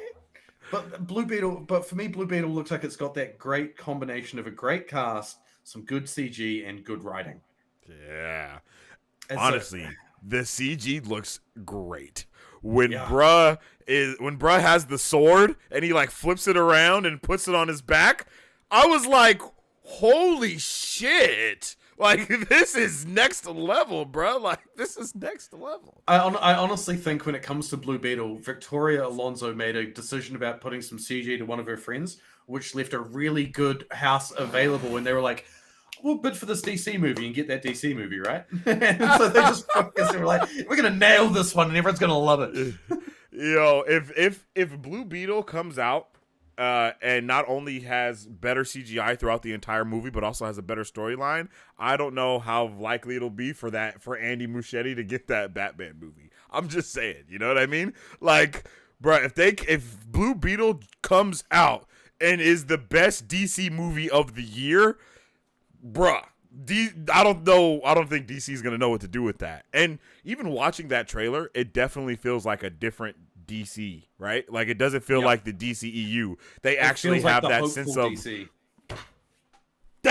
They have that sense of hope and whimsicalness, like, and just like, what the hell is going on? You know what I mean? Like, bright, vibrant, doing all these amazing things. That's DC, bro. I don't know who didn't tell them that only Gotham is supposed to have the dark tones. You know what I mean? I don't know how they forgot that, but if we're in Metropolis, my guy, I need to be able to see some color. Like, geez, like, I don't know. I need to be able to see that glowing dome on the Daily Planet from across the city. From across the city. That motherfucker need to be shining. Right? Polish, man. Polish that shit. That's Superman's third job. Yo, facts. Oh man, but yeah, I'm also really hyped for the Marvels. I don't know, like, for the Marvels, they're supposed to be switching places throughout the movie. You know what I mean? Kind of like how Carol and Kamala did at the end of Miss Marvel, but all three of them do it, and then I believe it's only when they use their powers or something like that. I think that's what they showed us from the first trailer. Apparently, we're supposed to either get hints to Quake from Agents of S.H.I.E.L.D. Ooh. And supposedly, we're also supposed to get our MCU 616 Black Bolt. Ooh. Yeah, because apparently instead of being on Earth's moon, the Inhumans will be on a different moon of another planet somewhere else in the galaxy. Supposedly. But those were early rumors, and I think things may have changed a little bit since then, but I know that that's going to happen, and the scoop that I got today is that Young Avengers will, like, be made in this movie somehow. Ooh. So yeah. I got the post credit scenes. I got the leaks of the post credit scenes, but you know. Interesting. And I do understand how the Marvels could start the storyline of the Young Avengers off, because all it needs to do is tee up Camilla meeting one of the other Young Avengers. That's all it needs to tee up. Yep. And then of course you've got supposedly it's going to be Kate and Kamala. That's what I would have expected. Yeah, because they're both in New York. Yeah. So it'll yeah. be when Kamala goes home. Okay, That okay. that she'll, but like like towards the end of the movie, sort of thing. That's where they start the setup where Kamala ends up at home and she bumps into Kate somewhere random, or like at a young an Avengers Academy in New York or something. Who Or knows? they go to what was it called? Avenger Con? Yeah. They meet at Avenger Con. I could definitely see. Yeah, something it like could that run happening. side by side with Comic Con. They have Comic Con and Avenger Con. Yeah, I think Comic Con is Avenger Con in the MCU. Would make sense. Yeah, because that was the shit that she went to in Yeah, the Miss start of Marvel. her show. Yeah, and I think okay, this is like a kind of a side thing, but I think news and television in the MCU needs to be used a lot more. Like, I don't think it's used enough to tell us what's going on within the world. That was one of the things that I loved about Peacemaker, is they used the news so often to build up to different things that would happen in the show. Like, they would talk about a gorilla escaping, and then we got the gorilla in the next episode. You know what I mean? Like they literally were building up to these different things by using news outlets in the show. And for some reason, the show that is supposed to be taken the least amount serious, She-Hulk, is the only one that did that, with showing like the Shang-Chi event on the news, or talking about Tiamat Island on freaking Reddit, basically. Like, Yeah. like That's what I was gonna say. That one shot of that phone that gave away 4 different things in the MCU. We Yep. need more of that. Mhm. Like, it's not just about connecting everything up, but it's about giving the people who love the content something to look out for within the content itself as well. Yes. Marvel's really, really good at that, but they need to cross-thread that stuff more, because there is so many more threads that they can do now, because they've been around for so long. They've got so many projects out. Like when Nick Fury is talking to Iron Man at the end of that one movie, and he has the board up, and it's showing like all the different things that are going on in the world, and you see like an earthquake underwater somewhere happening, and you see all these different events. You see the Hulk. Like, we need shit like that. You know what I mean? We need more of seeing looking at a news thing, and you see Spider-Man swinging through the freaking sky. You know what I mean? Like, why is there no connective tissue like that? Yeah, like all it takes is in someone else's, like, say in the Marvels or in another movie, you just have the TV in the background have J. Jonah Jameson screaming about Spider-Man with the scene of Spider-Man swinging past. That's all you need. It needs to be 3 to 5 seconds. Done. That's all. Yeah. Like, and we need to know the time frame of shit, right? Like, when does shit take place? Like Eternals, for instance. We know it's the only reason why we know it's not like too far in the future is because they literally talk about who's going to be Captain America now, and we know that Sam Wilson is Captain America now, and that was all over the news. So we know that conversation has to be before that. You know what I mean? That's the only way we know. Like, it's after Endgame, before Falcon and Winter Soldier. That's the only time frame we know for stuff. It's like, we need more than that, She-Hulk. We know it's after Shang-Chi, but we know it's probably... Oh, and we know it's after Multiverse of Madness as well, because I think he talks about the book of... whatever Ashanti. book that Ashanti, they talk about that. So we know it's after that, but we don't know when it's before. So there's so much shit that it just needs to be better contextualized and not have to wait until it comes out on Disney Plus to watch in timeline order. Yeah. We need less ambiguous in the moment.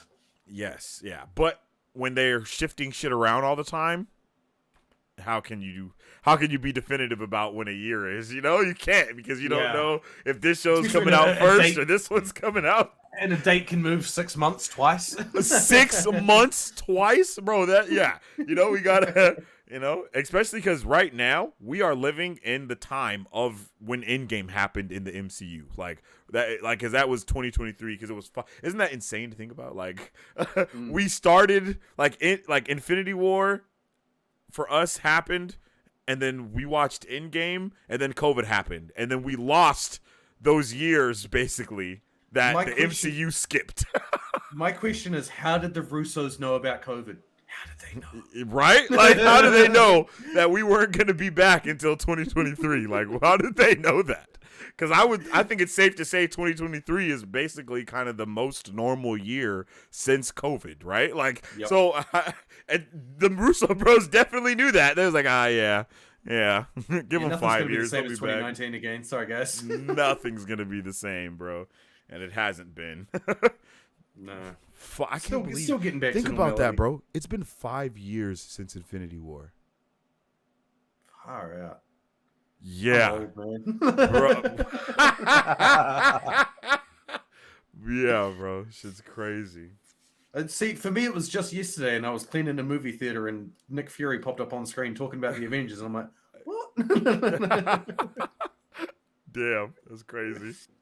That was such a thing for me because I worked in a movie theater back when the first Iron Man came out, and no one hung around for the end, the end credits. And then once word of mouth started getting out that there was the end credits, it wasn't until like 2 or 3 weeks after the release of Iron Man that you would have 1 or 2 people start sticking around in the theater to watch. Oh, okay. Yeah, That's dope. That's dope, though. and so we went from being able to clean the movie theater as soon as like the movie finished and credits started rolling and everyone flooded out to we have to wait until the film has finished rolling and then we've got 3 minutes. Damn, is it like that for real? Yeah, it was like that sometimes. Shit was crazy. The best windows that you tend to have would be like a 15 to 20 minute window between movies, but things evolved so much so quick that it used to be like when I worked at a movie theater, when a movie needed to be changed, it needed to be pulled. Like you would have a reel of film like this bloody huge that needed to be slid out and taken over to another projector and run through the projector so that movie could then run in that next theater.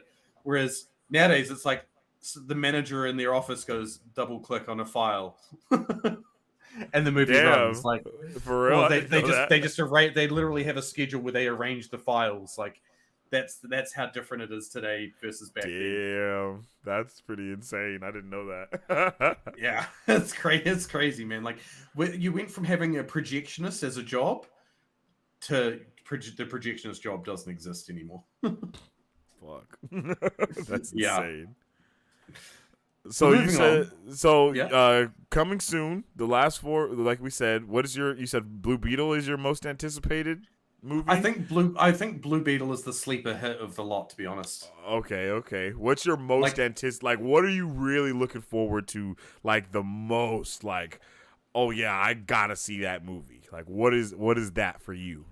So for me, like Craven, the Craven trailer only dropped like a week or 2 ago. I think but so. That one very quickly went from trailer to being like, I gotta watch that movie, man. That looks cool.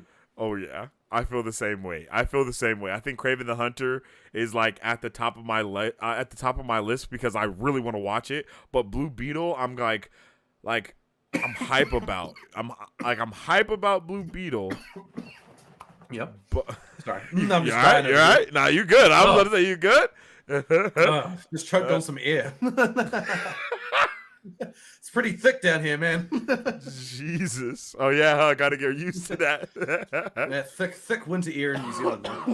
Jesus. But yeah, I think Craven the Hunter definitely has boosted itself up because that trailer was amazing. I love that they're taking it a different route with giving them like powers of the animals and type of thing. Like I like that. I think it's different. I think it works really well. I think it being rated R is the best thing going for it. Blue Beetle Being rated R is a really good sign for it. Bro, yeah. what super good sign. It's just the biggest thing to be wary of when it comes to anything Sony that looks good in a trailer is the Sony trailer problem. They always put all the best shit in the trailer to leave us with a really lackluster movie, so that we've invested ourselves in going to see the movie. We pay them the money, and as soon as we pay them the money, that's where they don't care. As soon as we're in the movie theater in the seat, they don't give a crap. They've already been paid. So I'm just really, really hopeful that Craven is actually more than just trailer moments. It's a good movie that spreads good word of mouth. That's what I hope. That's funny that you said that because literally when I did the trailer reaction, that was the first thing I said was this trailer was scene selection. They literally just went through the movie of scene selection and showed like 10 seconds of each scene of the movie. Like every scene of the movie, they just went 10 seconds, 10 seconds, 10 seconds, 10 seconds, 10 seconds. From start to finish. Quite literally, that's how it looks. Like you see him get attacked by the lion, and then it ends with him literally in the chair at the, like, as it shows the picture at the end. So it has him in the chair with the fur. So we've basically seen the entire movie already. So I feel you there. I really hope that's not the case. I hope that there is some other banger moments. I'm really hyped to see how they're gonna do Rhino. Like it looks like they're gonna do Rhino freaking dope. Like they're doing that whole mutant thing, I guess, or whatever you want to call it. He mutates from like a serum or something like that. Yeah, and it seems like that whole world is really bent on mutation, though. Like the SSU, like look at Morbius, he was kind of mutated into that. You know what I mean? Like Kraven is mutated into what he's gonna be, and then Rhino as well. So it's gonna be really. I'm really interested in knowing what they're gonna do with that, and if they're going to decide to tie. If they do tie Kraven into the SSU for real, how is that going to work? Because everything else is PG-13, but him so far. So you could essentially have them graduate out because you've got Venom, which is the PG-13. Mm-hmm. So you could have it so that you graduate up in the Sony Spider-Man villain rating tiers of I'm for children, I'm for teenagers, I'm for adults. Yeah, I guess that's very true. Venom, I think Venom and Venom 2 would have been way better if they were R. Like, I mean, I think those movies would have been peak. Like, people would have probably added that to, like, their list of favorite comic book movies if it was R. Because just seeing Venom bite someone's head off and seeing the blood go everywhere, that's all people need right there. we need to not just hear about it like we have been. We need to see it. Mm-hmm. And not just as a silhouette. You know what I mean? I think we actually did see him bite someone's head off, but there was obviously I think we saw him grab on and then it cut away. Yeah. So I'm like, I want to see him grab on, chomp, and maybe spit something out and then a body fall. Like, that's the I want to see a bite mark like this in the you know what I mean? In the upper chest. Like, you just want to see a hole in a body fall. Bit him. Yeah, exactly. Exactly. I think we saw that with King Shark. I think he bit someone like that, and that's the level of shit I want to see. Like straight just picking someone up and biting them in half. Like, bro, give me that. I need that immediately. James Gunn understood the task when he put King Shark into a Suicide Squad. Bro, James Gunn understood the task when he made the movie, bro. Because everything when Peacemaker and Bloodsport are going through and killing everyone in that camp, bruh. And just turning it into a game between the two. Like, oh my god, that fucking had me going, that man. Shit should not have been as funny as it was, but I was in the theater rolling. When Peacemaker just walks past that guy and he's just like, like he just stabs him all the way. I was like, bro, what the fuck is happening? That's the dark comedy us adults want, because we know how brutal the world can be. Shit. Just for Rick Flag to be like, what are you guys doing? I was like, oh my god, they just killed everyone for no reason. Like that was insane. That shit was crazy. That was so dark. I need to go back and watch that movie again. It's been a while. For real. I think, and then I really love. Okay, James Gunn, he just gets it, because when Peacemaker stabs Rick Flag, and you see the inside of the, like, you see his heart get punctured from the inside, bro, that is how you shoot a damn movie. You know what I mean? That's how you shoot a death scene. Like, bruh, he just gets shit differently. I don't understand. Like, same when Rocket is in the cage and you see the hand, you see the High Evolutionary's hand just get bigger and bigger. Like, those type of shots are worth $1 million, bro. Like, 'cause you just don't see shit like that. James Gunn is good at taking things that he's seen in other mediums and bringing those elements across and using them in the right way. Yeah. Like, that's a good filmmaker that pays homage to the other things that they see, but make it their own at the same time. Exactly, bro. Exactly. And I think that James Gunn embodies that when it comes to everything, because he's a comic book nerd. You know what I mean? All of the things. So he knows, he has the knowledge. The same way me and you are sitting here shooting the shit, he probably does the same thing with his friends and nerds out. You know? So probably, it's like, like, bro, like, come on, like, I need more of that. So we always say we need nerds making nerd content, and I think that's Yeah. what this is a pure case of, is a nerd making nerd content. You look at all of the shit that he's done, nerd, bro, like that's just nerd. Look at Brightburn, Yeah. nerd It love just it's story. unhindered nerds make great content. Yes, exactly. That's what we just put it down to. That's the bottom line. It's right Fact. there. Because they know what they know what they want. You know what I mean? Yeah. Like, so I'm here for it. I'm loving it. Let us know what you guys are looking forward to when it comes to the movies of the year and the movies of the everything. Things that have been announced for next year. You know, we've got another year of content coming before things reset for DC. Exactly. The Batman 2 and Joker 2 Joker are next 2, year. Those are gonna Fully be a dope. Fully a do. I'm ready for those. I'm definitely ready for the Batman 2. I'm ready for not the sure if I'm Penguin prepared. show. Yeah, I'm not really sure if I'm prepared for a Joker musical, but you know, I'll try anything once. I'm actually completely ready for the Joker musical. I wasn't on board at first, but over the course of like the announcements and the things that we know is going to be going on, I've slowly been okay with it, because kind of like how he was having his mental breakdown and seeing a whole bunch of fake shit that wasn't happening.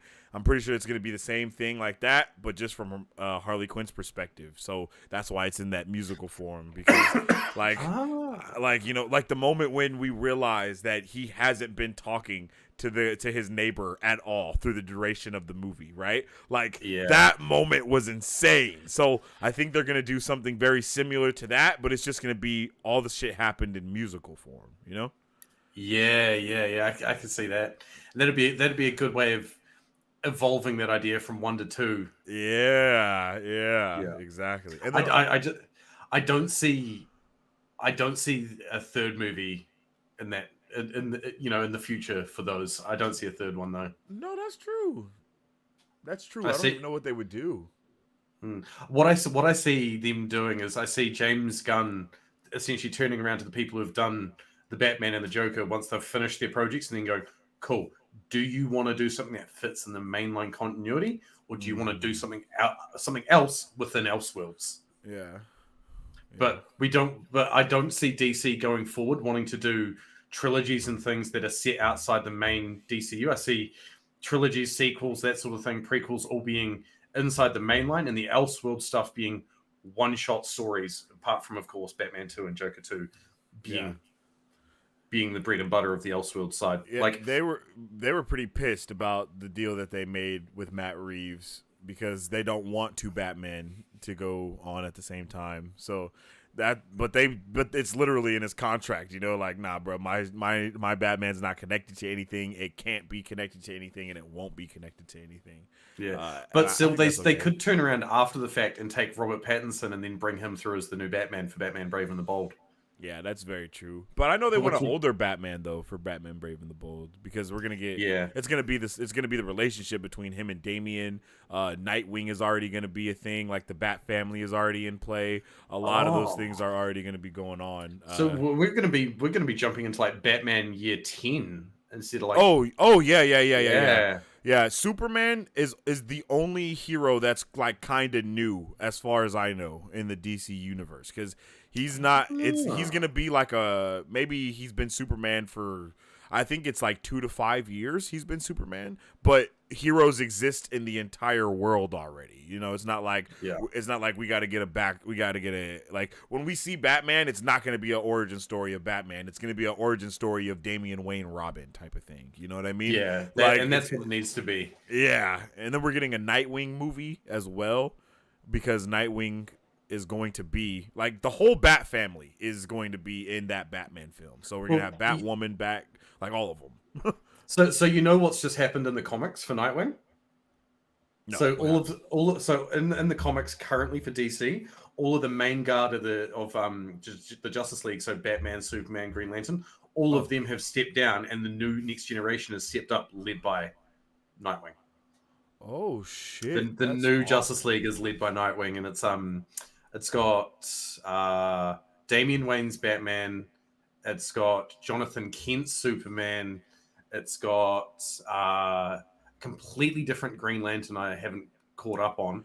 And Is it it's got is it the two Green Lanterns? Is it the ones that are sharing being a Green Lantern? oh, Like it might actually be yeah. I Okay, haven't caught okay. up on them at all. Okay. Because they're doing some more cool stuff with Hal Jordan, and I'm a Hal Jordan fan, so I'm like, Yeah. And I'm pretty sure Hal gives a lantern to two people, a dude and a girl, and they have to share the lantern together. Oh, that'd be cool. Yeah. That'd be a cool dynamic. Because I know, and I'm pretty sure she gets.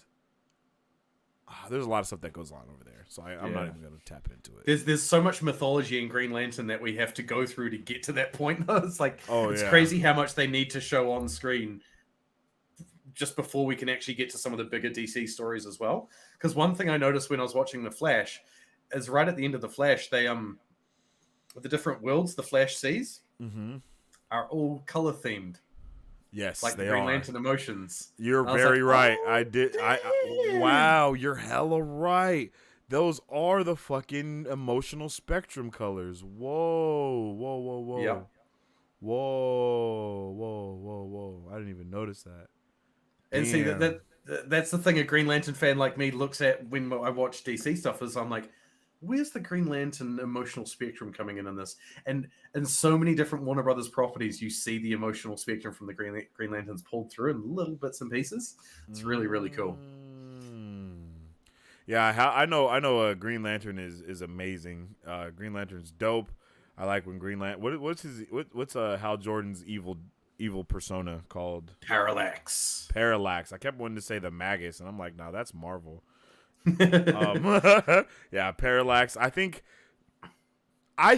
honestly, Parallax would be the dopest way to start a new Green Lantern like movie or anything. Is like start from that, have the main villain of Green Lantern be the best Green Lantern that there's ever been ever. Like, you could do it. You could do it in such a good way as well, because you could have it that in this new DCU, you could have James Gunn's new Superman fight Mongol, and then you can have their fight result in the destruction of Coast City, which breaks Hal Jordan, which brings out Parallax. Boom! That's where the Green Lantern movie starts with Hal Jordan.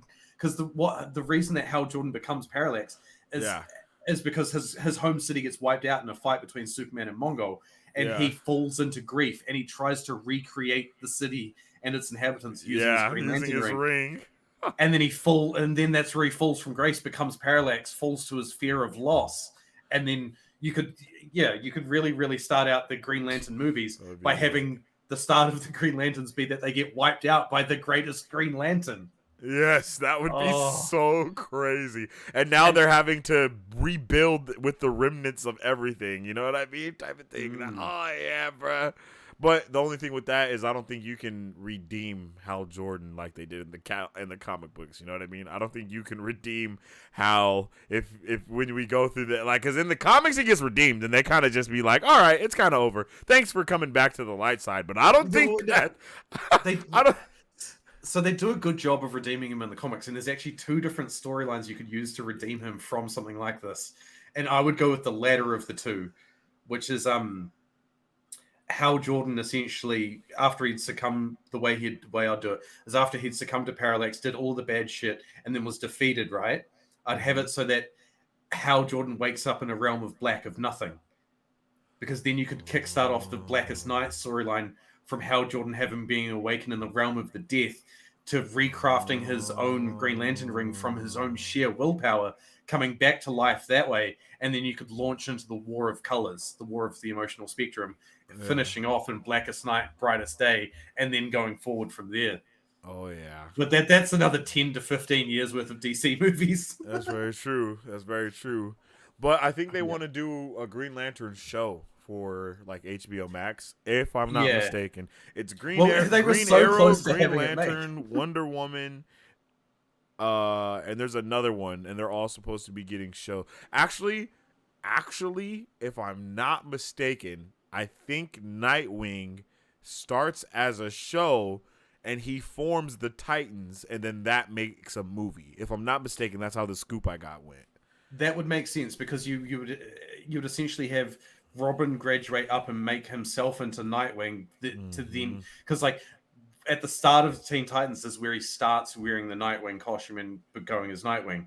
So you'd have the TV show that would transition him across from being Robin in Batman Brave and the Bold to then becoming Nightwing in the show. No. He's Nightwing in Brave and the Bold. Oh, okay. Yeah, because you got to think because he's dealing with Damian. Exactly. So you know that you can't have Damian without having Nightwing. Basically, you know what I mean? Because Nightwing makes Damian good. Exactly. Takes the bad out of him. Exactly. Whereas Bruce Nightwing Wayne training Damian just exemplifies the bad. Exactly. Nightwing is the guy. He's the guy for all intents and purposes. And then also having the rest of the Bat family as well. That's gonna be dope to see. You know what I mean? So I kind of hope that they bring back whoever, I can't think of what her name was, but whoever was going to be Batwoman before, or Batgirl before that movie got canceled, you know, because that movie had Michael Keaton. It had was it Leslie Grace? Leslie Gray. Is that her? Maybe. Yeah. I'm gonna have a look. You might be right. you are probably right. Yeah, Leslie Grace. Leslie Grace. Okay, but yeah. Have Leslie Grace come in there and do that. Yeah, I think that would be dope. Yeah, that would work.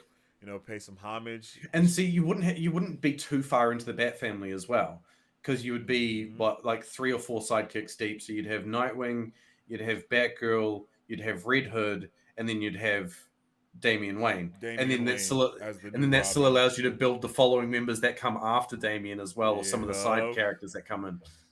And tell in there somewhere. And tell some different goddamn Batman stories for once. Man, and not just the same shit over and over and over and over and over again. Yeah, like I would love Two-Face is going to be the villain for the Batman 2. Like, how many times have we seen that guy? Yeah, I want to see for the first Batman movie. Essentially, I want to see what we're going to get with Damian Wayne and Nightwing and everything. But I want Batman separated off from them doing the long Halloween, stuck in Arkham Asylum with his entire rogues gallery. And it's up to Damian Nightwing to help get him out and lead him out. That would be awesome. That would be dope. Oh, and then you could also throw Batgirl in there as helping out her dad with the outside side of things, with the villains trying to manipulate things inside for Batman. You could really have all the pieces moving on the board there. Yeah, facts. All right, last up, we've got old Aquaman 2. I'm not looking forward to it at all. Honestly. Aquaman 2, bro, the scoops that I had before James Gunn, took control, because he changed the movie entirely. The movie was going to be amazing. I mean, it was going to be Batflick and Aquaman almost as a buddy cop type of feel to it in the movie, and them working together and just doing a whole bunch of shit. But that's all scrapped now. So I don't even know what the movie looks like anymore, to be completely honest, and no one really cares because Jason Momoa is going to be Lobo in the new DCU. He's happy about that. Everyone's already that's kind of what everyone cares about right now. So this movie is probably going to have 7 people at the premiere. Yeah, well, and one of them is not going to be Jason Momoa. Amber Heard will still be hiding in Spain. Very facts. Yeah, facts. Yep.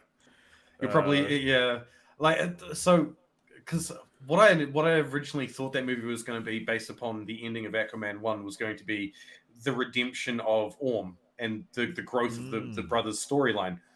I could see them going that way now with Aquaman 2. Yeah. And Aquaman having to get a handle on the other Atlantean tribes, because the Atlantean tribes might fall out of line, that sort of thing. Yeah. But yeah, I can see Amber Heard's role being trimmed out entirely down to just spoken references about her. She's in labor with I can't remember the name of Aquaman's son at this point in time. But yeah, you can just have a reference off to her. I could imagine more Willem Dafoe. Yeah. But yeah, it's really hard to see what that movie's actually going to be now after all the changes and the delays. What's bruh's name? The bad dude? Manta Ray? Oh, yeah, that's right. Black Manta. Yeah, he's probably going to come back. Yeah, no, he'll be the central villain, I reckon. Yeah, I was like, cause didn't Brett kill his dad in the last movie or something? I don't know. Yeah, the start of it, the first one. I have not finished Aquaman. still. Like, I have not finished the movie to completion. Like, it just loses me, bro. Like, Aquaman and Solo, A Star Wars Story, bro, those movies, they just lose my interest really quickly for some reason. Like, I'm watching it, and then the next thing I know, I'm like, bro, I'm out of there. Each of those movies has a lull that is just a bit too long. That is just easy just to completely switch off. Yes. To the point that like you'll even pause it and walk away. And it doesn't pick back up like fast enough. It's just like the first 30 minutes are cool, and then the next hour is just like, bruh. Okay. Yeah. Dialogue. I understand. Like like Jesus. But yeah, man, Aquaman, I'm not looking forward to that pretty much at all. That's probably the bottom of my list. My list probably goes, like, realistically, my list goes The Marvels, Blue Beetle, Kraven, and then Aquaman. Because I know what I know that I want to watch The Marvels, and I know that's going to be a good movie, basically, like, for lack of better words. And everything else I'm a little bit iffy about. And then, like, Kraven, that just looks super dope, and I'm hyped for that. I want to put Blue Beetle second, but the reason why I'm not is because I don't know what the hell they're gonna do with that. You know what I mean? Yeah. Like, that's too new, I guess I could say, you know, especially because it's Blue Beetle as well. Like, Blue Beetle is the last character I thought I'd ever be seeing a movie for. You know what I mean? Like, so it's like, I don't know, I don't know. I'm a little nervous for those reasons for that. But see, for me, like, Blue Beetle sits at the top because of the amount of possibilities Blue Beetle opens up when it comes to DC. Okay. I then Kraven comes in second. I'm hesitant on it still because of Sony and the trailer moment problems. Marvels, I just know Marvels is going to be a Marvel quality movie. So it's, you know, for me, it's just another entry into the MCU. Not one that I'm hyper fond of because I don't have any massive attachment to any one of those three characters that are the main characters. And then of course Aquaman 2 at the bottom, because we know when it comes to Aquaman 2, he's part of the old guard, and the old guard's gone. Yeah. Yes. Yeah. And it's, you know, it's Aquaman. Like, you know what I mean? Like, not to say it like that, but it's Aquaman, bro. Fishes, man. Like, no one's been hyped about Aquaman in the history of Aquaman. You know, like, Aquaman has seven fans. You know and they're gonna be at that premiere, and they get pissed when you talk about him the wrong way. You know what I mean? They do not like it. But yeah, I want Aquaman to look more like Aquaman as well. Like, you know, all the above. Like, if we get old bruh that played Aquaman in Smallville, that was also Hawk in Titans, and Jack Reacher, Reacher, like him, I could definitely see him being Aquaman. You know what I mean? Like, that's who I see in my brain for an Aquaman. You know what I mean? Like, with a little bit of a more blonde hair type. His star power has increased so much since he was in Smallville as well. Like he is the perfect. Like, as I was saying, like, I expect the next Aquaman, like, in terms of like character origin, to be not a, you know, tropical island native, but to be the other end, to be the Arctic, you know, European native, so that we get that blonde, chiseled Aquaman that we expect from the comics. Exactly. Who's campy as hell because he comes from a European country that is so weirdly progressive. Our babies sleep outside in their strollers, yeah, when we're at the cafe. Hell no, bro. When I first found out that was really a thing, that shit blew my mind, bro. Oh, dude, same here. I'm like, man, somebody steal your baby. Somebody steal your stroller, realize there's a baby in it. You know how much trust you have to have in humans to do some shit like that? Right? But there's no way. Like, there's no way. There's no way, bro. It's too true. A lot Anyway, of these, I should yeah. Yeah. Yeah. I was No, gonna say I just should saying. probably start looking at making some tracks for dinner. we've been going a lot longer. Bro, than yeah, I was about to thought we say would. that too, yo. Yeah, same. But that's how it happens around here sometimes, yo. The conversation start just nerding takes out and over, bro. Yeah. You just Next thing you know, Yeah. you've been nerding out for 2 days. Hey, pretty much. But yeah, yo, definitely appreciate everybody that came through and watched. I definitely appreciate everyone that's going to come through and watch the replay, because I know there is some of y'all that are going to sit here and throw this in the background for 4 hours and just be watching it. And Listen to us talk while you're playing I some know games. it's going to happen. I'm going to have people commenting like, oh, bro, you know, right here at 3 hours and 47 minutes, when you guys said this, I really appreciated that. Well, But- I'm more than happy to come back, and I'll try and keep it shorter next time. yeah, you know, it's been a long time since I've had anyone to nerd out with too. So I definitely was I was in my bag with the with the nerd stuff. Right? But yeah, man, I definitely would hope to have you back on the show again. It was definitely dope for you to be here. I definitely appreciate you taking out the time of your day to be here and vibing with us and the super fam. You know what I'm saying? Appreciate it, man. Thank you so much for having me on. Oh, I've been looking forward to it for a while. We've been talking about it for a little bit. For real? For it to finally happen. Legit? I just had to go to the United States and come back. Yo, you watch basically every comic book movie in the United States that we just talked about. Like, that's how I long did, you were yeah. here. That's how long you were here. You basically watched every movie in the States, bro. It's crazy. Oh, I did, what was it? Across the Spider-Verse, just in a regular theater over there. Then I did Transformers Rise of the Beast in IMAX, and I did The Flash in 4DX. And I'm just like, in New Zealand, like, our standard for movie theater is like, you get a reclining seat with, you know, your cup holder and whatnot. Okay. Like that's it. But to then go over there to be like, oh yeah, the screen's honest to God, you know, bigger than a couple of homes put together, and then to go into the next one that's like, I'm at Disney, but I'm in a goddamn movie.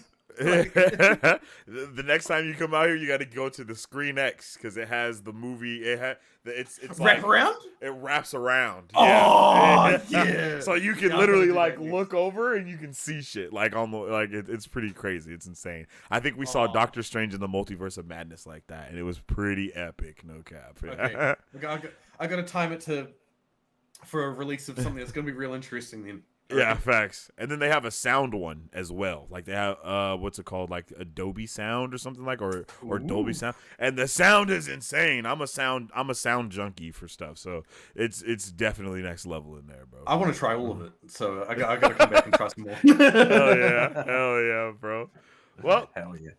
that'll bring us to an end. Frosty got to go make some din. I got to go drain the lizard, all of the things. Definitely appreciate everybody for tuning in and vibing out with us. It's been a fantastic episode of Marvel Bros today.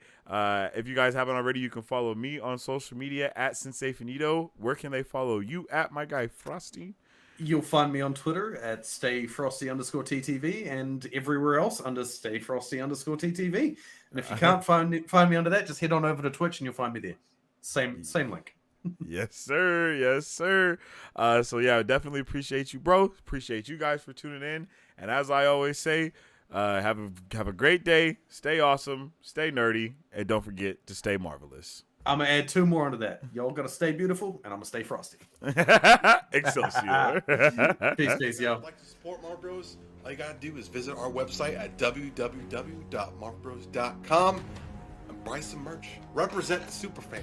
Or you can join our Patreon to get early access to content, patron-only scoops, giveaways, private Q&As, and those sacred watch parties. We appreciate you guys. We'll catch you on the next one. Excelsior. On today's pop culture news update. And on today's pop culture news update, On today's pop culture news update.